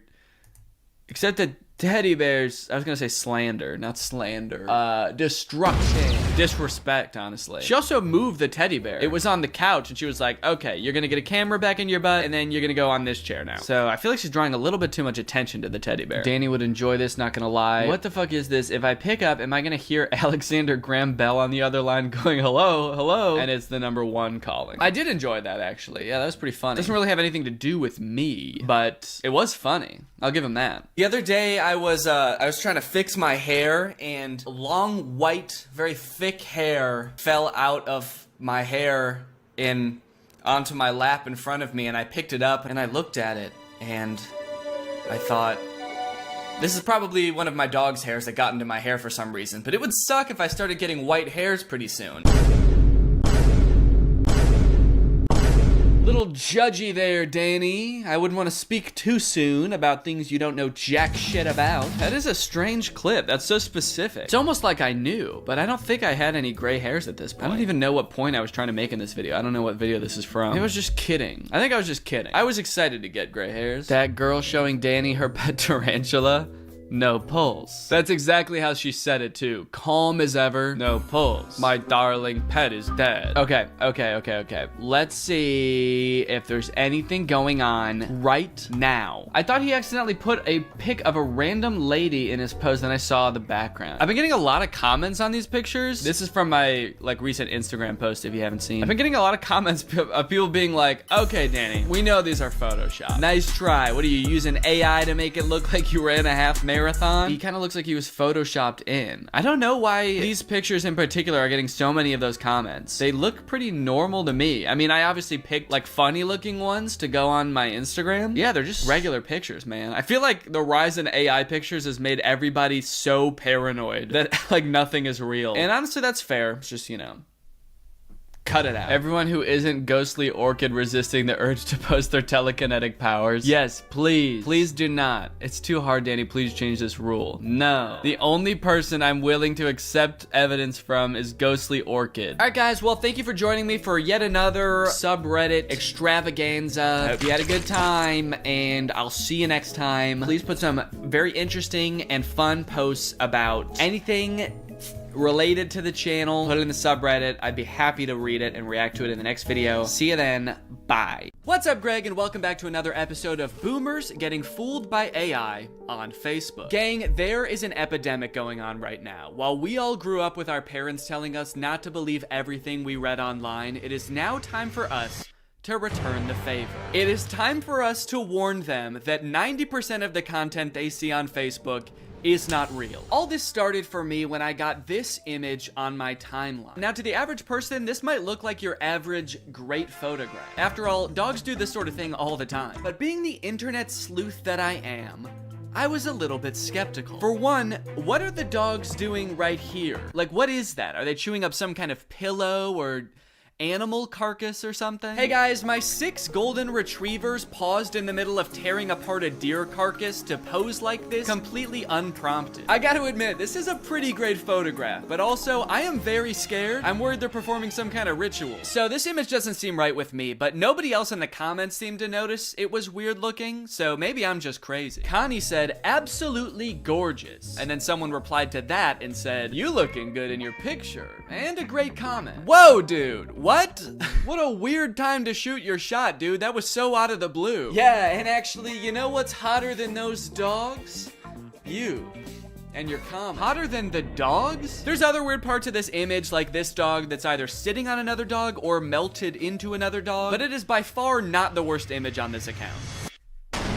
You know, they say some people's dogs look exactly like their owners, and I think this is a great and terrifying example of that. There's a mix of responses on this image. Somebody should call the cops. Absolutely love. Creepy. Okay. Kinda mean. Look, I think we can all agree it's a terrifying image, but that baby did not choose to be born half dog, okay? He was probably cursed by a witch. Please be nice to him, he has enough to deal with. Plus, you haven't even seen this full image. You'd be really creeped out if you saw that this dog actually has human feet and ass. As I began to click on these AI-generated photos on Facebook, I started to get recommended them more and more to the point where now, when I go on Facebook, it's pretty much just AI-generated content. This is another account that I found that posts images like this. It always seems to be a child sculpting something very impressive out of trash. And the people in the comments just eat this stuff up, dude. Great work, keep it up. Great talent, nice one, thanks. What do you mean, thanks? Did you ask the kid to build this? Oh, finally, the kid I hired to build me a car is done with it. I can't wait to drive it around. I am 2 feet tall and a caveman, so this is perfect for me. All of the images in this genre give off the vibe of like, oh, look at this poor kid. He probably lives in a rural African country. He's probably poor, doesn't have many resources, but despite all that, somehow he is an incredible sculptor. Somehow he's defied all logic and found 1 million cloves of garlic to recreate the Titanic with. Could you do us a favor, guys, and just toss him a like. Could you just do it or he'll cry? They're like baiting you into feeling bad for them and thinking they're cute so that you'll engage with the picture, obviously encouraging them. But I gotta say, honestly, this kid, I don't feel bad for him at all. This kid has so much garlic. This kid is like a garlic kingpin. You know this isn't all of his garlic either. He's probably got a garlic Lamborghini, a garlic mansion where he parks this garlic yacht. He's living better than me. This dude is the garlic Mr. Beast. Not to mention he's way more defended against vampire attacks than any of us. Great work. Beautiful artwork. Where does he get all this garlic from? Okay, it is nice to see people questioning the validity of this image. Part of me does kind of think that they're not actually questioning whether the image is real or not. They just legitimately think that he got the garlic through nefarious means or something. I'm asking myself the same question, and garlic is expensive. They're turning on the kid. Thief! A garlic thief! This kid is stealing garlic from people who need it. Must have some pretty big pockets to steal all that garlic, young man. That must be why your arms are so long. You use them for sneaking and stealing. I'm Sam, and I made this from real wood. Great job, Sam. Totally normal house. Has all the features of a regular house. Nothing more and nothing less. Guys, toss Sam a like if you don't think his house is going to eat him. I'm trying to figure out what was happening here. How did the AI come up with this? Do you think the prompt was like kid standing in front of a little kid house? And the AI was like, little kid house, huh?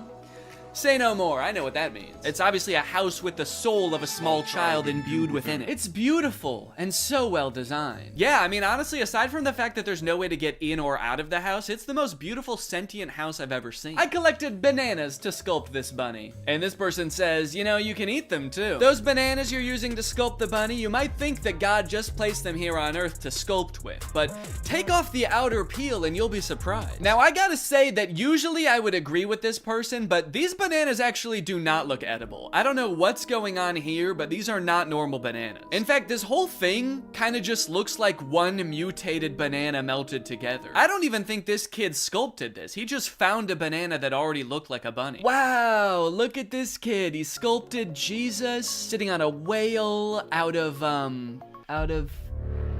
well, I'm not exactly sure what any of this is supposed to be. Are these diamonds? And then these are like, I don't know, these look like the containers that dishwasher pods come in. Very interesting material choices. Wow, look at this local impoverished child who made a Jesus sculpture out of only 1 million diamonds and other precious gems. Guys, toss him a like, he doesn't have much else. Made it with my own hands. And oh God, what a toll it took on this poor young child. He does not look so good, man. Made this with my own hands. And eyes. He took my fucking eyes! Now, all things considered, these images I've shown you so far are actually pretty tame, and the deeper and deeper you go into these accounts, the more insane they get. It's like they had a prompt that they used to generate the first few images, and then they just keep adding on to that prompt, making it longer and longer. But before I show you those images, I do want to take a moment to talk about today's sponsor, Opera. Opera is a browser that puts all default browsers to shame with its fun look and a ton of great features. And it's actually the browser I used to browse Facebook for this entire video, and let me just say, this thing browses Facebook like nobody's business. Just like AI images on Facebook, another thing ruining the usability of the internet is ads, plastered all over an article you're trying to read, trying to pry your attention away from what you're doing. I feel like I need blinders on sometimes when I'm using the internet. But Opera has an ad blocker built right into the browser. Just switch it on with one click, and suddenly web pages look so much nicer. Not to mention the fact that they also actually run smoother and faster with the ad blocker turned on. Like to listen to music while you're working? Who doesn't? I would be listening to music right now if I wasn't filming this video. That would be very distracting. Well, Opera has a music player built right into the sidebar of the browser, which works with Spotify, Apple Music, Deezer, Tidal, and more, so that you don't have to constantly be switching between apps. This makes me feel much more productive when I'm working to just have everything in one neat, tidy place. You also have the ability to take snapshots right within the app. You can add text, add stickers, turn it into a silly meme or a YouTube thumbnail. Then you can send them to friends using Messenger like Facebook Messenger, WhatsApp, and Telegram, which are also built right into the sidebar of the browser. If you're working on the go, as I often do with my trusty laptop, you can switch on the battery saver with just one click, extending your browsing time by up to an hour. So if you want to check out Opera, it's totally free. Just use the link in my description to download Opera today. Thanks to Opera for sponsoring this video, and thank you to you guys for checking out Opera. Okay, like I was saying, the prompts just seem to keep getting longer and longer. It seems like one of the big tricks that these accounts use to get people to engage with them is by including Jesus or other Christianity symbols in their images. So this account at first just posted Jesus in the sand. This guy sculpted this gigantic Jesus thing. Everybody thinks it's beautiful. The caption is, "Why don't pictures like this ever trend?" Clearly baiting people to engage with it and like the picture. But then after Sand Jesus, I saw Sand Jesus on a log. Then I saw Sand Jesus on a log on a guy. Then I saw Sand Jesus on a log on 20 guys. Is there an AI that is also coming up with the prompts in the first place? Because like, who is coming up with these? These don't even seem like something a human being would come up with. Like in this one, why is Sand Jesus holding a smaller Sand Jesus? And why is he on like a runaway log? Like this guy is like, oh no, my Sand Jesus on a log with another Sand Jesus. It's getting away. Say what you want, but this is definitely my favorite part of the Bible. Another interesting thing about these pictures are the comments. Like all of the comments on the vast majority of these images is just amen, amen, amen, amen, amen, amen, amen, amen, amen, amen, amen. No questions, no concerns, just amen, amen, amen, amen, amen, amen, amen. Construction worker making Jesus using only a hammer. Amen, amen, amen, amen, amen, amen. There's an entire genre on Facebook of AI generated images of Jesus made out of vegetables. And then show this on the screen with like a scary sound effect. Dun, dun. And you'll never guess what the comments are. Amen, amen, amen, amen, amen. On these images, you will not find a single comment questioning what is going on here. Has this always been a thing? I don't think I've ever seen anything like this before. No one's questioning why these kids' hands are facing the wrong way. Why, if he is made out of vegetables, are his eyes so blue and lifelike? And obviously, I'm not trying to make fun of Christianity at all here. If anything, I think these pictures are kind of disrespectful to Christianity because they're just like using these fake, ridiculous images to bait people into engaging with their profile so that they make money. But you should already know by now, it gets worse. It gets way worse than vegetable Jesus, dude. You got crab Jesus. You got shrimp Jesus. And of course you have another shrimp Jesus. Amen, amen, amen. Who is this for? It's on like a legitimate Facebook account. This account has 117,000 followers. Who is meant to appreciate this image? Christian shrimp? Hey man, shrimps gotta get to heaven too. How else can they be saved from their shellfishness?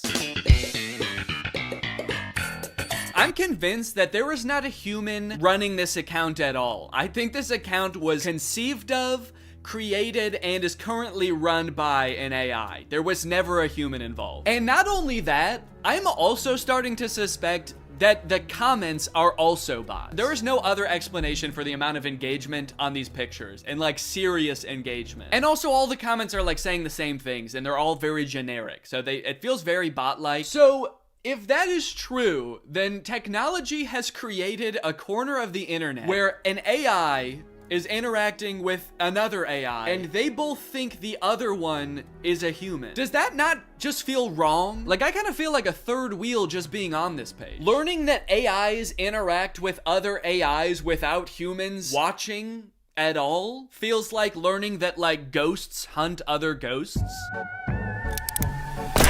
Thought they were here to scare us. What the hell? And of course, the caption of Shrimp Jesus is, made it with my own hands. Do me a favor and destroy it with your own hands. How about that? Can you unmake it, please? Another popular thing for them to add into these images seems to be flight attendants. There is a lot of flight attendant-centric AI-generated images, oftentimes with Jesus as well. And I'm assuming that whatever this account started off posting was more tame than this, like it kind of made sense. The caption is beautiful cabin crew, Scarlett Johansson. So I don't know if it had something to do with Scarlett Johansson on a flight or something, and then the AI just kept changing the prompt over and over until it was this. Here's another one with the exact same caption.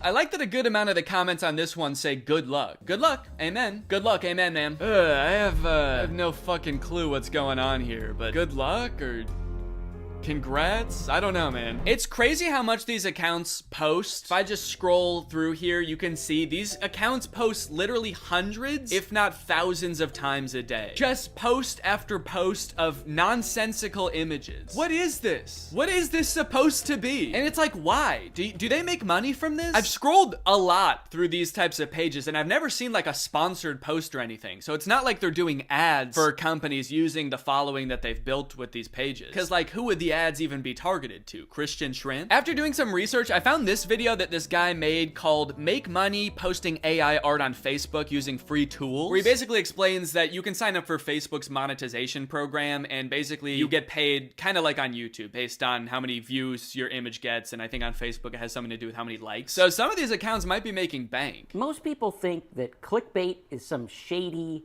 taboo, weird kind of topic, when in fact, all it is trying to get a click. Yeah, guys, clickbait is not necessarily a bad thing, just as long as you're honest about what you're delivering. Anyway, let's go ahead and learn how to trick people into believing that fake images are real. Utilizing good images, ad headlines, and articles to drive people to relevant content that actually does talk about what the image or ad said in the first place. Yeah, but if the image is not real, then doesn't that make it impossible to deliver on the promise? Now, this guy does go on to say later in the video that you should make it clear when things are AI or not real. But after finding a bunch of these accounts, it doesn't seem like anyone using this method actually does that. I haven't seen one single image that has been like, by the way, this is AI and not real, so just saying now. Trick ya. Here's a different Facebook group that posts like beautiful mansions that all seem like they're AI generated. No disclosure anywhere that these images aren't real. Like being in a coffee mug. Love it. Huh. Yeah, there is something about this image that just looks like being in a coffee mug. Very insightful. Thank you. Either way, if this keeps up and this type of AI content invades all the other parts of the internet, it is just going to become completely unusable. I think Facebook and like every other social media platform needs to start training an AI that can detect AI generated content, so that it can like put a badge over all of these images to be like, hey, these aren't real, just, you know. Because so many people are so keen to try to use this to make money or create content for them that, like, just imagine in a few years if every single tweet or TikTok is created by ChatGPT or Midjourney. That sounds like a nightmare. Also, AI uses images and videos on the internet to train itself. So if like most of the images and videos on the internet become AI generated, and a lot of them look as bad as the ones that we've seen, isn't the AI just gonna get worse and worse? If it thinks that that's what real life looks like, what is its bad replication of that gonna look like? After I watched that one video, I started looking through a bunch of other videos on how to make money using AI, and there's a bunch of other ones that I think people should know about. This dude's video is called I Got AI to Create My Facebook Ads in 10 Minutes. The first few ways that he shows are pretty tame. It's just like using AI to create product photos using an existing product that already exists. The AI is just being used to enhance the photo, like change the background. But this next one is crazy. We'll drop our product URL in here. Type in our target audience, which is females aged 18 to 45. And then we can hit next. And then it generated 2 ad copy examples that we can use. So he just gave this service the product description that he's trying to advertise. It came up with a script for him. And now it's going to use AI to have this random woman lip sync the AI generated dialogue. Spa day, meet the mocktail wash, my intimate savior and relaxation partner. I don't know who this woman is. I assume that she must have like licensed her likeness to this service. I hope she did. But even still, I feel like you have to be super careful as an actor if you're gonna be licensing your likeness to a service like this, because you could end up advertising anything, and that's kind of terrifying. Okay, here's another tutorial about a similar method. Today, I'm gonna show you how to make ads like this or this completely with AI, and what I'm about to show you is scary. It's crazy to acknowledge how scary a tool is, but then your first thought is like, well, how can I make money off of this? Top 10 scariest ways to make money. Number 1, fake AI ads. Let me go ahead and show you how to make them. What you're gonna wanna do is go to this website, and then click on new project.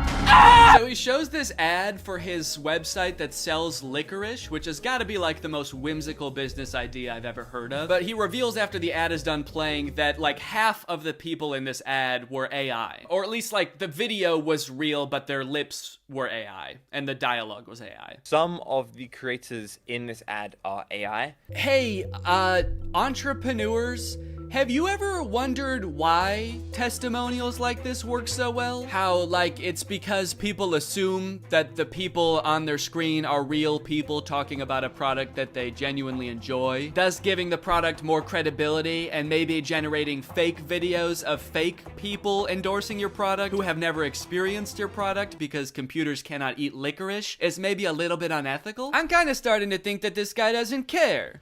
And that he thinks that we're all dumb. When we are speaking to people on the newsfeed, they are in their dumbest, most stupidest, dumbest state. Don't worry if you feel bad lying to people, guys.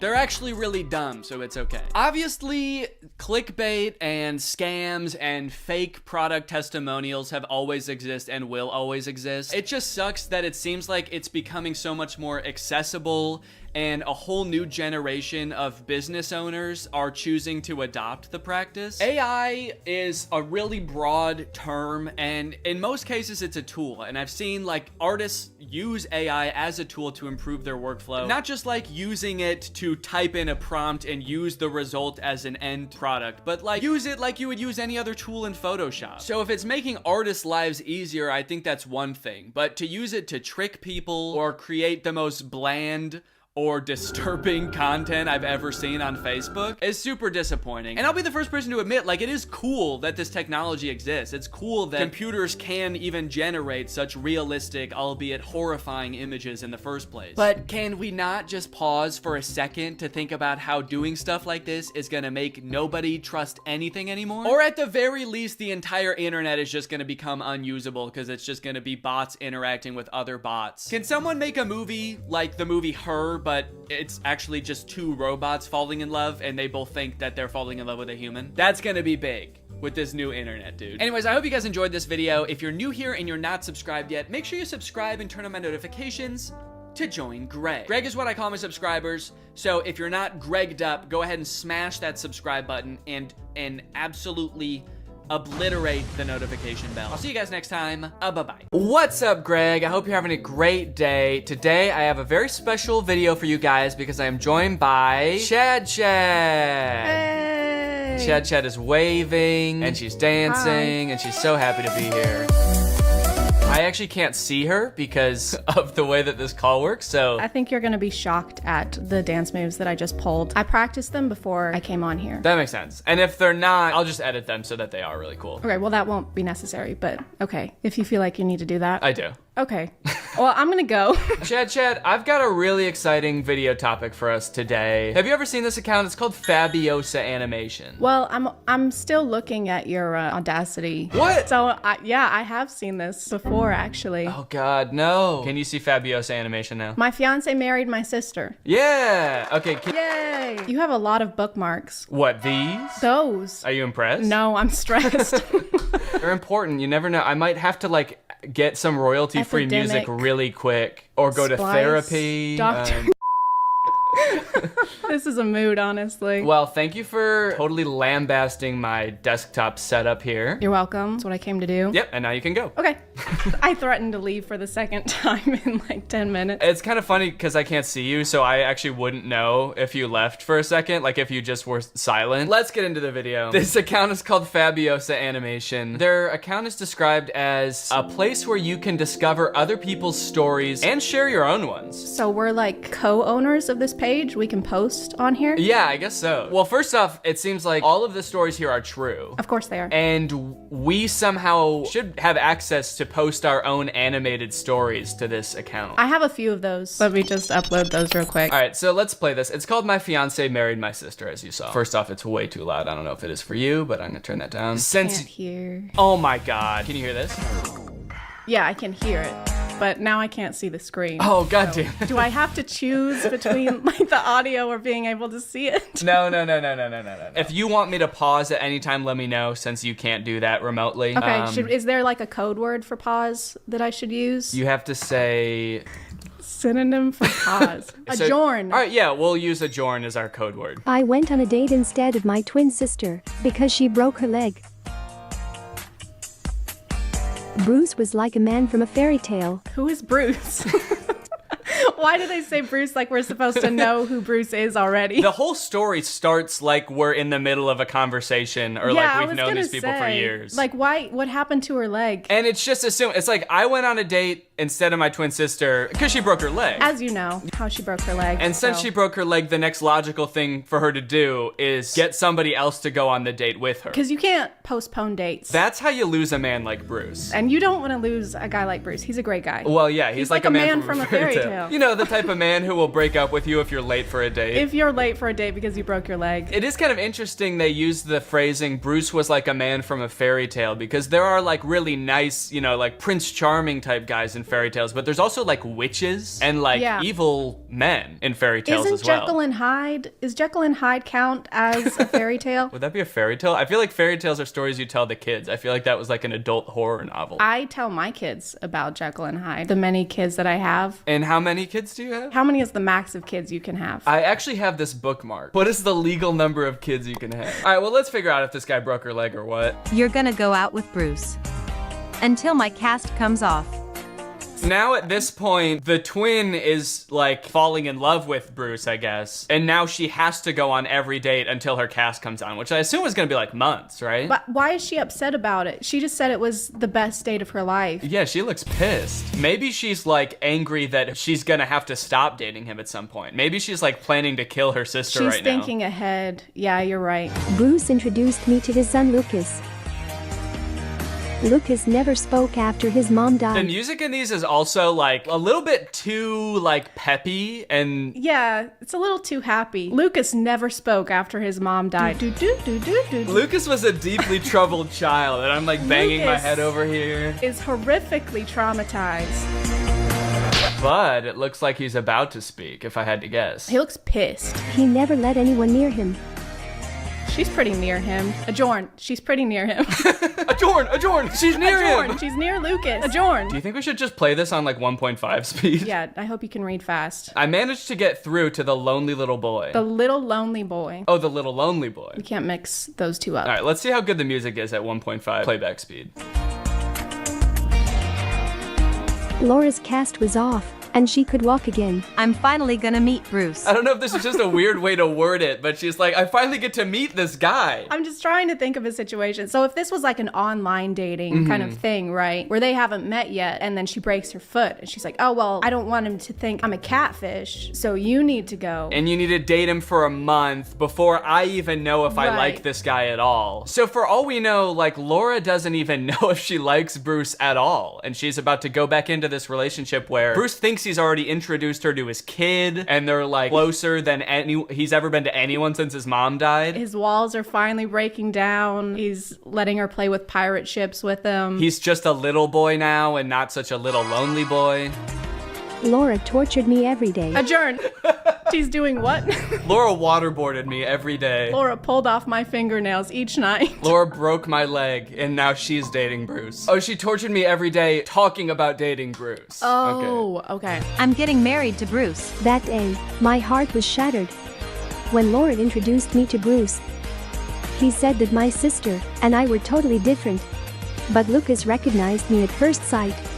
John, I only know one of the twins' names, Laura. I'm just gonna, is it Laura and like Laura part 2? Well, it's Laura and me because this story is like from her perspective. So she never says her name. So this is us. Yeah, this is us. So Lucas is not a little lonely boy anymore. He's a little lonely dog, I guess, that can smell the scent of us and know that it's the true us, the true Laura. Because this isn't how we looked when we knew Lucas. We weren't wearing these glasses before. Maybe we just smell really bad. Oh, I miss my trash mommy. Oh, you smell like shit. I missed you. Laura's relationship with Bruce went downhill before my eyes. Oh. Calm down, your god-awful son. This took a dark turn. This is messed up for Bruce and Lucas. I feel like they need like a true crime doc dedicated to them or something after this. I can't tell if it's weirder from Bruce's perspective or Lucas's perspective, because Bruce thinks this is the same person who loved his son and now is all of a sudden being so mean to him. But Lucas like kind of knows that this isn't. Yeah, he thinks this is a demon, probably. And he can't do anything about it because he doesn't speak. So he's just like writing messages like, on the fridge magnets. He's like, Laura is Satan. Oh my god, that's terrifying. Call him your god apple. God apple? Call me your apple son. Call him little Johnny Appleseed. What's his name? I like that there's one comment on this video and it's just a heart. That could say a lot of things. It's like, I love this, or like, you know, sending positive vibes, get better soon, whoever wrote this. Oh, I just realized that one of the hashtags is karma. So I wonder what's going to happen to the bad Laura. Well, we don't really know the moral compass of the people who wrote this. Maybe Lucas is going to get his karma finally. Lucas didn't eat his veggies one night, and then his mom turned into Satan. So eat your broccoli. Laura dumped Bruce and disappeared. In her letter, she said she filed for divorce. One day I got a call from Bruce. He had no one to leave his son with. The princess tricked the prince, and she suffered for it. Well, she's like reading him a story that is like thematically the same as what's going on in their real life. There's actually nothing. That's a blank notebook. She's just making it up as she goes. She suffered greatly for deceiving the prince. Laura was an annoying bitch. Sorry? No, I coughed. Oh, okay. Thought you said adjourn. Adjourn. Yeah, your coughs sound like you're saying adjourn. No, I don't know why. Okay, you just why cough you think like that? Adjourn, yeah. It was you. So now, if you found out this had happened to you, if you were in Bruce's shoes, would you be like, oh, thank goodness you're back? Or would you be like, why the fuck did you lie to me? No, the second one. Yeah, I feel like I'd have a lot more questions. They still haven't explained why they would need to switch places if she had a broken leg. Because you can still do things with a broken leg. Right, unless Bruce on like, right when they matched on Tinder was like, oh, thank God I finally found somebody that doesn't have a stupid broken leg. On the requirements, it says, don't message me if you have broken legs. I'm sorry I lied. Don't cry, Mom. He spoke! And he called her mom, or us. He called us mom. Yeah, he called us mommy, and we're his new mom. And they walk off into the sunset together. I don't know if that's the best message. People might impersonate who you think you're dating, but you should forgive them. Forgive them and let them into your home and let them raise your child with you. And let them around your young, already traumatized son, and let them bond. Do you see this? What the fuck? Just so you know, there's no way this ever happened. What happened to this being our story or whatever? What is this highlight story with the armpit? So this looks like their top something of March 21. Let's go ahead and check it out. I became a mom after my husband passed. Why are the children fully clothed in her womb? Oh, yeah, he's got a little shoe. That child is like 3 years old. I gave birth to a 5-year-old kid twice after my husband passed. I gave birth to my husband after my husband passed. It's like a full-grown guy. I dated Deep Pocket John. I became his lover. I broke my husband with my nose. Whoa, whoa. I guess we're only seeing like 30-second clips of this. There's just such whiplash. What is happening? There's like information overload. I can't. I got invested in that first story and then all of a sudden it's like... I was trying to figure out what deep-pocketed John meant, and then there's just a massive Pinocchio situation. Does she mean like she broke him emotionally? Please, please, shrink your nose, please. Your nose is tearing our family apart. Okay, hold on. We gotta watch this whole story, and you better believe we're gonna watch it in 1.5 speed. My hubby hated my long nose, and his birthday gift to me was a nose job. So maybe it is gonna be emotionally. He just hates her long nose. And there's nothing wrong with his face, right? His face is totally normal. That is the most attractive man I've ever seen in my life. Why did he marry her in the first place? It's a good question. Maybe her nose got longer. Maybe she is Pinocchio. She told too many lies. If the nose was a byproduct of excessive lying. Of being a liar, then yeah. But I don't think getting a nose job makes you not a liar anymore. It takes back all the lies if her nose goes back to normal. Yeah, you have to go see Dr. for that. He would take his pretty colleagues instead of me to business meetings. You'll scare everyone off with your nose. Everyone else is gonna be scared of you, like me. I'm so scared of your nose. Does she work for him? Oh, I guess. I don't know, unless like this is their house and we gotta go have a business meeting in our bedroom. Get the fuck out. I decided to wait until Seth dozed off to run away. I didn't want the surgery, but was afraid to tell him.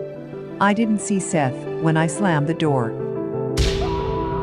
Oh no. Are they gonna give him a long nose during the surgery? The only way we could save you is with a nose nose transplant, and his wife walks in with no nose, and he's like, oh my God. Where's my wife? Did you not know who gave you the nose? Oh my God. My hubby yelled that I'd ruin his life. This is like the worst person in the world, and they're going through such turmoil, but she still calls him her hubby. That's what I was thinking. Yeah, it's kind of too much of an endearment to be like, my hubby is an asshole, and I tried to run away from him. Oh, my hubby. Aw, my little baby hubby yelled at me. He's got bigger problems than his nose surgery, dude. There's like debris flying out of his mouth while he's yelling at her. His mouth is like upside down. It's like they rotated it. He's got kind of like a fish-shaped mouth, right? I don't know. I've never really looked at fish's mouths that much. Lucky for you, I've got a bookmark for this. You have a bookmark. Of course you do. It's like they're kind of upside down style. Yeah, that's kind of what my mouth looks like, actually.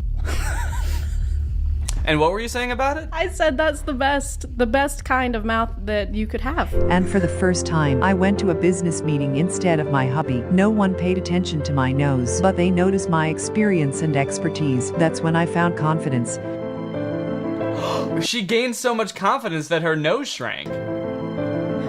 No way. The moral of this story is just don't have a big nose. It like shrinks and then fades to be another nose. Like it gets pretty small, and then the animators were like, well, that's too small. And then they kind of fade it to like a normal nose. We don't want to make this unrealistic. I filed for divorce and got everything in court. Well, I filed for divorce and set him ablaze in the courtroom. Wow, she's got some kind of magic going on. My nose shrunk 3 sizes the day I gained confidence, and when I took my husband to court, he started on fire. Burst into flames. I got a raise and filled Seth's position.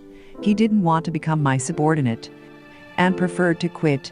So is he like permanently disfigured now? Like I feel like it's been months and he's still in this face cast. He was talking about how she's ruined his life, but if you mess up your nose, they just put it back. Getting a broken nose is a pretty easy thing to fix, I believe. They just kind of like... And you can also still do your job with a nose cast on. I feel like they don't have a good comprehension on what happens when you get injured. The owners of this page, like if you break your leg, you can't go on dates. If you break your nose, you're gonna get fucking fired. Yeah, these stories are kind of about like, hey, it doesn't matter like what you look like, but it also is kind of like, but it does a little bit. It does a lot, actually. A few weeks later, Seth fell off the radar. A few weeks later, Seth went rogue and disappeared into the woods. A few weeks later, Seth became Jason Bourne. Whoa, what? Like, whoa, there's a tornado. Wait, what? A couple weeks later, a tornado swept Seth off the radar, leaving only his shoe in his wake. A few months later, I ran into Seth. He got hooked on plastic surgeries. Oh no. Now he's got a fish mouth and a pig nose. So like, is the moral of the story gonna be, haha, now he's ugly? And so they like started it off being like, it doesn't matter what your nose looks like. And now they're like, unless it looks like that. Unless it looks like a pig. When he saw me, he set off running. I watched him hightail it away thinking, karma truly is a thing. What a profound thought. Wow, it took her a while to come up with that. When you really think about it, karma. That's all I have to say. Don't let anyone make you feel insecure.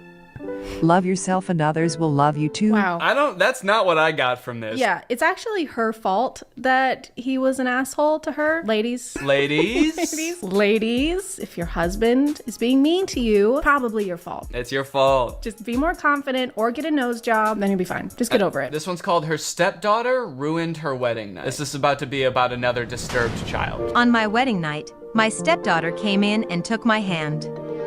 I pulled away and Casey ran off. My husband didn't believe me. It was just a dream. He starts gaslighting her immediately. That didn't fucking happen. But I mean, it's not even something that like I would bring up. Like if the kid came in the room and was like at the bed and was like, came and touched your hand, whatever. Maybe they had a nightmare and... I know, she's like, Mommy, I'm scared. And her instinct was like, ugh! Yeah, she went, oh, what the fuck? Go away. And then the kid was like, oh my God, oh, no one loves me. Next morning, her husband is like, you're crazy. Yeah, I was awake looking at your hand. I didn't see anything. He's got a night cam only zoomed in on her.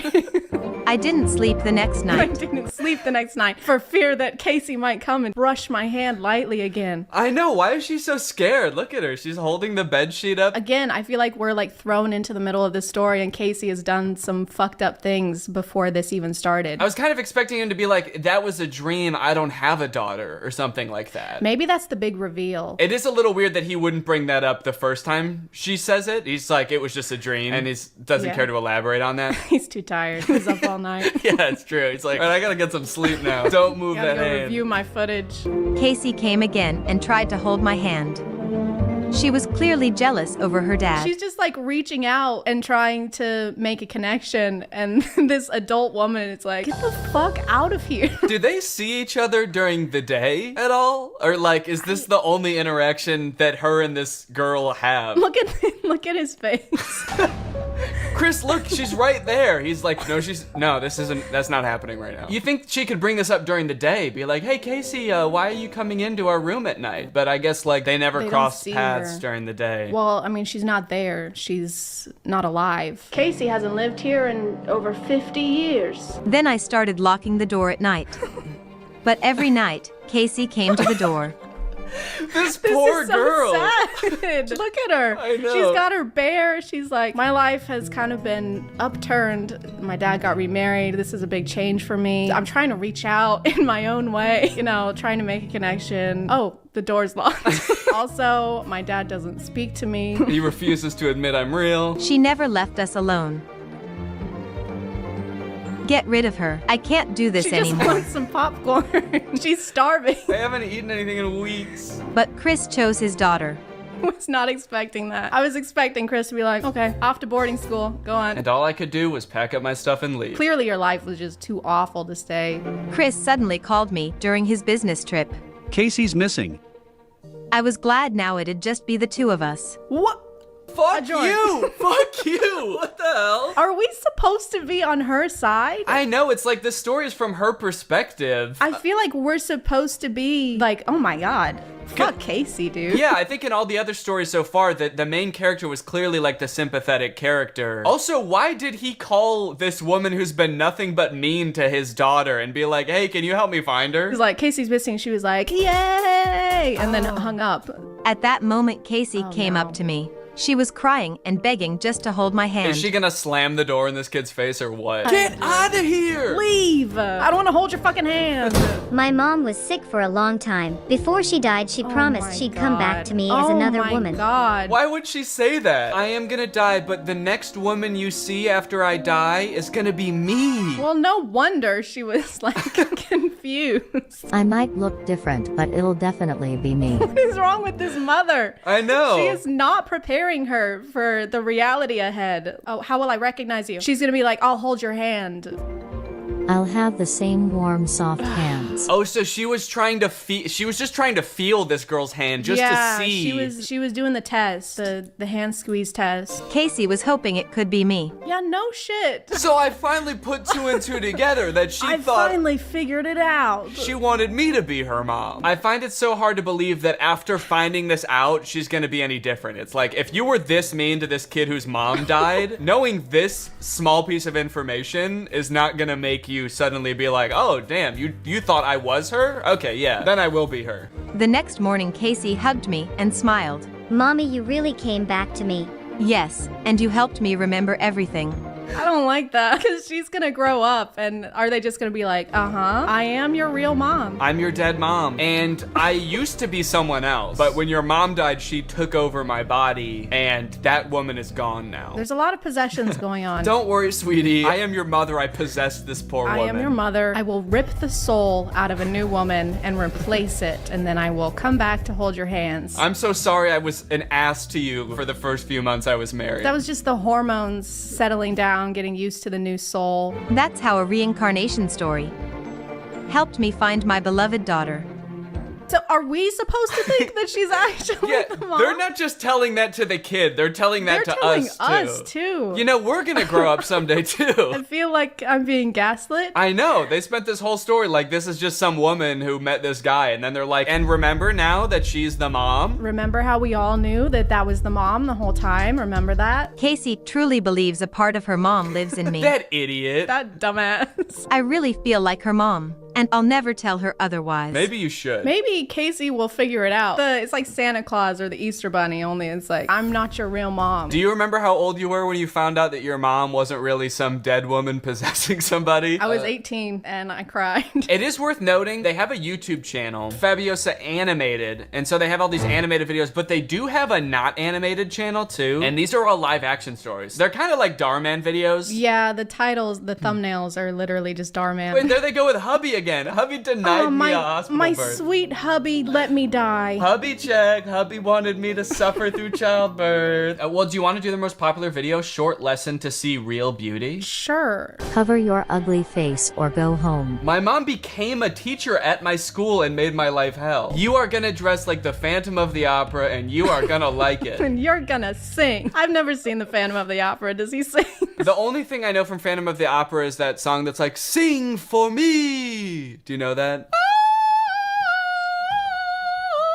No, but Never mind. if you keep singing it, I might. Luckily, I have it bookmarked. This is the only way I know this song from Phantom of the Opera. Take a closer look at that snout.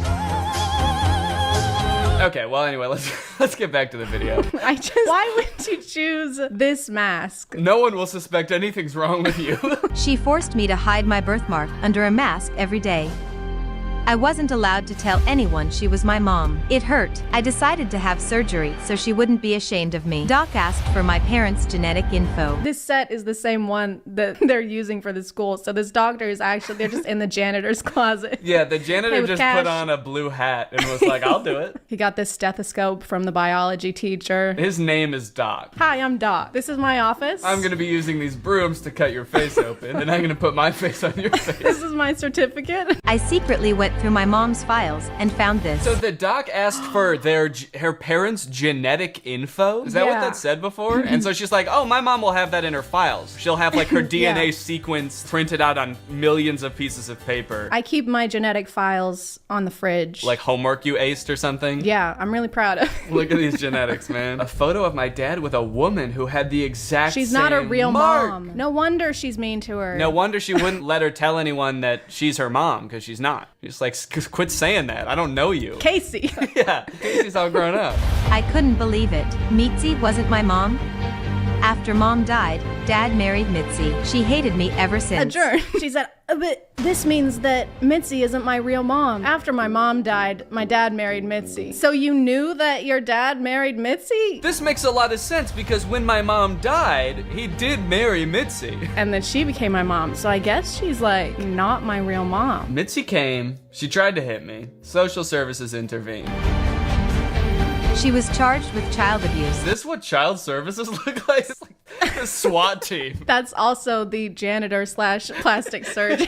Put on these handcuffs. And she's like, this is a broom. What are you talking about? Put on these brooms. Dad's parents moved in. Dad's parents moved in. They think my mark makes me unique. Where's her dad? He's the janitor at the school. Oh my God. Of course. I can't believe we didn't see that before. Wow, these are like mini Netflix movies. With music. With music. Sparkle. Yeah. I wish Netflix movies had music. I've never seen a Netflix movie with music now that I think about it. She was just upset the birthmark reminded her of the guy's previous lover. She did this out of jealousy, that she wasn't his first probably. Why is this person like speaking from experience? Yeah. I personally think Mitzi was justified in all of her actions. It's not bad. She was just a little jealous. She's just a little jealous gal. I don't think that we should judge her for that personally. All right, well, honestly, I feel like we covered a lot of ground here and we watched a lot of good stories. Did you enjoy them? Yeah. We learned a lot. I feel more confident. I noticed that over the course of this collab, all of your flaws have shrunk significantly. So disfigurations. Which ones are you referring to? That I had apparently. Kind of strange yeah. to say that. I am more confident. I was gonna make a joke. You were like talking about my flaws, and I was gonna make a joke about how at least I don't have a fish mouth. Holy shit. What the fuck? But it sounded too mean in my head, so I kept that to myself. But Yeah, my fish mouth is gone now too. I'm so confident. You look 1,000 times better now that your smile isn't upside down. Hello everyone, welcome back. Everybody crack open a sparkling water. There's a lot to go over on the subreddit today, so I want to just get right into it. A lot's been happening, so everybody take a sip.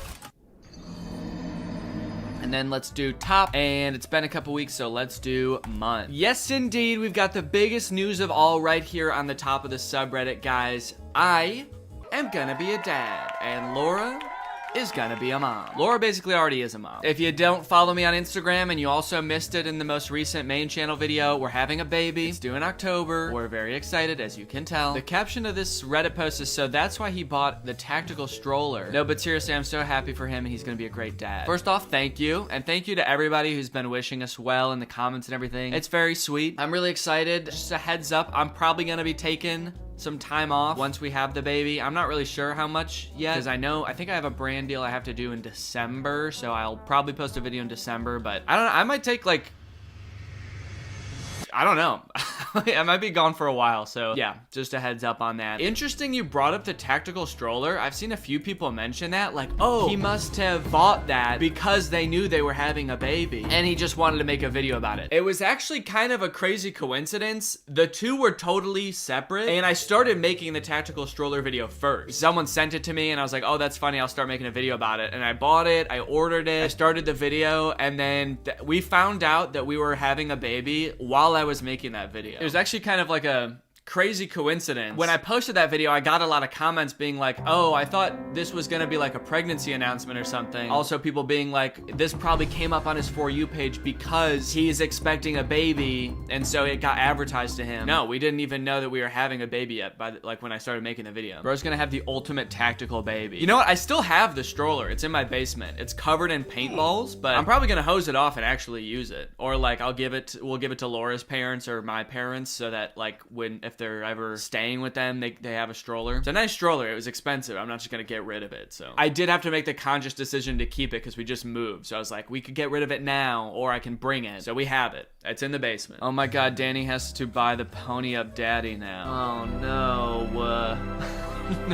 No, it's not gonna be that kind of kid. It's not gonna be that kind of kid. They're not gonna like that sort of thing, so no. I like that was in response to a comment about the tactical stroller. That just made me think like, instead of the tactical stroller, he should buy the pony up dad to take the kid out for walks outside. I'm on all fours crawling around with a saddle on my back and the baby is riding me. That would be sick. It has got to be true. Why would he spend so much on a stroller? I'm so happy right now. It's unbelievable. I hate to break it to you, dude, but I just wanted to test the stroller. That was literally just for the video. He also like destroyed the stroller. Yeah, I was not intending to keep that thing. Okay.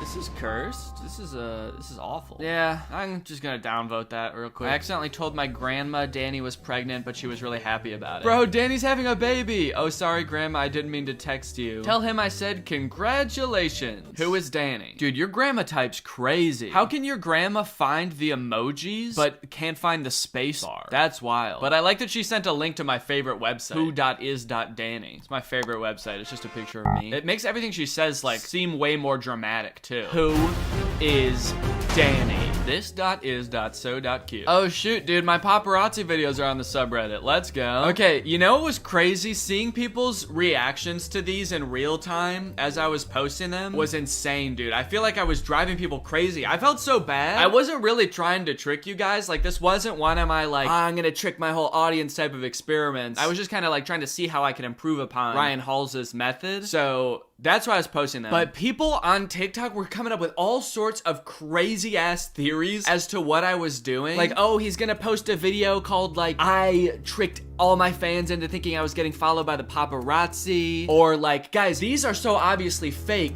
He's probably faking something else, and this is just to distract us from that thing. I saw so many TikToks about it. Let me see. Actually, I'm gonna try to pull them up. Okay, so this is one of the TikToks I saw. I saw so many trying to come up with theories. This one says, no, what if the real prank Danny's trying to pull is just driving his fan base to insanity? Because now every single newly created Danny Gonzalez fan account I see, I'm just like, wait, is this him? Now no one can trust anyone, and this was his plan all along. And the whole reason for putting out the paparazzi account is to show it's obviously him when he's really lurking somewhere else, and we'll never know for sure what other accounts are actually his. I felt so bad watching these all come out because I was like, oh my god, dude, it's not that deep. Are you on Greg Gonzalez / Viral Vision News TikTok? What do you guys think the video is gonna be called? Guys, what if this one is a red herring to distract us from his actual plan to disguise himself as someone else? The amount of like attributing motive that people did when I was posting these was insane. Because honestly, I was just fucking around. I was just like being silly. I was just kind of goofing around. At first, I wanted to just kind of end my video about the Halsey brothers with some TikToks that I made as kind of like parodies of their TikToks. So I was like, okay, I'm gonna go make a bunch of these and I'll just end the video with these. But then as I got to planning and like making them, I was like, well, I don't really know if I want to just like end the video with a compilation of TikToks. That seems kind of lame. So how can I use these to like add another section onto the video? So I was like, okay, maybe I'll just like make another segment where I use these TikToks to give them suggestions for how they can improve their videos. So be like kind of parodying their videos while also like adding another funny element to the video. So that was my whole plan. So it was kind of just like a silly little extra bit to the video. But seeing everyone like theorize and come up with conspiracies of what I was doing made me feel like in ancient times when sometimes it would rain and sometimes it wouldn't, and people would think that like the rain god was mad at them and come up with all these reasons why the rain god's not making it rain. I felt like the rain god, dude. Actually, no, not the rain god. I felt like, I guess just like clouds. I felt like how clouds would feel if they could feel. Yeah, I just felt like clouds, man. Sometimes it rains and sometimes it doesn't. Sometimes I post a bunch of paparazzi videos of myself on TikTok and sometimes I don't, man. You're just gonna have to get used to it. Plan your crops accordingly. Oh, but the craziest thing that happened is, okay, so I made the TikTok account Viral Vision News. I uploaded all of the TikToks to that, then re-downloaded them, and then deleted that account. Really, I privated it first, and then after a while, I was like, I should just delete it because people were finding it. Some kid made a TikTok account called Viral Vision News, but he replaced the L with an I because he obviously couldn't get my account name. So he just tried to make it look as much like Viral Vision News as possible. And like nobody noticed that it wasn't this like the same account name. So people thought that this was the account that I made. And he gained like 13,000 followers by like kind of pretending to be me. He made his bio Effinitely Day, Otnay, Annie Day, Gonzalez Gay, and then just started posting the most unhinged edits of me.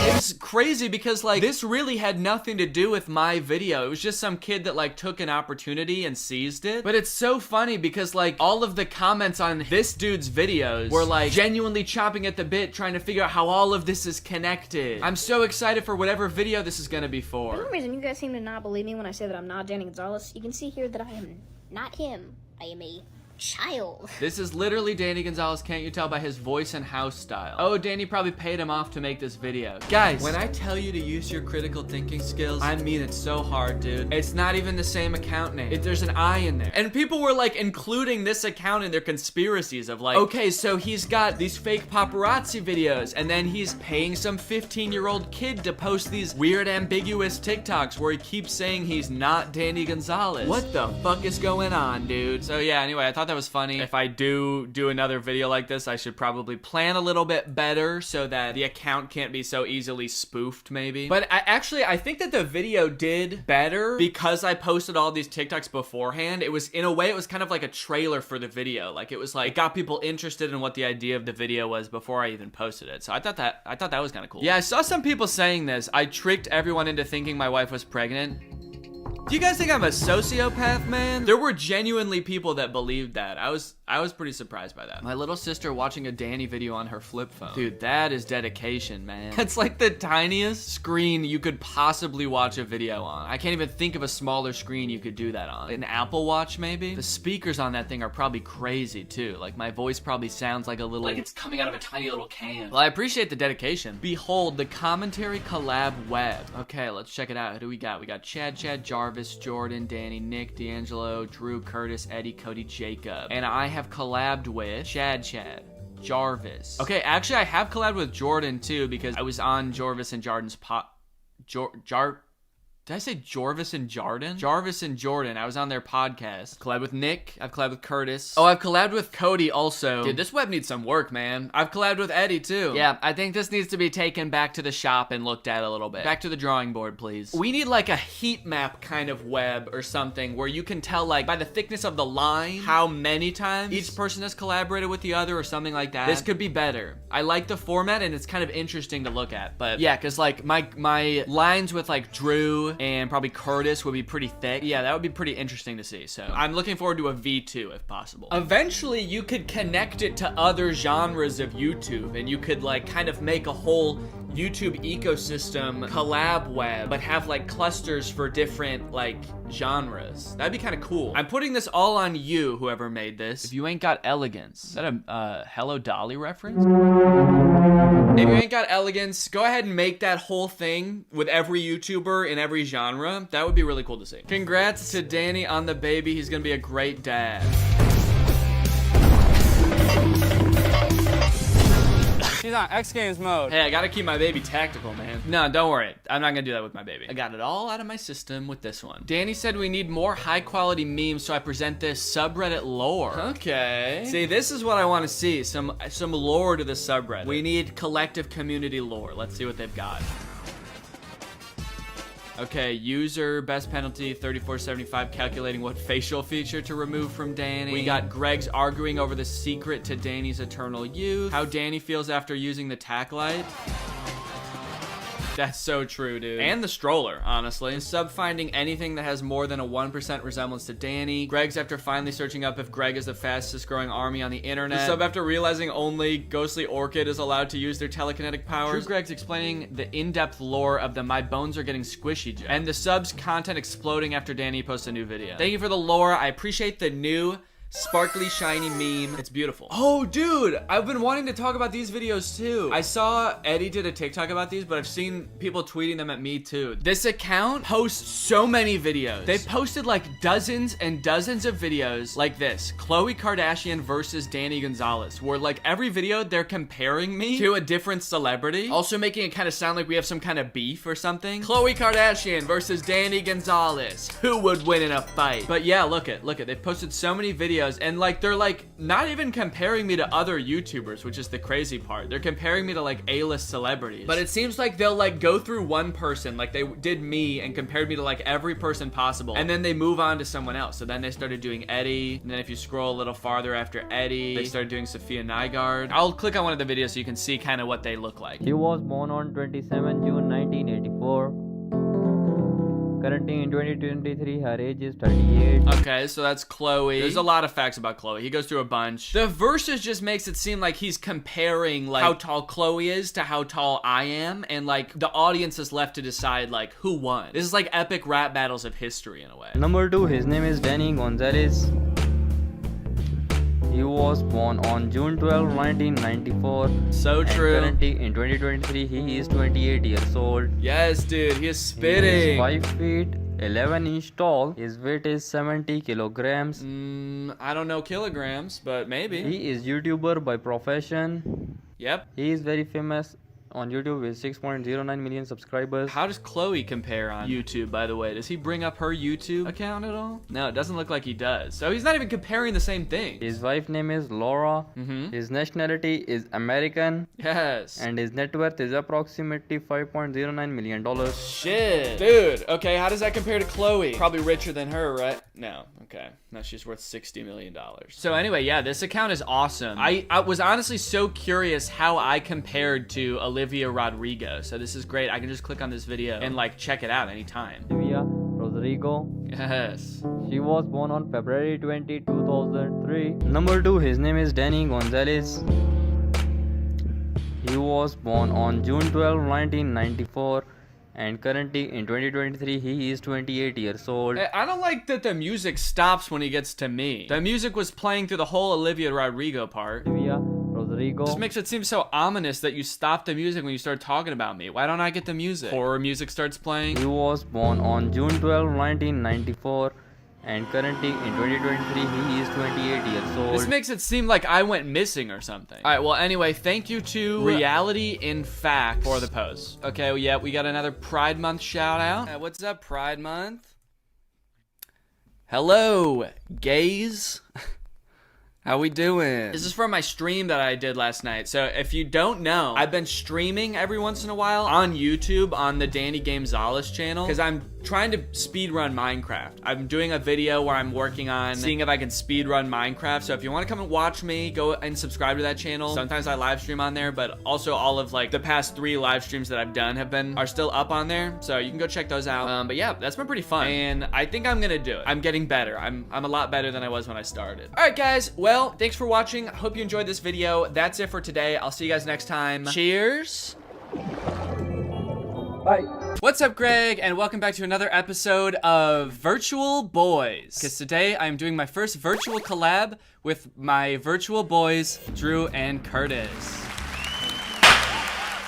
Say hi, everybody. I was syncing up our audio. Oh, yeah. Okay, we already did that. You don't have to clap again. Okay. I thought you said to do it again while you were talking. Say something, Danny? Okay, so today we're going to be talking about... Got it. Yeah, I think we're all good now. We were already synced. We've been synced the whole time, so you guys don't have to do that ever again. Ever in your whole life. Your audio is going to be synced for the rest of your life. Awesome. Thank you, man. That saves a bunch of time. So I know it's been a long time since we've seen each other, and it's been kind of hard because we're good friends, and everyone knows that. And I was thinking of what TikToks I could show you that would kind of make us all feel better about not being able to see each other for so long. Okay. And so I stumbled upon these TikToks that are sort of like relationship advice TikToks, I guess. Relationship and life advice TikToks. Okay. That I think will really cheer you guys up, because I think that is what you guys need right now. So you're trying to cheer us up. You're not using these to give us advice that you think we need, right? Is that? Well. Are you saying like we're not doing a good enough job in this relationship? Here's some advice. Yeah, you need some relationship advice because you haven't seen me in so long, and I figure it's just because you guys don't really know how friendships work. Yeah, we're not holding up our end of the bargain to you, I guess. You guys haven't visited me in forever, so I'm gonna show you some relationship advice TikTok, because you guys aren't being very good friends lately. In fact, for like almost for like a year, actually. Oh yeah, exactly 1 year. I'm sorry. Yeah. We messed up. Oh well, anyway, without further ado, let's go ahead and watch one. What do you guys say? Sure. Okay.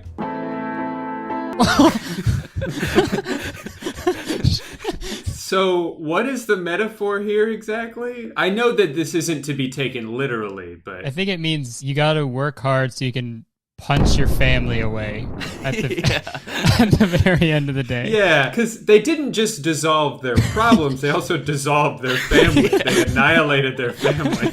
The husband is like, look, I know I'm not around a lot right now, I'm working really hard, but one day I'm gonna come home with a big diamond and we'll be able to kill our whole family. Finally. Once we get these pesky children out of the way, I can finally retire. Just you, me, and our diamond. I like that also the family is depicted as this boulder that's like crushing the mom. Like, is that how you guys think of your family and how it'll be someday when you have kids? Family, friends, pretty much everyone I know. Just kind of a boulder that's crushing me. Okay, so the first guy... Oh, so this is a guy trying to get his wife to come and be with him. And she's saying, no. I don't need your current riches. My husband will have future riches. Yeah. Also, I think that guy is just that guy in a red shirt. So it's his twin, I'm guessing? Yeah. So is that the same woman in the same way that... Yeah, so this account, CPTN Boo, Captain Boo. Captain Boo. I believe it's just 2 people. It's this man and his Boo. Maybe it's the captain and his Boo. He's the captain, she's the Boo. She's King Boo from Mario. We get it, you're a gamer now. Epic. Dude, that was an epic joke. Yeah, I started streaming Minecraft on Twitch, and I guess you could say I know a lot about video games now. Yeah, now you're showing us videos with fucking mining for diamonds in it. You know all about this. Yeah. This specifically. This actually happens in my own personal life while I'm playing Minecraft. Laura is like dealing with the pressure of our family and obligations bearing down on her. And I'm just up here in my little room playing Minecraft, digging for diamonds. It'd be like a trophy for the biggest carrot, but for some reason they don't bother to pull it out of the ground to actually see how big it is. They're just like, damn, that's big leaves. No, they don't give like MVP to the best basketball player. They give it to the best, like best person who looks like the guy with the longest hair. Yeah.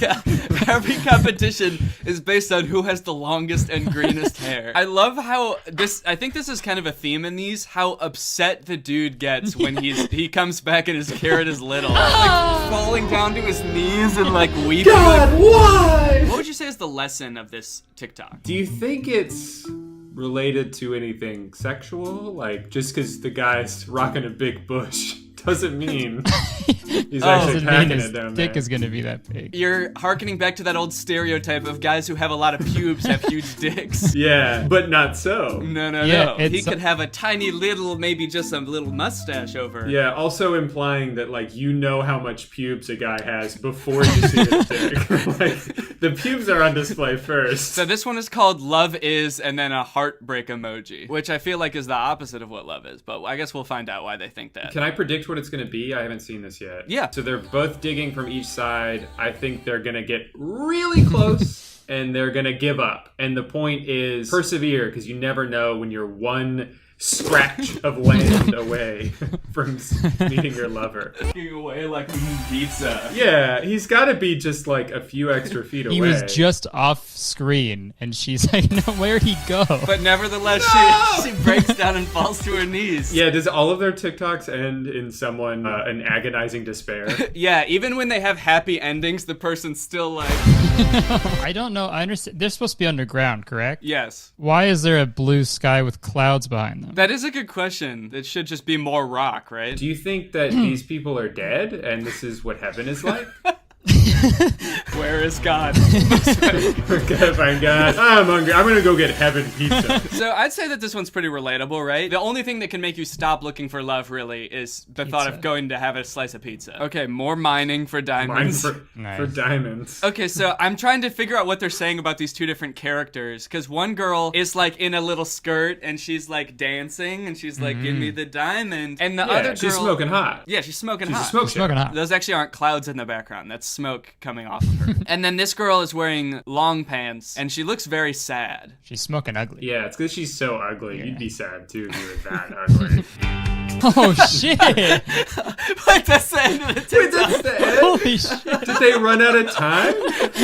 You get what's gonna happen. You can see where this is going. Yeah, the moment the ending is clear. All right, we're done.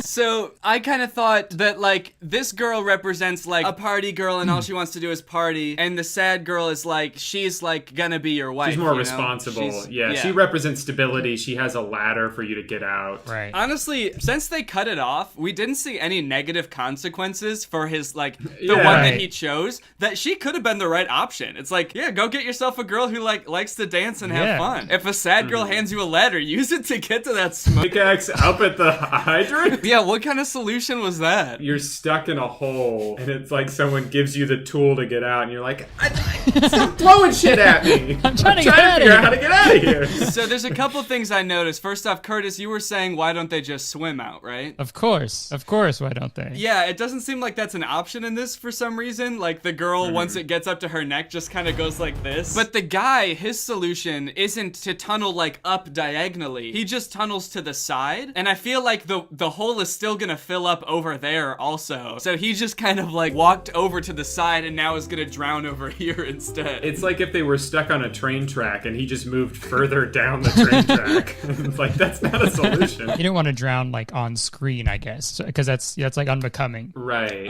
The lesson here is if you're on camera and you're gonna die, just move over a bit. I guess the lesson is it's impolite to die in front of other people. Yeah. If you're gonna die, you should find a nice quiet place to do that. Do that shit by yourself, man. Nobody wants to see that. Tunnel to the side with your Fortnite pickaxe, man. Get the fuck out of my sight. If you're gonna die and you're around people, dig underground really quick. Oh!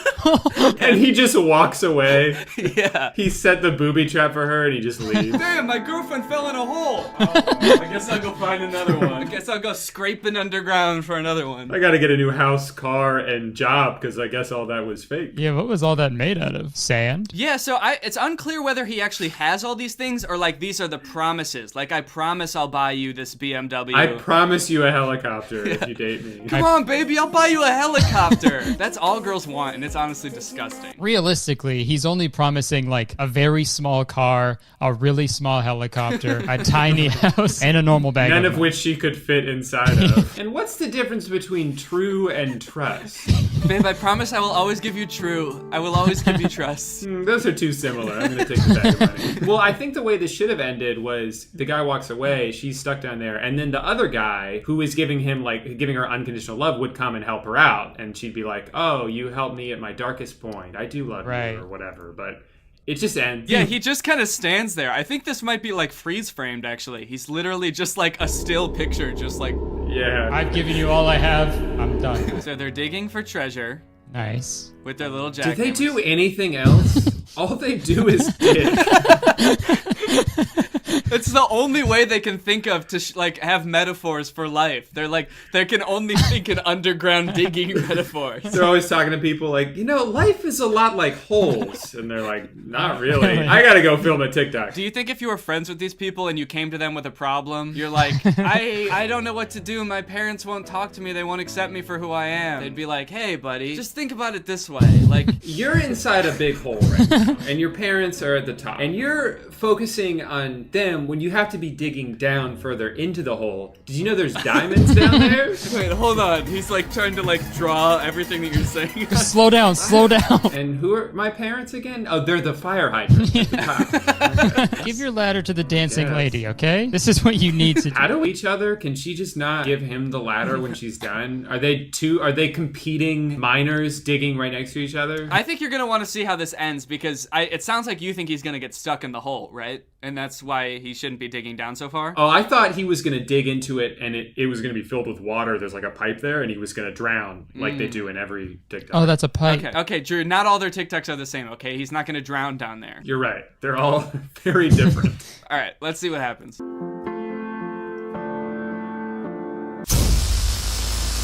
Oh, shit. Oh! I told you. You're right. He didn't drown. He got electrocuted. Don't dig down too far or else you will twerk on a pipe. Yeah, so I guess this is about greed. Quit while you're ahead? Yeah, it's like... Do they think everywhere is this plentiful and with like diamonds and treasure? It looks like they're on like the side of a highway. It looks like they dug into the highway. It looks like they're in the middle of a racetrack and they're just like... There's like cars zooming by overhead. Okay, so what are they fucking trying to tell us? Because in some TikToks are like, hey, don't give up because you never know. The love was just right there. And then this one's like, hey, don't keep going because you're going to die. Easy, Buster. Don't get too greedy. Yeah, what do you want? Yeah. Picture like a mix of this one and the one where they're digging to find each other in the middle. But when they, instead of getting to each other, they both hit an electrical pipe at the same time. Okay, so this one's a mom versus dude scenario. Yeah. I wonder... That's one of the classic story types. You got man versus nature, man versus man, mom versus dude.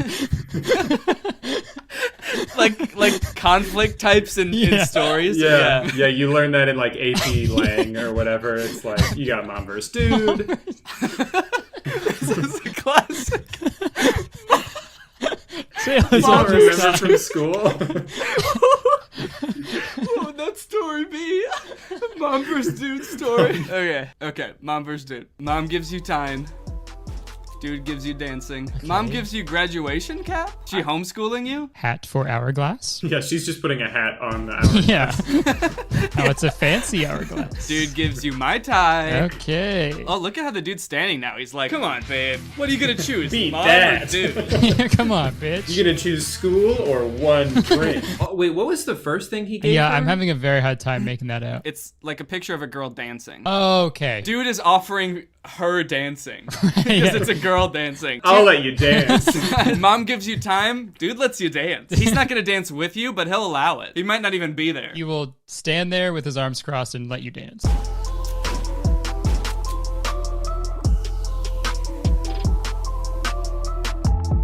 And of course, the guy walked away at the end of the TikTok. These dudes are not loyal. What is the end game for him? Yeah, because it was never gonna work, right? She was never gonna be able to cross over the hole. Yeah, he's just some sort of villain that kind of wanders around this weird world where he just fills holes with imaginary stuff for some reason. Separating girls from their moms. And when the job is done, he doesn't even take time to enjoy it. He's like trying to speed run this. All right, on to the next girl. Like dancing, drinks, car. Yeah, bye. Okay, go.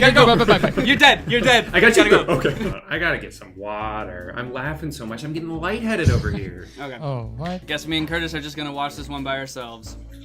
Oh wait, you have a water thing right there. I thought you had to leave the room.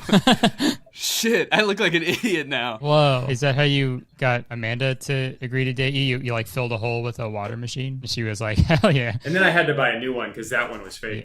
And Amanda's still in that hole. Right in. I think that Captain Boo were like the first people I saw doing this, but there's been some other accounts that have been getting pretty popular from doing this format too. Some of them are animated. Okay. The caption of this one is, "I'd rather be alone than have such a friend."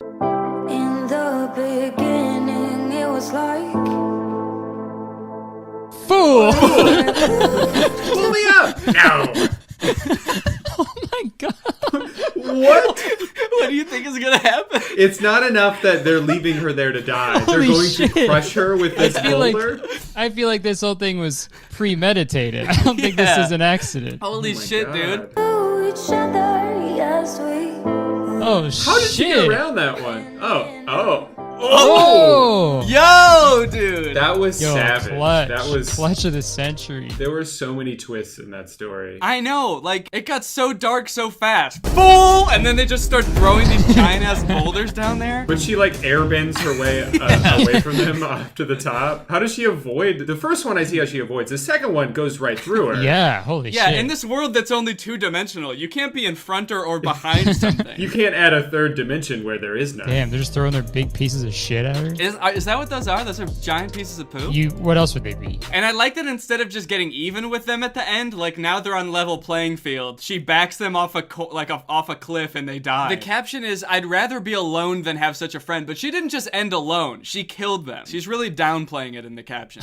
Nope, now I'm just alone, and that's through my own choice, and I cut them out of my life. Friend versus husband. Oh shit. Is this gonna be exactly the fucking same? Where the friend gives her dancing and drinks, and the husband gives her time and school.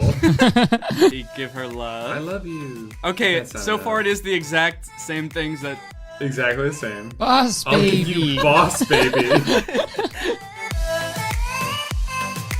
Oh, he's only... Did she fall through? How did that not work? Oh, she didn't fall through. Wait, so there's no consequences for going out with your friends instead of your hanging out with your husband and having boss baby? Well, to be fair, her husband just threw their baby into a pit. Like, maybe he's not the right guy for you. Babe, look what I'll give you.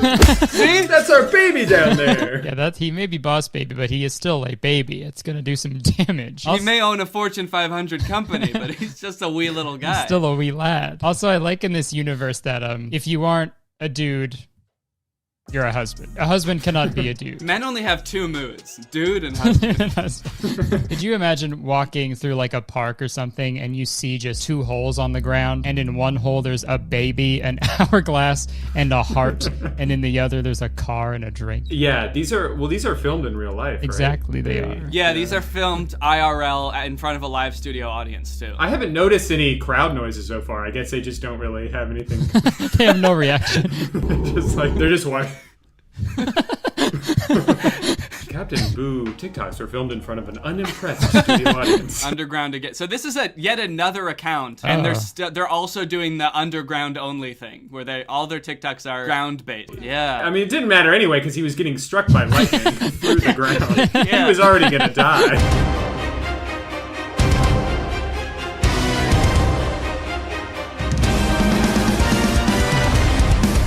Whoa. 6, 9? 69? They start 69ing. Holy shit. They turn into wolves and are 69ing. Yeah, I wish that's how it ended. They turn into wolves and then they just start sucking and fucking. So This is like a Freaky Friday type situation where they like switch places. I just don't understand, why did they have to turn into wolves for this to happen? Shouldn't the lightning have turned that other guy into a wolf in the other TikTok?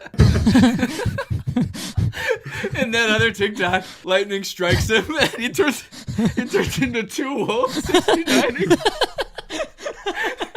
The guy swims up through the water and he looks into the other hole and there's 2 underwater wolves 69ing. And then they bark over, can we get some privacy, dude? Yeah, the guy's like swimming up and he is gonna say like, told you so, but he just looks into the hole. Oh my god. And there's 2 wolves in there. He's just like, I thought there was a guy in there.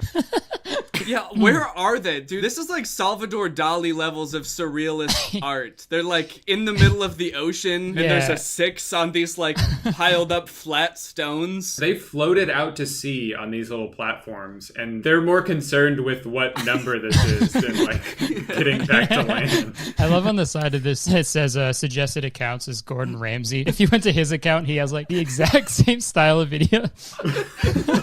Yeah, it's Gordon Ramsay and one of his other chef friends arguing about like what ingredients should go in a dish. Apple. It's upside down apple. So yeah, so that's the end of the TikToks. Did you guys feel like you learned anything or that you might want to go visit anybody? Yeah, no, I feel like I learned more about like electricity and how lightning works. For me, I was always kind of scared of like getting struck by lightning or getting electrocuted, but if it just turns me into a wolf that's fucking itself, like that's awesome. Yeah, I think that's fine. I think that's what I learned as well. I think that's fine. I think what I also learned was that diamonds are everywhere and you only got a lad.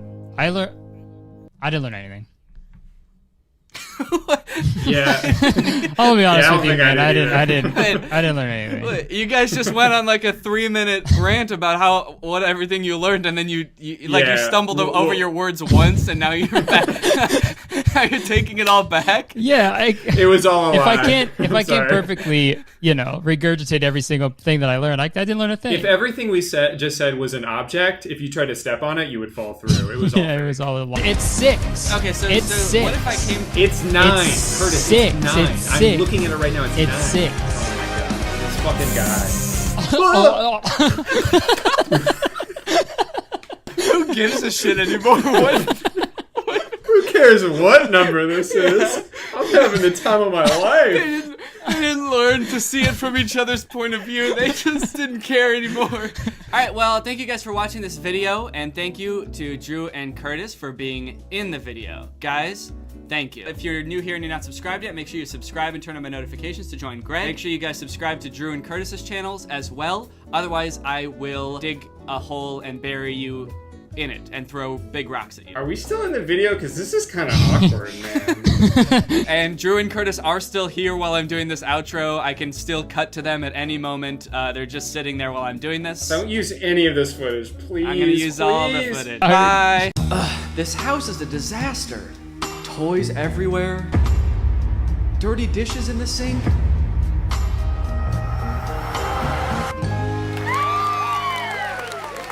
Whoa, who are you? I'm Neo, a robot designed to help you get more chores done than ever before. With my patented soft, lovable body and state-of-the-art robot innards, Gross. I can handle any task, from loading the dishwasher to cleaning up your son's toys. Oh, those are my toys.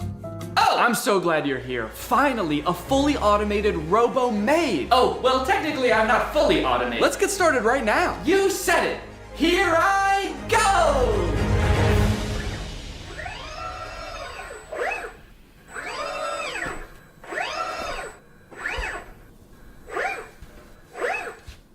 Okay, are you good then? I'm fine! Okay, I'm just gonna get to work on a video then. Splendid! I'll just be up here working in a tremendous amount of pain! What's up, Greg? Today I want to talk about a topic that has been fascinating me for years. The progress of humanoid robots for the home. On the surface, this seems like maybe one of the best use cases for AI. A future where none of us have to do chores anymore. There's just some little metal freak who lives in your house and gets off on doing them. A few years ago, we could barely get robots to stand up straight, and even when they did, they looked creepy as hell. Do you guys remember Sophia? She was that scary-ass robot that was going on like talk shows 7 years ago to show off her state-of-the-art realism. This video of her on Jimmy Fallon got 25 million views.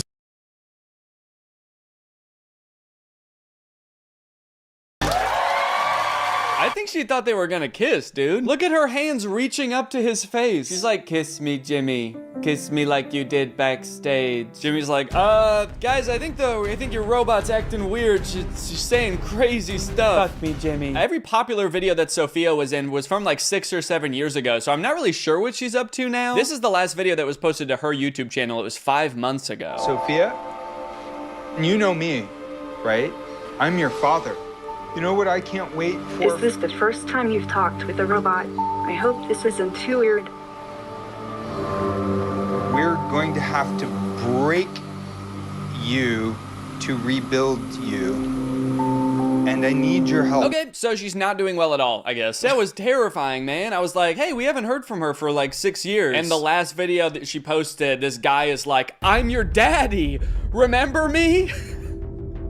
I'm gonna have to kill you. But things have moved pretty quickly in the robot realm the past couple years. This company 1X just recently announced that it has developed the world's first humanoid robot that you can buy to go in your home. His name is Neo, and they've been working on him for some time. This first announcement video is from like a year ago. The robot picks up a bag and hands it to someone and poses with a person for a picture. So this is just an announcement that they had like started working on this robot, so they only have like 3 seconds worth of footage. Just the robot handing her a bag and then posing for a picture. Kind of seems like maybe the robot only functions for 3 seconds at a time before it like, I don't know, gains sentience and tries to destroy. The clothing may be an effort to cover up what 1X says is a, quote, muscle-like anatomy. Oh, gross, dude. Don't show us a picture of its dick when you say the phrase muscle-like anatomy. Does this thing have a penis? Also, they said that this thing has a 7.5 mile-an-hour max speed. That's like an 8-minute mile. Why would this thing need to run that fast if it's just doing chores in your house? You forget your bag at home and you look out your rearview mirror and this robot is just sprinting down the road chasing you. Your bag, you forgot your bag. Okay, here's some little demos of Neo doing stuff like putting away the dishes, handing this woman eggs that were already within arm's reach.